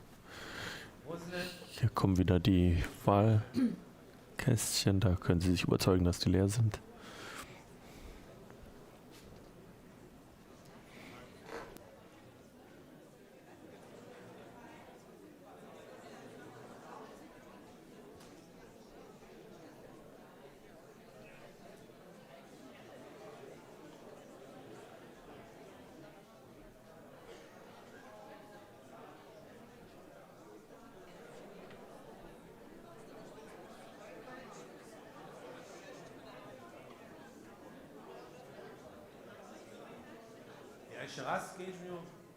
Ich weise noch darauf hin, 5 Kreuze können auf diesen Wahlzettel gemacht werden. 5 Kreuze. Und ich sage es nochmal, gewählt sind die, die mindestens 54 Stimmen haben, falls wir den Fall haben, dass eine gleiche Zahl an Stimmen ist, dann müsste noch eine Wahl zwischen diesen beiden Kandidaten durchgeführt werden.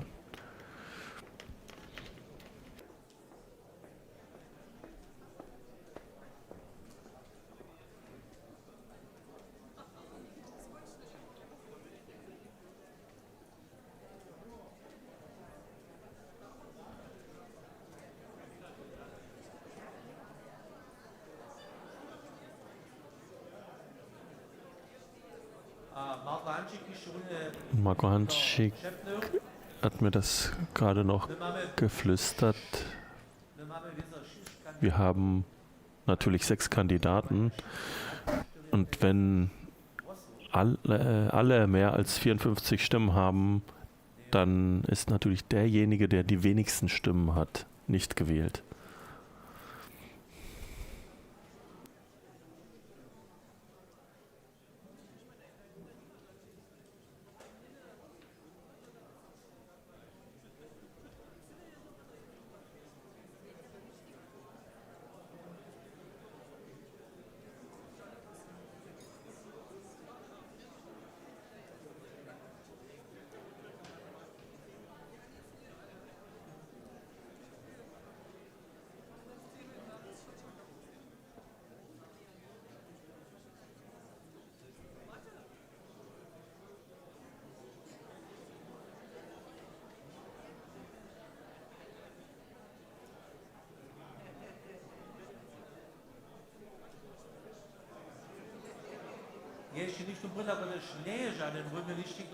Ist noch jemand dabei, der keinen Stimmzettel bekommen hat?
Ist noch jemand da, der nicht seinen Stimmzettel abgegeben hat? Liegt da zum Beispiel noch ein Stimmzettel?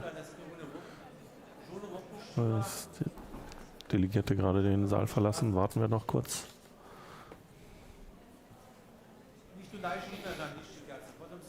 Also es hat niemand mehr seinen Stimmzettel, nur noch diese eine Stimme dort. Dann haben alle ihre Stimme abgegeben. Dann können wir auch die Wahl für die Schlichtungskommission abschließen. Ich danke für die Mitarbeit. Dann zählen wir aus und dann erfahren Sie, wer gewonnen hat. Vielen Dank.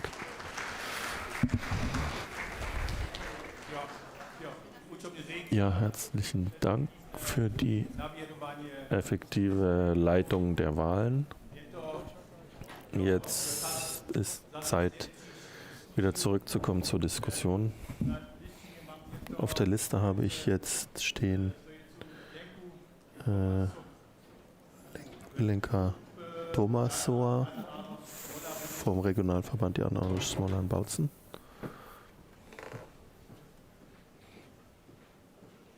Da kommt sie.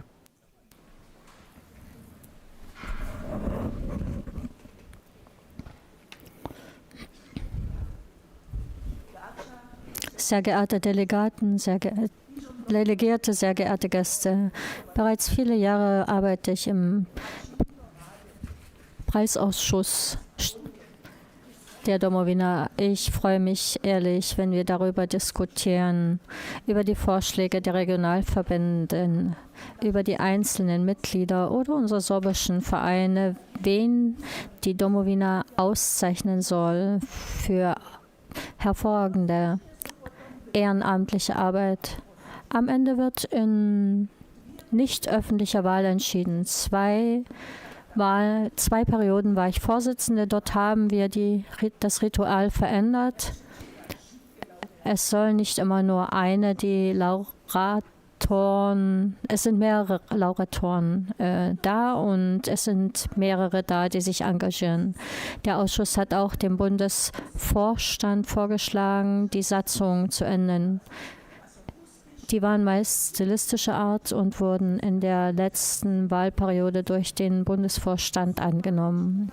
Ich lobe vor allem alle Mitglieder des Ausschusses, jedoch auch die Angestellten der Domowina, die um Clemens herum das organisieren, um Clemens Skoda herum. Rund um diese tolle Veranstaltung, immer um den Geburtstag der Domowina herum, bekommen Leute ein Ehrenabzeichen. Dann gibt es einen Preis für den Nachwuchs und höchstens 4 Sorben den höchsten Preis der Domowina.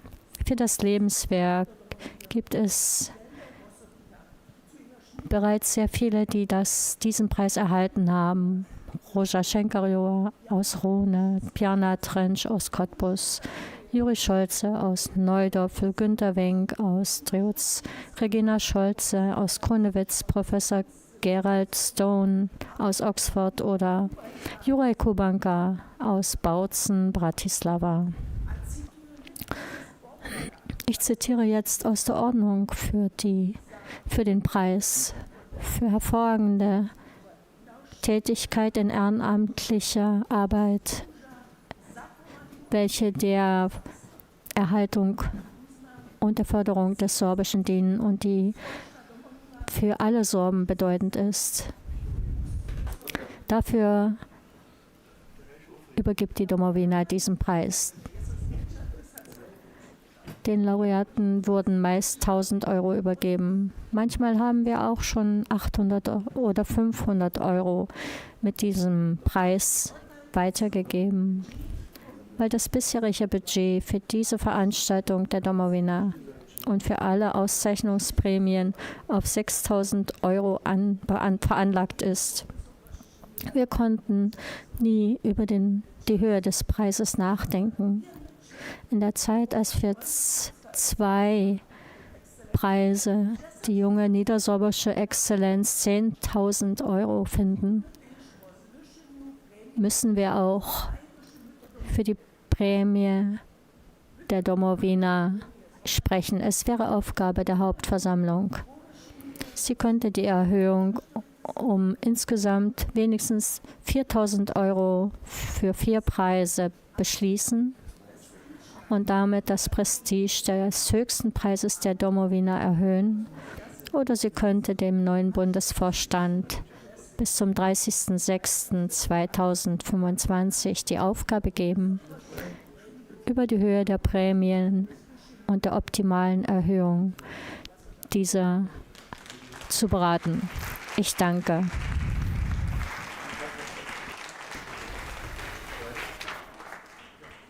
Ja. Herzlichen Dank. Herzlichen Dank für den Beitrag. Der nächste Sprecher ist Lukáš Novosad von der Společnost Přátel Lužice. Bitte, Lukáš.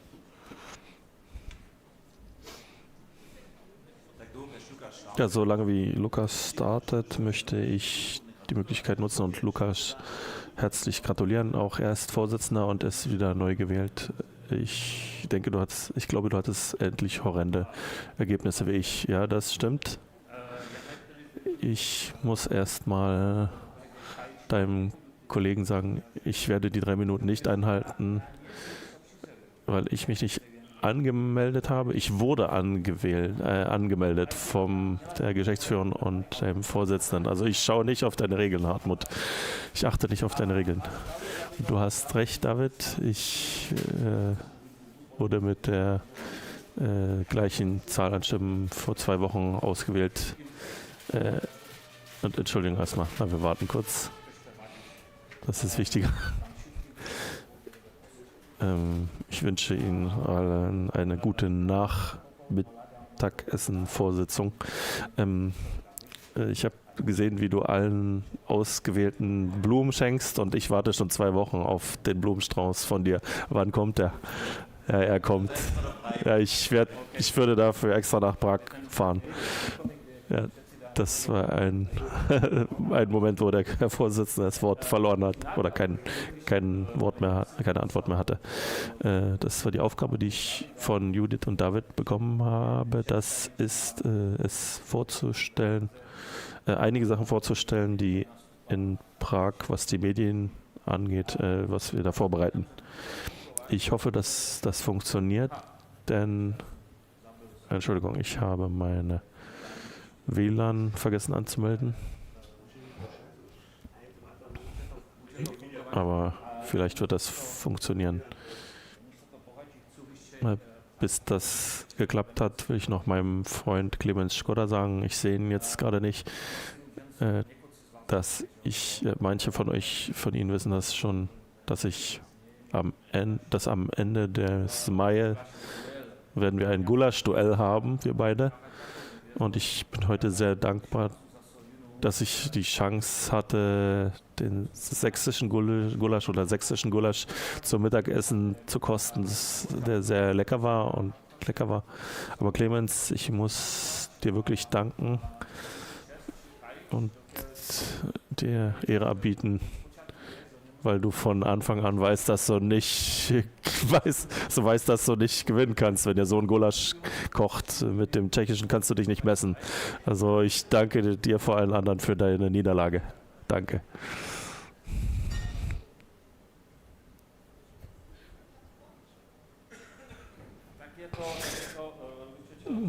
Liebe Freunde, so ist das immer, wenn die Technik funktionieren soll. Wenn man sie vorher gebraucht hat, hat sie funktioniert, dann nicht. Ah, jetzt doch. Ja. Ich fange an auf der Seite des Sorbischen Rundfunks. Ich habe sie heute nicht gesehen, ob sie anwesend ist, Monika Gerdes. Wahrscheinlich nicht, aber ich möchte ihr danken, weil ich sie zufällig bei Gelegenheit befragt hat, ob Interviews oder Talkshow, die wir angefangen haben vorzubereiten, ob die interessant wäre für den Sorbischen Rundfunk. Und sie hat zugesagt, dass das interessant wäre. Also sehen Sie, wo wird das funktionieren? Wie wird das funktionieren? Also die Webseite des Sorbischen Rundfunks, wo das erste Interview mit Hanusch Hertel ist, der vorherige Vorsitzende des Vereins war. Und das wurde, glaube ich, letzten Samstag veröffentlicht, im Sorbischen Rundfunk gesendet. 21 Minuten. Das ist nicht der gesamte Beitrag. Hier unten finden Sie das ganze Interview sich ansehen. In unserem YouTube-Kanal von der Společnost Přátel Lužice. Wir müssen kurz warten. Ja, es funktioniert. Kommt das mit Ton jetzt? Guten Tag, liebe Freunde. Ich begrüße Sie zu unserem ersten Podcast von Společnost Přátel Lužice. Also er war Linguist, er hat sehr gut das gelernt, konnte übersetzen. Das kann weiterlaufen, ich kann etwas zu ihm sagen. Er ist in der 3. Generation in Tschechien und er spricht Sorbisch und der Sohn auch und der Enkel auch schon. Also die 5. Generation Sorben im Ausland und sprechen noch Sorbisch. Das ist daran wichtig und das ist etwas, was mir eigentlich gefehlt hat, weil ich als Journalist tätig bin. Hat gefehlt eine Talkshow mit Sorben. Deswegen haben sie so eine Idee, Sorben nach Prag einzuladen, Einzelpersonen, und mit jedem eine Person zu sprechen, eine Stunde aufzunehmen über ihr Leben, Meinungen, alles, was überall eigentlich normal ist, aber bei euch nicht, was natürlich keine Kritik ist, aber sie sprechen miteinander, sie wissen alles voneinander. Und meine Erfahrung ist so eine, wenn sie ins Ausland kommen, dann sind sie offener und sprechen gleich von solchen Sachen, die sie zu Hause nicht sagen würden. Und das ist eine Sache, die wir jetzt vorbereiten. Am Ende kommt noch eine Überraschung. Sie können das auch auf unserer Website finden, lužice.com, wo unten die ganzen Videos sind, die für unseren Kanal vorbereitet werden. Natürlich, also Sorbisch sprechen, so wie der Titel der Talkshow heißt. Das machen wir auf Sorbisch, mit sprachlichen Fehlern, für die ich um Verzeihung bitte, und mit tschechischen Untertiteln. Das heißt, dass der Zuschauer, da denken wir an Sorben und an Tschechen. Sonst haben wir auch andere Sachen, die ich mit meinem Bruder mache. Das ist das unten links, die Person, der Podcast Hey Slaven, die sich eigentlich mit allen slawischen Völkern beschäftigt und mit aktuellen Problemen oder Geschichte, die mit ihnen verbunden sind. Und das entstand nur, weil ich etwas über die Sorben öffentlich sprechen wollte. Und deswegen nutze ich andere slawische Völker, um öffentlich mehr über die Sorben zu sprechen. Ja, wir haben einige Sendungen jetzt schon nur über die Sorben, aber sonst ist es ist normal, ob ich das auf Sorbisch so sagen kann, ja, dass eben überall etwas über die Sorben gesagt wird. Das ist eine Sache. Das ist noch unser YouTube-Kanal. Wer sein Handy dabei hat, kann hier gleich da aktivieren, dass er da Informationen bekommt, den Kanal abonnieren, sonst dürfen Sie nicht nach Hause. Ich kenne die Zahl, ich sehe das, wenn sie sich erhöht. Da sind auch einige von unseren Lesungen, Vorträgen. Hier auf der rechten Seite unten sehen Sie Hartmut Leibner, eine Aufnahme mit ihm. Hartmut erinnert sich daran noch. In 10 Jahren wird das dann schlimmer sein.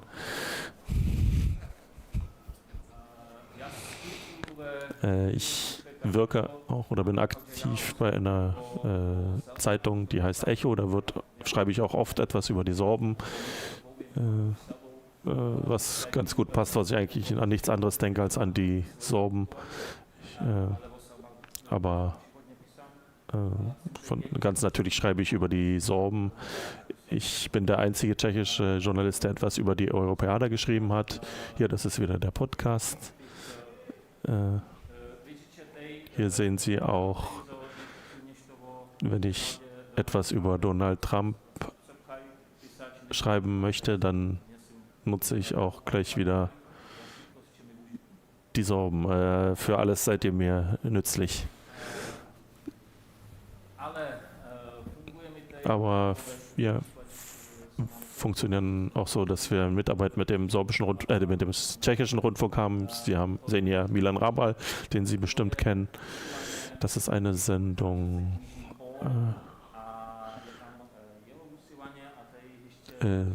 Das ist da seine Sendung und auch meine, was ein sehr bekanntes Programm ist in Tschechien. Eine halbstündige Sendung von unseren Erlebnissen mit Büchern. Es sind wieder eine Gelegenheit, eigentlich 2 Gelegenheiten, über die Sorben im tschechischen Rundfunk und in der tschechischen Öffentlichkeit zu sprechen. Das machen wir sehr oft.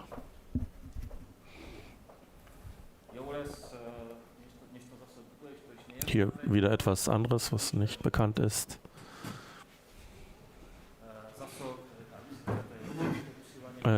Das ist wieder eine stündliche Sendung mit mir und Ondřej Šrámek. Die ist schon einige Jahre alt, aber das haben wir auch gemacht. Also jede Möglichkeit, die wir haben, die passt, nutzen wir, um in Tschechien mehr über die Sorben zu informieren, auf verschiedene Weise.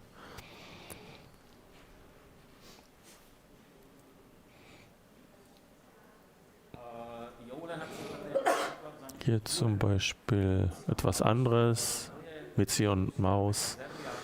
Das ist eine tschechische Sendung für Kinder zum Deutschlernen. Und das hat Ondřej Šrámek vorbereitet und er kennt eigentlich keine anderen Deutschen als die Sorben. Und der hat sich gleich an den sorbischen Rundfunk gewendet und sich gefragt, ob Jugendliche da sind, die tschechische Kinder Deutsch unterrichten könnte. Und vielleicht kann ich das ein bisschen zeigen, aber sonst macht das Katka Popelec und Katharina Krieger. Die haben das eingesprochen. Wir nutzen euch also auch fürs Deutsche. Es klappt auch. Das ist vielleicht eine Überraschung für einige.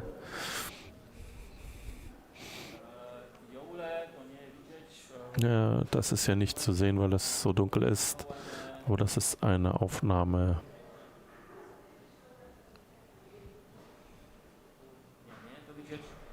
Nein, man sieht es nicht.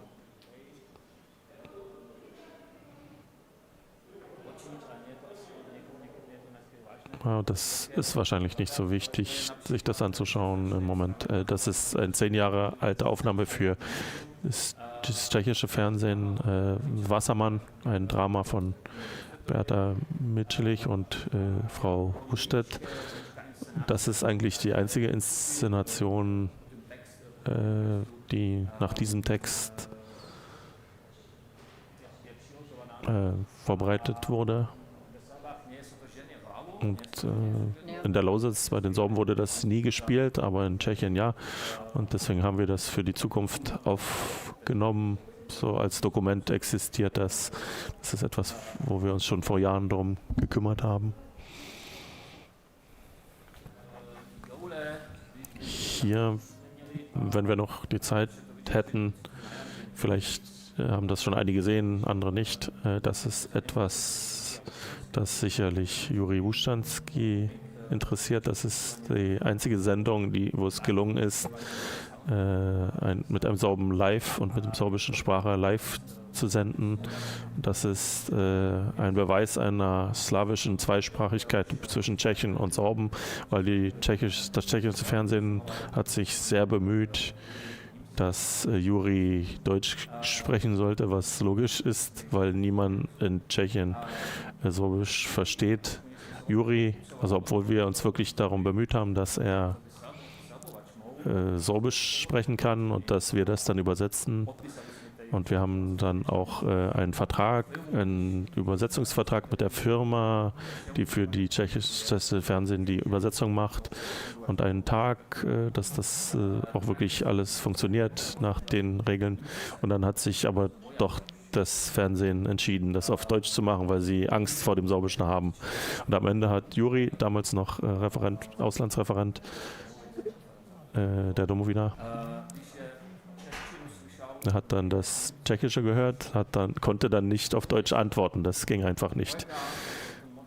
Und der Moderator, der da mit ihm gesessen hat, der war sehr nervös, voller Stress.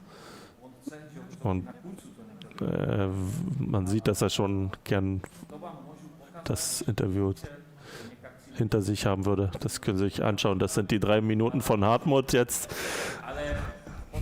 Aber später vielleicht.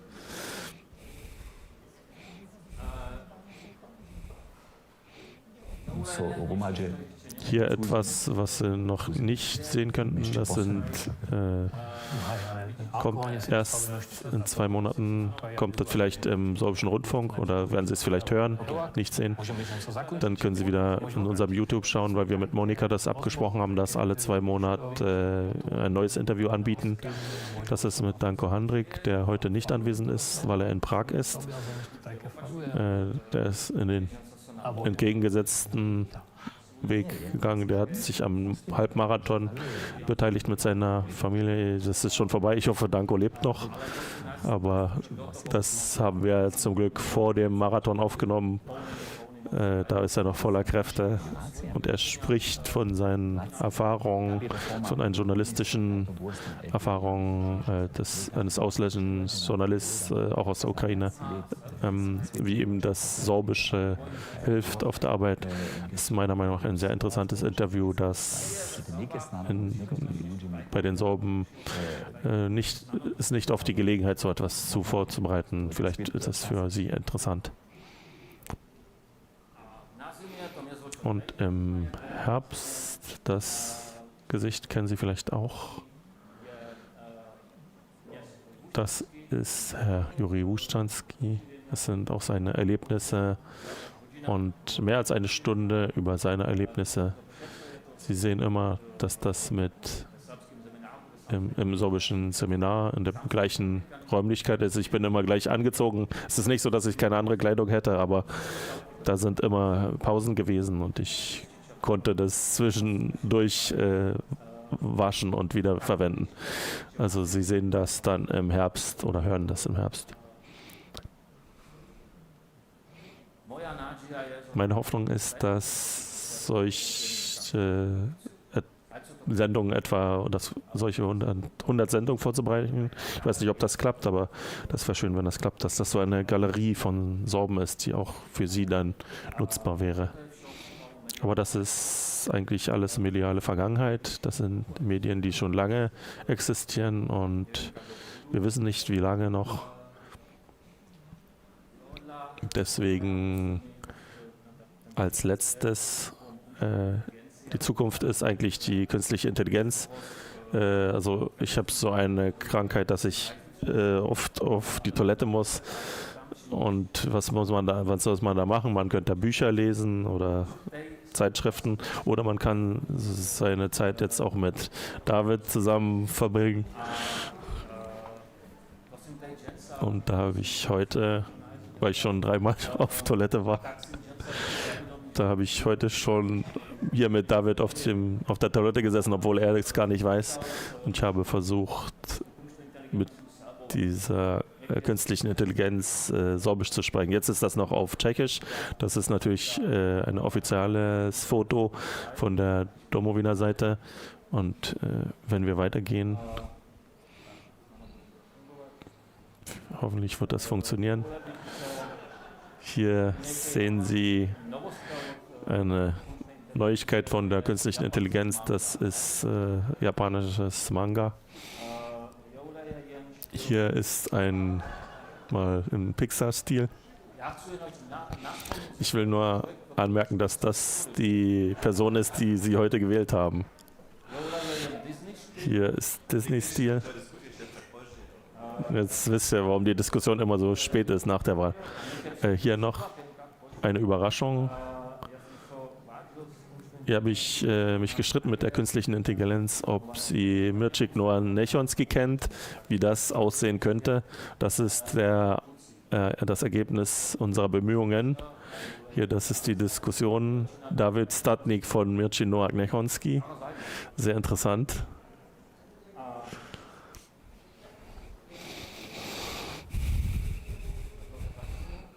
Ich mache das zu. Das ist noch nicht alles. Vielleicht klappt das.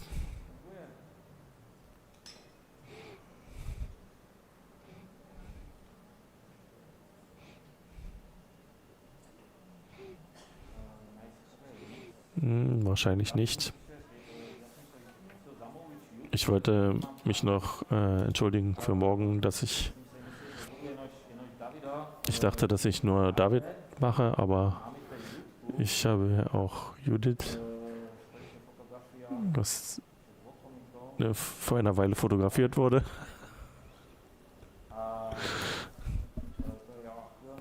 Das ist das Ergebnis, das ist Pixar-Stil.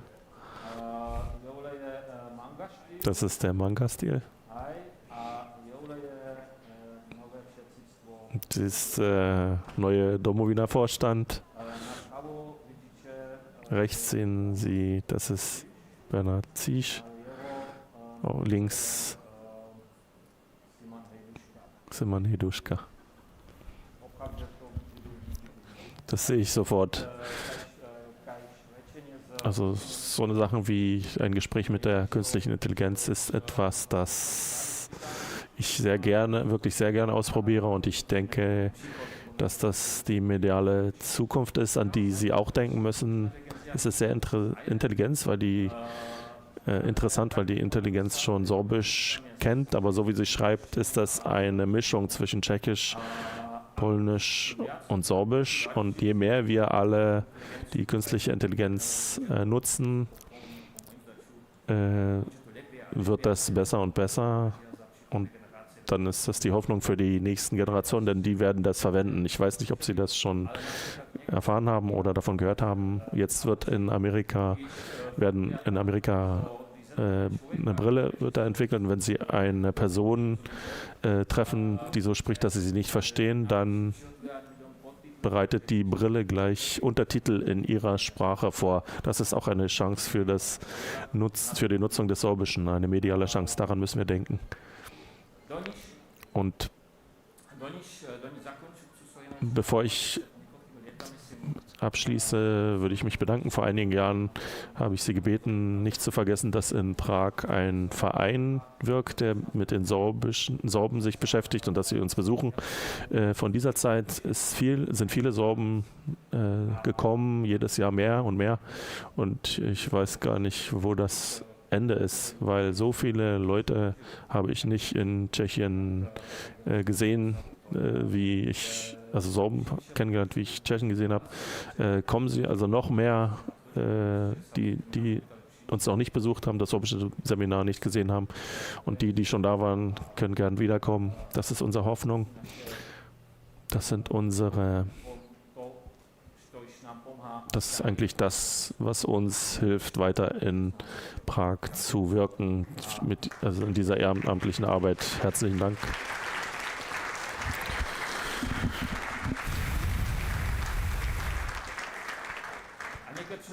Und jetzt kommt die Frage, ob Sie wollen, oder ob Juri das erlaubt, Juri zu zeigen im tschechischen Fernsehen in der Pause.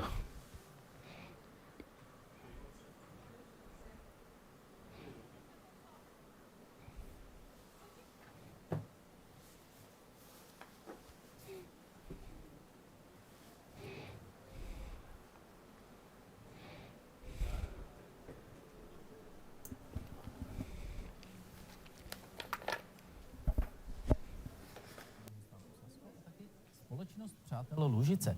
Lužičtí Srbové jsou v zásadě českou menšinou v německém Sasku. Jedním z hostů bude taky básník, hudební redaktor a politik Juri Luščansky. Teď je v Událostech komentářích. Dobrý večer, vítejte u nás. Dobrý večer, ja rád som, jak vám přišel a povítam našich českých přátelů v mojej materštine, v Łužice, Serbštine. A ďakujem sa vo sebe. Sehr gerne hierher gekommen und grüße unsere tschechischen Freunde. Ich danke dem Verband der Freunde der Sorben. Das war Sorbisch, ja? Ja, das war Obersorbisch. Ihre Sprache lebt. Und wo in Deutschland? Na, selbstverständlich. Wir sind mehr als 1000 Jahre in Deutschland zu Hause und Tschechen und die Sorben, Polen sagen zu uns Lausitzer. Wir bleiben und sind dort ein Lausitzer Volk. Und Deutsch, wie stark ist das bei euch? Wir gehen davon aus, dass wir 60.000 sind. Wir gehen davon aus, dass wir 60.000 Sorben sind, 40.000 tisíc lužických Srbů, 40 000 v Horní Lužici a 20 000 v Dolní Lužici. Ale je mnohem méně lidí, kteří tímto jazykem hovoří. Velká většina jsou katoličtí lužičtí Srbové v Horní Lužici. Zkuste to možná pro lidi, kteří nemají nebo se tolik nezajímají prostě o historii. Lužičtí Srbové. Die Geschichte der Sorben, die tschechische Geschichte in Deutschland, die Sorben in Deutschland, wie ist das passiert? Nein, wir sind eine eigenständige Sprache, wir haben eine eigenständige Sprache, wir haben sogar noch den Dual. In der Sprache gab es das auch in der tschechischen Sprache, gibt es nicht mehr, das ist das archaische Sorbisch. Und wir bleiben und sind ein eigenes Volk. Pardon.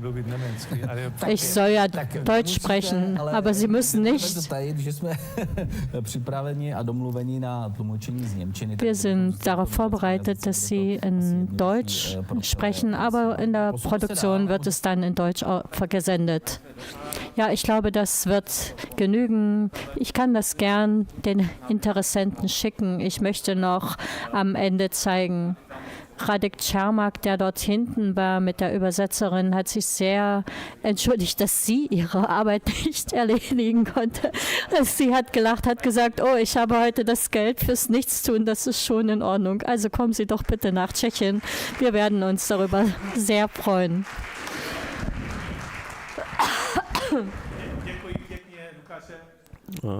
Dankeschön, Lukas, dass du so präzise deine 30 Minuten eingehalten hast. Ich würde noch kurz anknüpfen wollen, bevor das Geschäftsstand weitermacht. Also lieber Lukas, du hast recht, wir waren auf der Hauptversammlung und wir hatten keinen Blumenstrauß für dich mit, weil Clemens eine andere Idee hatte und das ist ein Geschenk von Judith, Clemens und ich habe mich auch beteiligt, dass wir so einen Blumenstrauß haben, der ist nach einer Woche wieder weg und weil du so schwitzt für die Sorben, so schwer arbeitest, haben wir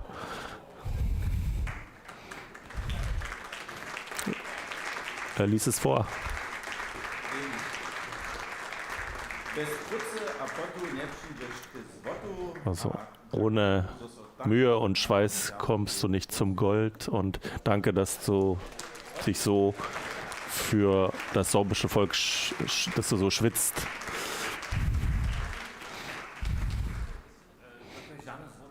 Ja, weil wir noch kein Gold haben, so muss ich das so verstehen, dass wir uns noch zu wenig bemühen. Dann werden wir uns also noch mehr bemühen. Und auch einen für den Verein. Vielen Dank.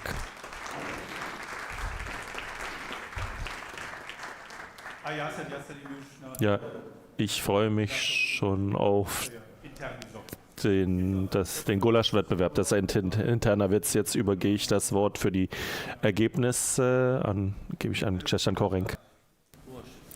Ja, liebe Delegierte, Sie haben lange gewartet. Lukas hat die Zeit etwas überzogen. Ohne künstliche Intelligenz haben wir gezählt. Wir haben unsere Augen genutzt und haben gesehen, was angekreuzt worden ist. Und wir kommen jetzt zu den Ergebnissen für den Revisionsausschuss für die Zeit von 2025 bis 2029. Ich lese den Namen vor und die Zahl und frage danach, ob Sie bereit sind, die Verantwortung zu übernehmen.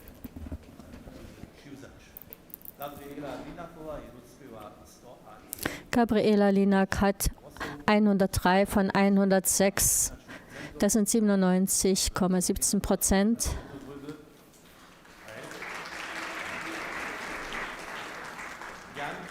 Jan Klemann hat 100 Stimmen erreicht. 94,43%. Er hat auch gesagt, dass er die Wahl annimmt. Die meisten Stimmen in dieser Gruppe erhielt Lubina Dutschmann. Die knapp unter sind 98,11%. Herzliche Gratulation, Lubina, bist du bereit, die Wahl anzunehmen? Und Hadi Züsch erhielt 103 Stimmen, was 97,17% ausmacht. Auch er ist bereit, die Aufgabe zu übernehmen.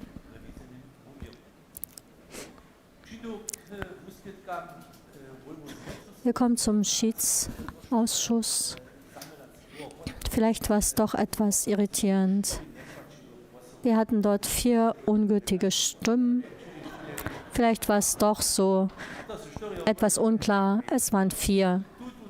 Nun ja, es spielte nicht die große Rolle, vor der sich mancher vielleicht fürchtete. Wir haben mit 88 Stimmen von 102, 88 Dr. Annette Bresan,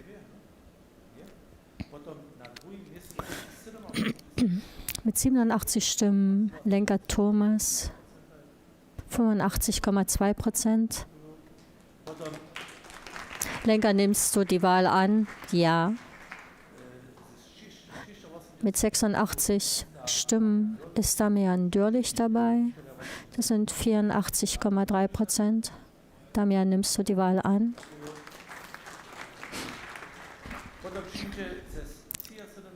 Mit 73 Stimmen ist dann Herr Mürtsching, 71,5%. Auch er ist bereit mitzuwirken. Und mit 71 Stimmen 71%. Nein, 71 Stimmen. Jonas, nimmst du die Wahl an?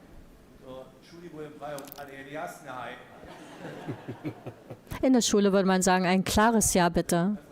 Dankeschön. Alfons Korenk erhielt 63 Stimmen. Ich bitte Frau Linak, Frau Dutschmann, Herrn Korenk, Herrn Dürlich, Herrn Noack, Frau Thomas, Herrn Marco Wesseler und Frau Jeva Maria Czornak nach vorn, bitte. Wir wünschen Ihnen viel Erfolg in die neue Arbeit und vielen Dank für die Arbeit in der Vergangenheit.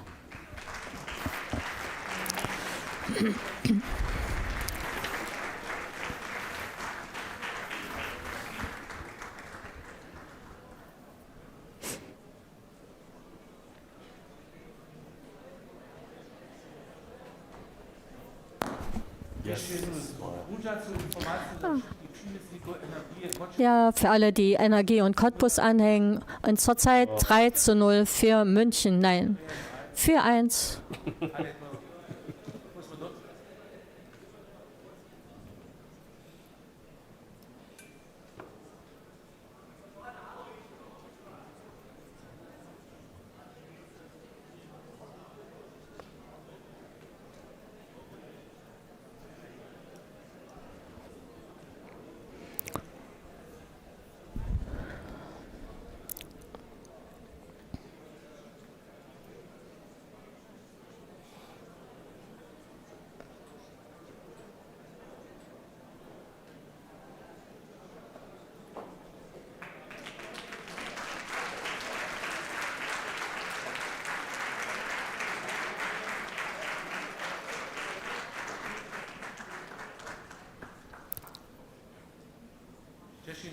Sehr geehrte Delegierte, erlauben Sie mir zum Ende hin, mich zu bedanken. Erst einmal bei Madeleine Cardisano, die das alles für mich vorbereitet hat, damit ich weiß, was ich Ihnen hier erzählen soll. Und ich muss ehrlich gestehen, den Martin Benada habe ich übersehen. Es stand doch auf der Liste. Ich danke auch der aktiven Mitarbeit im Wahlausschuss bei Frau Schwede, bei Danica Hitziner, bei Stani Voca und bei Kito Hendrich. Vielen Dank euch. Ich habe das vorgelesen, was ihr ausgerechnet habt. Vielen Dank.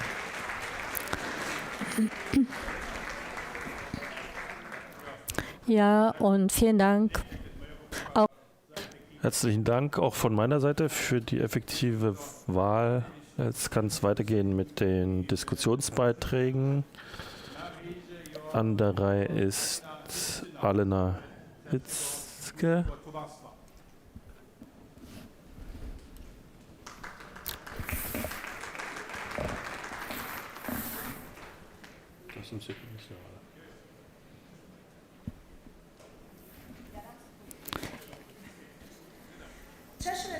Sehr geehrte Delegierte der Hauptversammlung der Domowina, über das sorbische Schulwesen wird ständig viel gesprochen, wie am vergangenen Donnerstag in Radibor. Und immer wieder werden neue Ideen geprägt. Als Mitglied des Vorstandes des Schulvereins möchte ich Sie über die aktuellen Prozesse in Sachsen informieren. Auch wenn wir immer wieder vom sorbischen Schulwesen sprechen, dieser als einzelnes Merkmal existiert nicht. Wir haben sorbische Schulen und an jeder von ihnen sind die Bedingungen andere. Das ist ganz logisch. Die Sprachbedingungen sind schon im Verwaltungsverband ganz anders. Wir haben dabei noch gar nicht von Radibor und Schleife gesprochen. Zu diesen Schulen gesellen sich Schulen, in denen Sorbisch als intensive sorbische Sprache gelehrt wird. Das sind wieder ganz andere Bedingungen. Und Schüler aus all diesen Gegenden, die mit offenem Herzen Sorbisch gelernt haben, haben ganz verschiedene Ergebnisse. Die treffen sich dann vielleicht irgendwann am sorbischen Gymnasium wieder. Was ist das für eine Farbigkeit? Und mit dieser sind auch verbunden ganz große Herausforderungen. Brauchen wir wirklich noch mehr Ideen und Modelle, die noch bunter wären und dem Schulwesen beitragen würden. In unseren Beschlüssen steht seit Jahren, dass wir uns als Domowina dem Verband sorbischer Schulen, also einen Verband anstreben. Das ist für manchen vielleicht schon ewig ohne Ergebnis. Der sorbische Schulverband hat auf seiner Hauptversammlung ähnliche Richtlinien beschlossen, die in selbe Richtung gehen.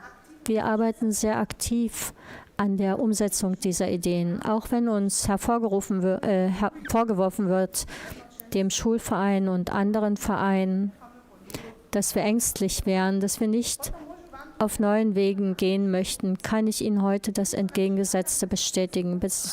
Unsere Forderung nach einem eigenen Referat, nach dem Pool der Lehrer, hat teilweise Hindernisse. Wir arbeiten jedoch daran, dass die verändert werden. Wir sehen als großen Erfolg, dass wir im vergangenen Jahr mehrmals und auch dieses Jahr bereits zweimal mit allen Leitern der Schulen, sorbischen Schulen getroffen haben. Und in der kommenden Woche werden wir das nächste Mal machen, um über die Novellierung der sorbischen Schulen zu reden. Die alte Bestimmung ist von 1992. Die neue wollen wir vorbereiten und alle Forderungen einbeziehen. Das ist nichts, was wir von heute auf morgen tun. Das braucht seine Zeit. Ich bin überzeugt davon, dass wir auf dem richtigen Weg sind. Wir arbeiten als Schulverein und Domowina aktiv mit allen Vereinen, die auf der Basis mit dem sorbischen Schulwesen verbunden sind. Das sind keine Rosinen und Ideen, ganz realistische Vorstellungen.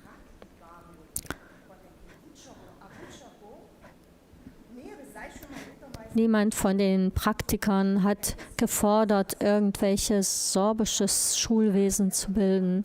Das Ziel, das uns vereinigt, ist, dass wir uns die besten Bedingungen erkämpfen für alle unsere Schüler, ganz gleich, ob es muttersprachliche Schüler sind oder sorbisch Lernende. Und das im Rahmen der bestehenden Bedingungen. Nebenbei gesagt, wenn das Kultusministerium im kleineren Kreis informieren, sind wir in ständigem Austausch. Und bereits am Montag treffen wir uns wieder mit der Domowina, mit dem Kultusminister. Unser Weg gehen wir regelmäßig. Wir brauchen jedoch Zeit und Vertrauen. Und ich wiederhole an dieser Stelle, einer Mutter Donnerstagabend, bitte macht das Beste aus aktuellen Bedingungen. Für verrückte Ideen haben wir einfach keine Zeit. Und ich ergänze, wer sich in diesem Bereich engagieren möchte, soll sich bei uns melden. Ein Ziel, eine gemeine Vision. Nichts anderes bringt uns auf diesem Feld voran. Ich danke für Ihre Aufmerksamkeit und freue mich über jede Information.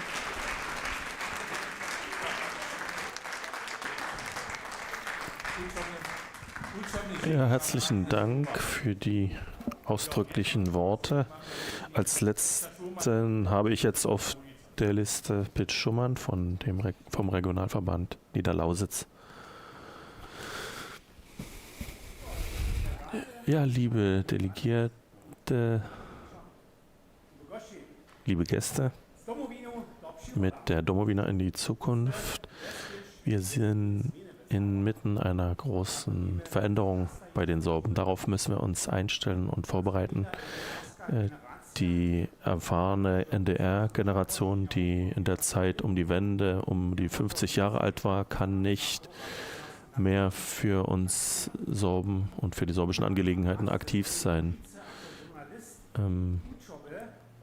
Schon die Person als Journalist des Herzens wie Horst Adam in der Niederlausitz oder muttersprachlicher Übersetzer wie Erwin Hanusch, das sind beide sehr große Ausnahmen. Erwin tut es sehr leid, dass er heute nicht als Ehrengast hier anwesend sein kann, aus gesundheitlichen Gründen. Auch die vorhergehende Generation oder die nachfolgende Generation ist schon jetzt auf dem Weg in den Ruhestand. Die Generation hat ein anderes Gesellschaftssystem erlebt. Und jetzt in der kapitalistischen Gesellschaftsordnung wird die sorbische Sprache hier gefördert. Und hinsichtlich der starken Einschränkungen für die kulturellen Angebote wird sich das sehr ändern. Dadurch wird der Kampf um die finanzielle Förderung der sorbischen Kultur sich zuspitzen. Und davon kommt es zu diesem Begebnis mit dem sorbischen Siedlungsraums. Die Forderungen aus der konservativen Seite kommen, ob sich das noch lohnt, das Sorbische zu fördern. Wie viele Sorben gibt es eigentlich überhaupt noch? Unlängst gab es im Cottbusser Ausschuss für Bildung, Sport, Kultur und sorbische Angelegenheiten. Konkret wurde da gefragt und wörtlich: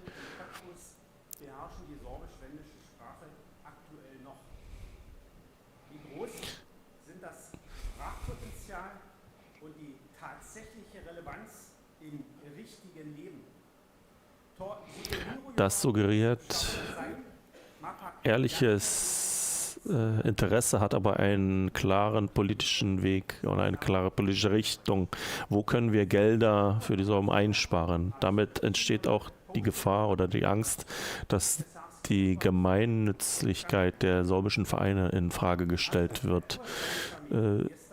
Unter den Abgeordneten der Stadt Drebgau wurde der Verantwortlichen für sorbische Angelegenheiten die folgende Frage gestellt, die ich auch im deutschen Original lasse.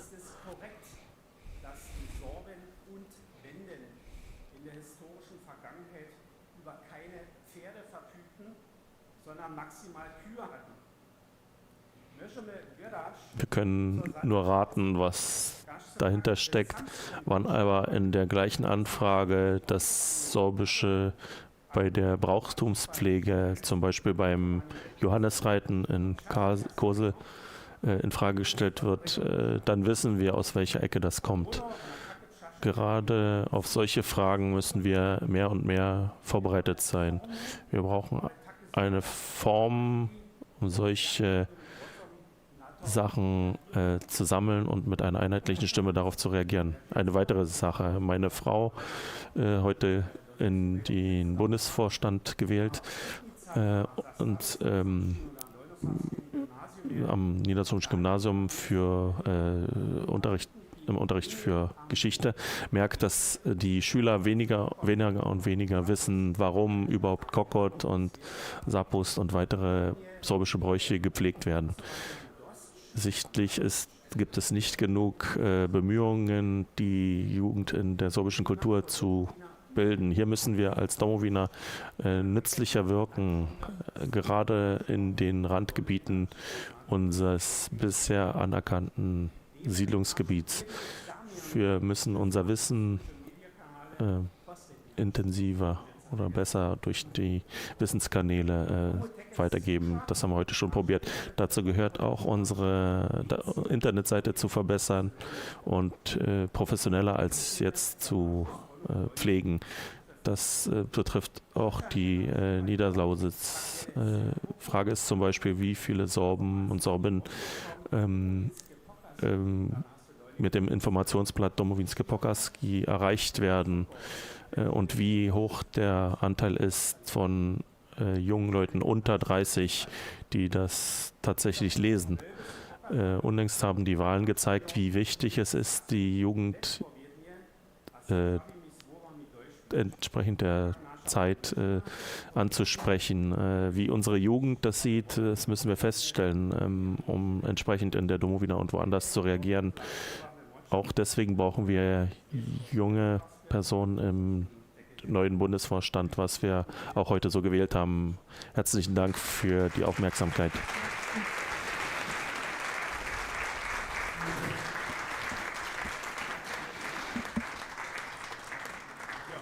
Ja, herzlichen Dank. Weitere Diskussionsbeiträge liegen jetzt nicht vor.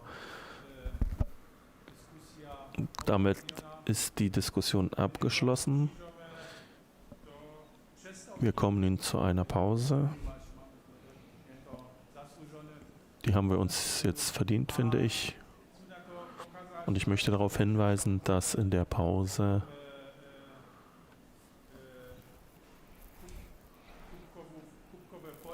dass wir ein Gruppenfoto machen möchten des neuen Bundesvorstands und das im Chorraum. Das ist jetzt gleich im Anschluss und allen anderen. Also eine Pause mit Kaffee und Kuchen. Viertelstunde.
specijalno se učili.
Liebe Delegierte, bitte.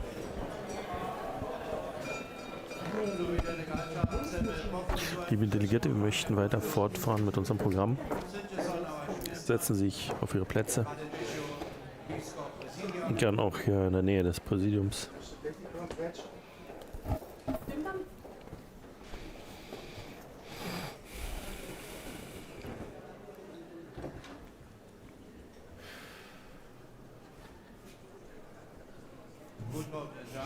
Herzlichen Dank. Anknüpfend an die Ausführungen von Lukas Schnorsat hat Michocic gebeten, ob er nicht noch eine Minute hier eine Angelegenheit zu sprechen. Und wir haben uns entschieden, dass er das darf. Bitte, Michau. Trag deinen bitte vor.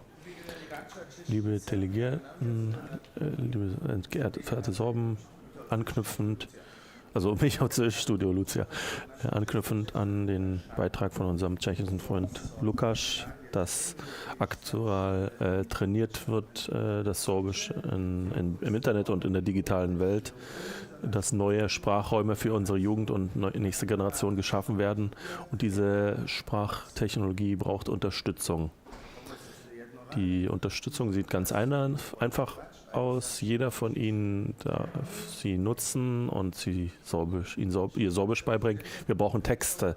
Alles, was heute hier gesprochen und gelesen wurde, was vielleicht als Protokoll, Ansprache, Beitrag geschrieben wurde, alle Texte, die Sie in Ihren Institutionen sich schreiben, das ist interessant für das Sprachtraining. Und jetzt kommt immer wieder dieser Aspekt, das ist, Datenschutz, da kommt mein Name dazu. Ich sage dazu, also die Texte werden nicht nur in Silben geteilt, sondern in Phoneme, das wird also zerstückelt. Ich bin ein bisschen aufgeregt, ich habe auch meinen Text nicht vorbereitet.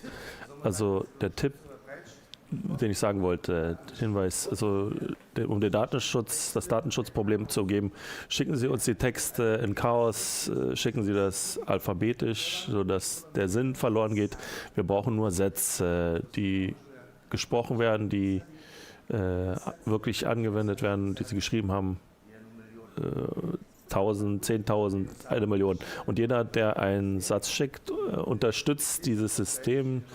Das lernt ein bisschen schneller als ein normales Kind. Das lernt in Sekunden, aber niemand liest diese Sätze. Das ist einfach nur ein Korpus, die irgendwo da auftreten und statistisch ausgewertet werden. Also wenn Sie das sorbische digitale Kind unterstützen wollen, schicken Sie uns bitte unsere Texte. Erlauben Sie uns, dass wir auch Sachen, die irgendwo intern aufgenommen werden, gestreamt werden, auch dieses Material als Trainingsmaterial zu nutzen. Ich kann Ihnen wirklich versprechen, das sieht keiner, das liest keiner, das ist nur für den Computer. Gott vergelt's. Ich würde vorschlagen, wir würden mit Michał nach der Hauptversammlung mal uns mit Michał zusammensetzen, wie wir die Öffentlichkeit darüber informieren, wohin das geschickt werden soll. Ich freue mich, dass Sie dafür offen sind und ich kann nur dafür werben. Viele meiner Ansprachen sind in die Sotra gegangen und das Schönste ist, wenn ich jetzt meine Texte übersetze, dann klappt das teilweise bis zu 100% von Inhalt und von der Übersetzung her. Das ist auch der Beweis, dass das funktioniert. Herzlichen Dank. Und die Adresse ist ganz einfach, digiserb.de. Da wird alles gezeigt, jede neue Applikation, jede neue App, jede neue Technologie. Schickt das gern an Herrn Böhmark. Schicken Sie das gerne ins Institut.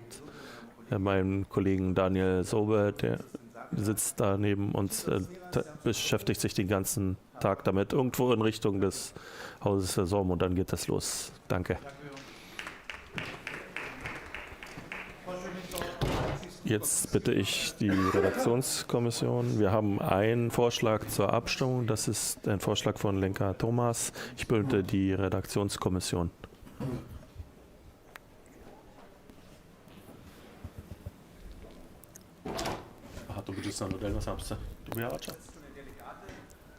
Sehr geehrte Delegierte, liebe Gäste, sehr geehrtes Präsidium,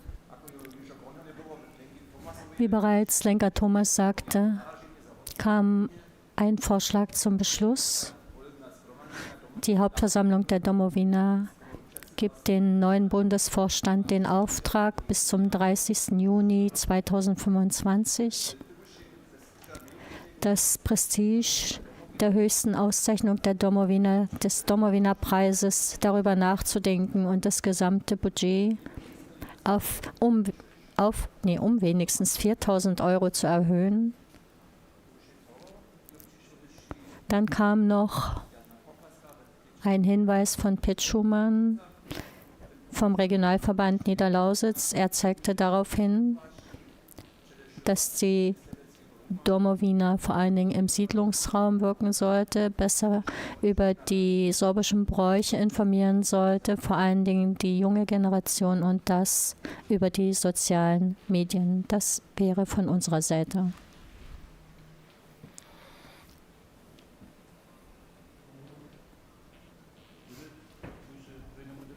Judith, bitte sprich zum ersten Punkt.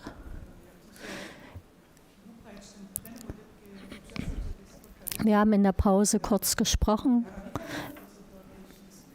Es ist gut, dass darüber diskutiert wird. Wir haben etwas Zeitprobleme. Der 30. Juni ist in 2 Monaten. Der Bundesvorstand hat seine erste Sitzung 2 Wochen zuvor und wir bitten, die Zeit zu verlängern bis zum 31.12., damit der Bundesvorstand selbst noch diskutieren könnte, wen einbinden. Das Wirtschaftsjahr läuft und deshalb habe ich mit Lenker Thomas gesprochen, ob sie damit leben könnten, dass wir die Zeit verlängern bis zum 31.12.2025 und Lenker hat gesagt, sie nickt, das ist in Ordnung. Und deshalb würden wir diesen Vorschlag entsprechend ändern und sonst dabei bleiben, wie es ist.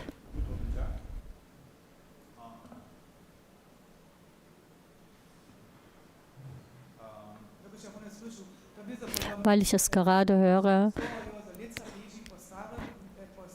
es wird also dieses Jahr nach der alten Form laufen. Erst im kommenden Jahr könnte es dann eine Wirkung auf den Domowina-Preis haben.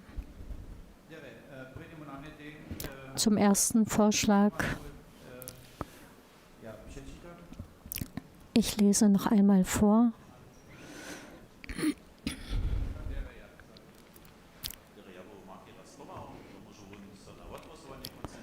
Ich helfe Marco, damit er sich auf die Abstimmung.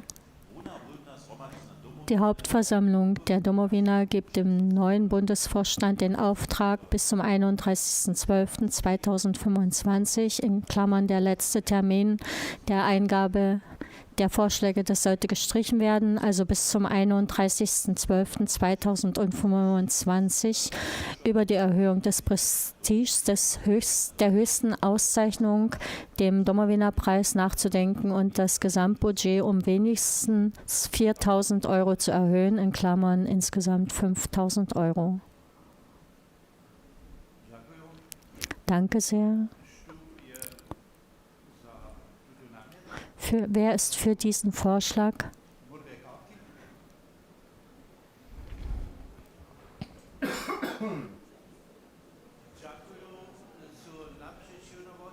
Sind Gegenvorschläge oder Gegenstimmen?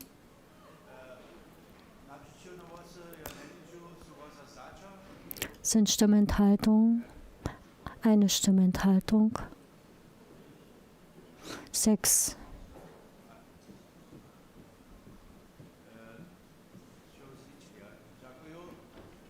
Also 6 Stimmenthaltungen.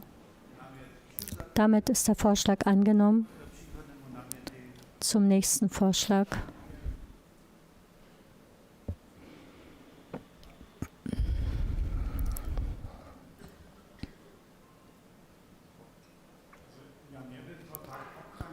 Ich würde es nicht so beschränken auf sorbische Bräuche. Ich würde über sorbische Bräuche informieren, nicht abgrenzen auf die Bräuche. Das habe ich auch nicht gemeint. Es geht aber, wenn es um die Anwendung der sorbischen Bräuche geht, auch dort fehlt das Wissen. Ich war in Bußwerk bei Lübben und dort habe ich über sorbische Bräuche informiert, allgemeine über die sorbischen Bräuche.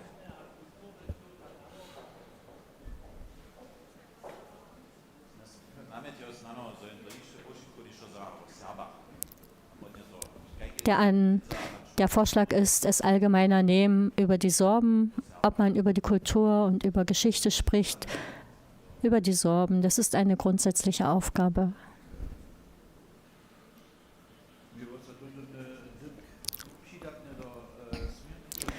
sollten wir diesen Punkt in die Richtlinien, in die Arbeitsrichtlinien mit einbeziehen. Die sind beschlossen, das geht nicht mehr. Das wäre jetzt im Ergebnis als Aufgabe der Hauptversammlung zu entscheiden. Und auf der nächsten wird darüber berichtet. Danke. David, würdest du das bitte nochmal vorlesen?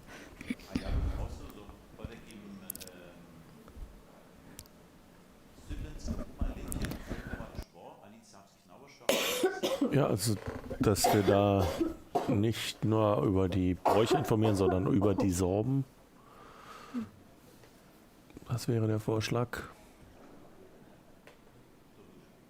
Das wird schon.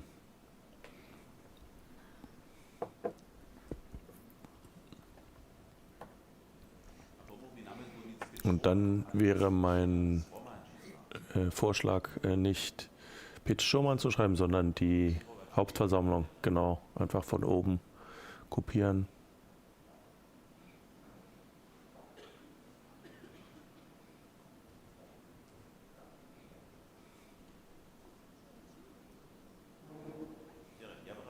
Gut, ich würde das mal vorlesen. Also die Haupt- und Wahlversammlung der Domowina gibt dem neuen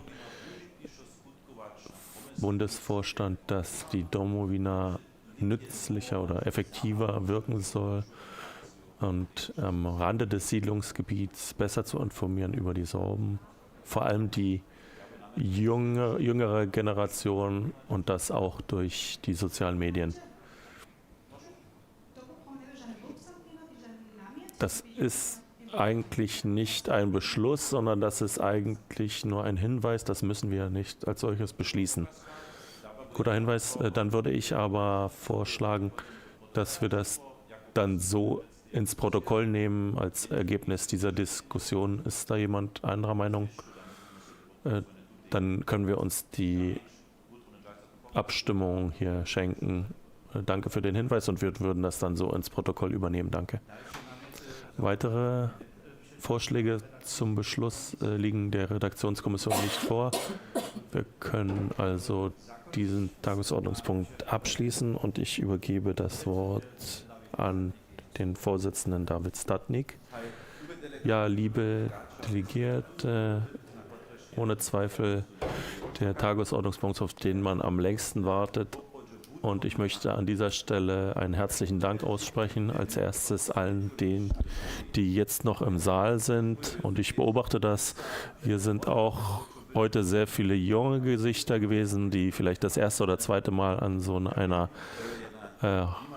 Hauptversammlung teilnehmen. Und das ist, ich weiß, das ist ein ganzer Samstag, aber so, ich sage meiner Frau immer, wenn ich hier bin, dann brauchen wir uns zu Hause nicht zanken.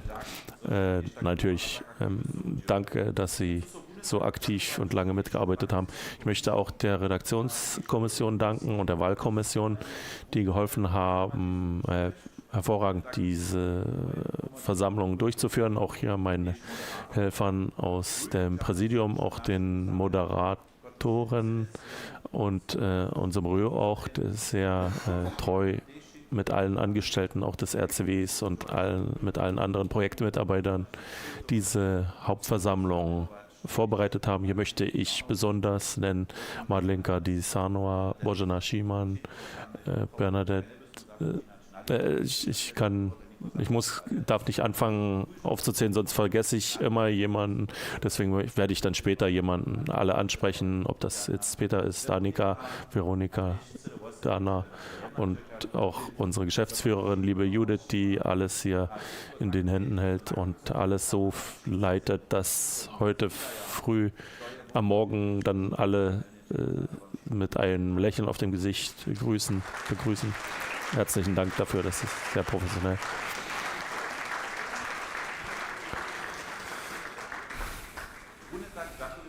Auch so möchte ich der Technik danken, denn ohne gute Technik ist es eine gute Sitzung, Versammlung.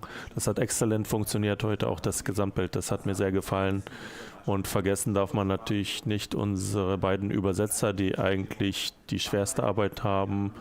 Euch beiden, lieber Jan, liebe Milenka, dass ihr bereit seid und das übersetzt habt. Das ist wirklich ein eine gute Tat und das ist auch wirklich, dass jeder mit seinen eigenen Möglichkeiten sich beteiligt.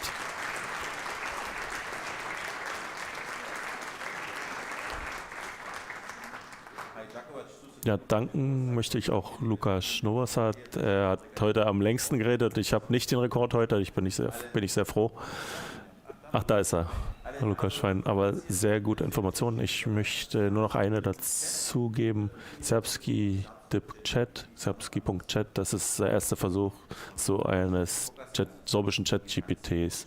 Vielleicht kannst du das da mal ausprobieren. Die sorbische digitale Welt wächst. Ja, liebe Anwesenden, die Arbeit schaut auf unsere Hände. Es ist nicht mehr nur Zeit, hier zu sitzen, aber wir müssen in die Welt raus für das sorbische Werben. Und denken wir an die Fragen, was machst du für das Sorbische, was machst du für die 100.000?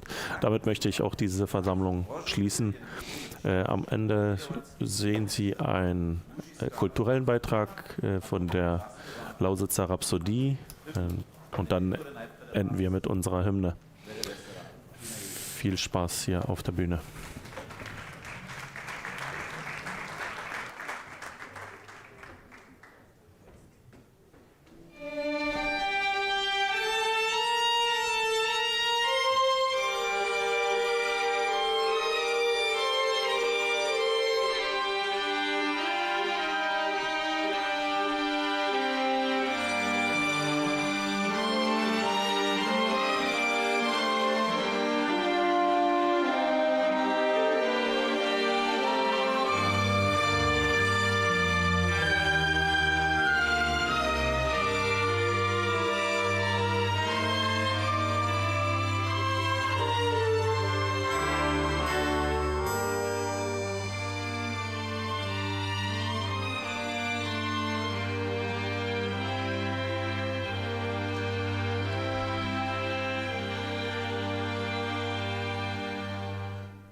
Herzlichen Dank und kommen Sie gut nach Hause.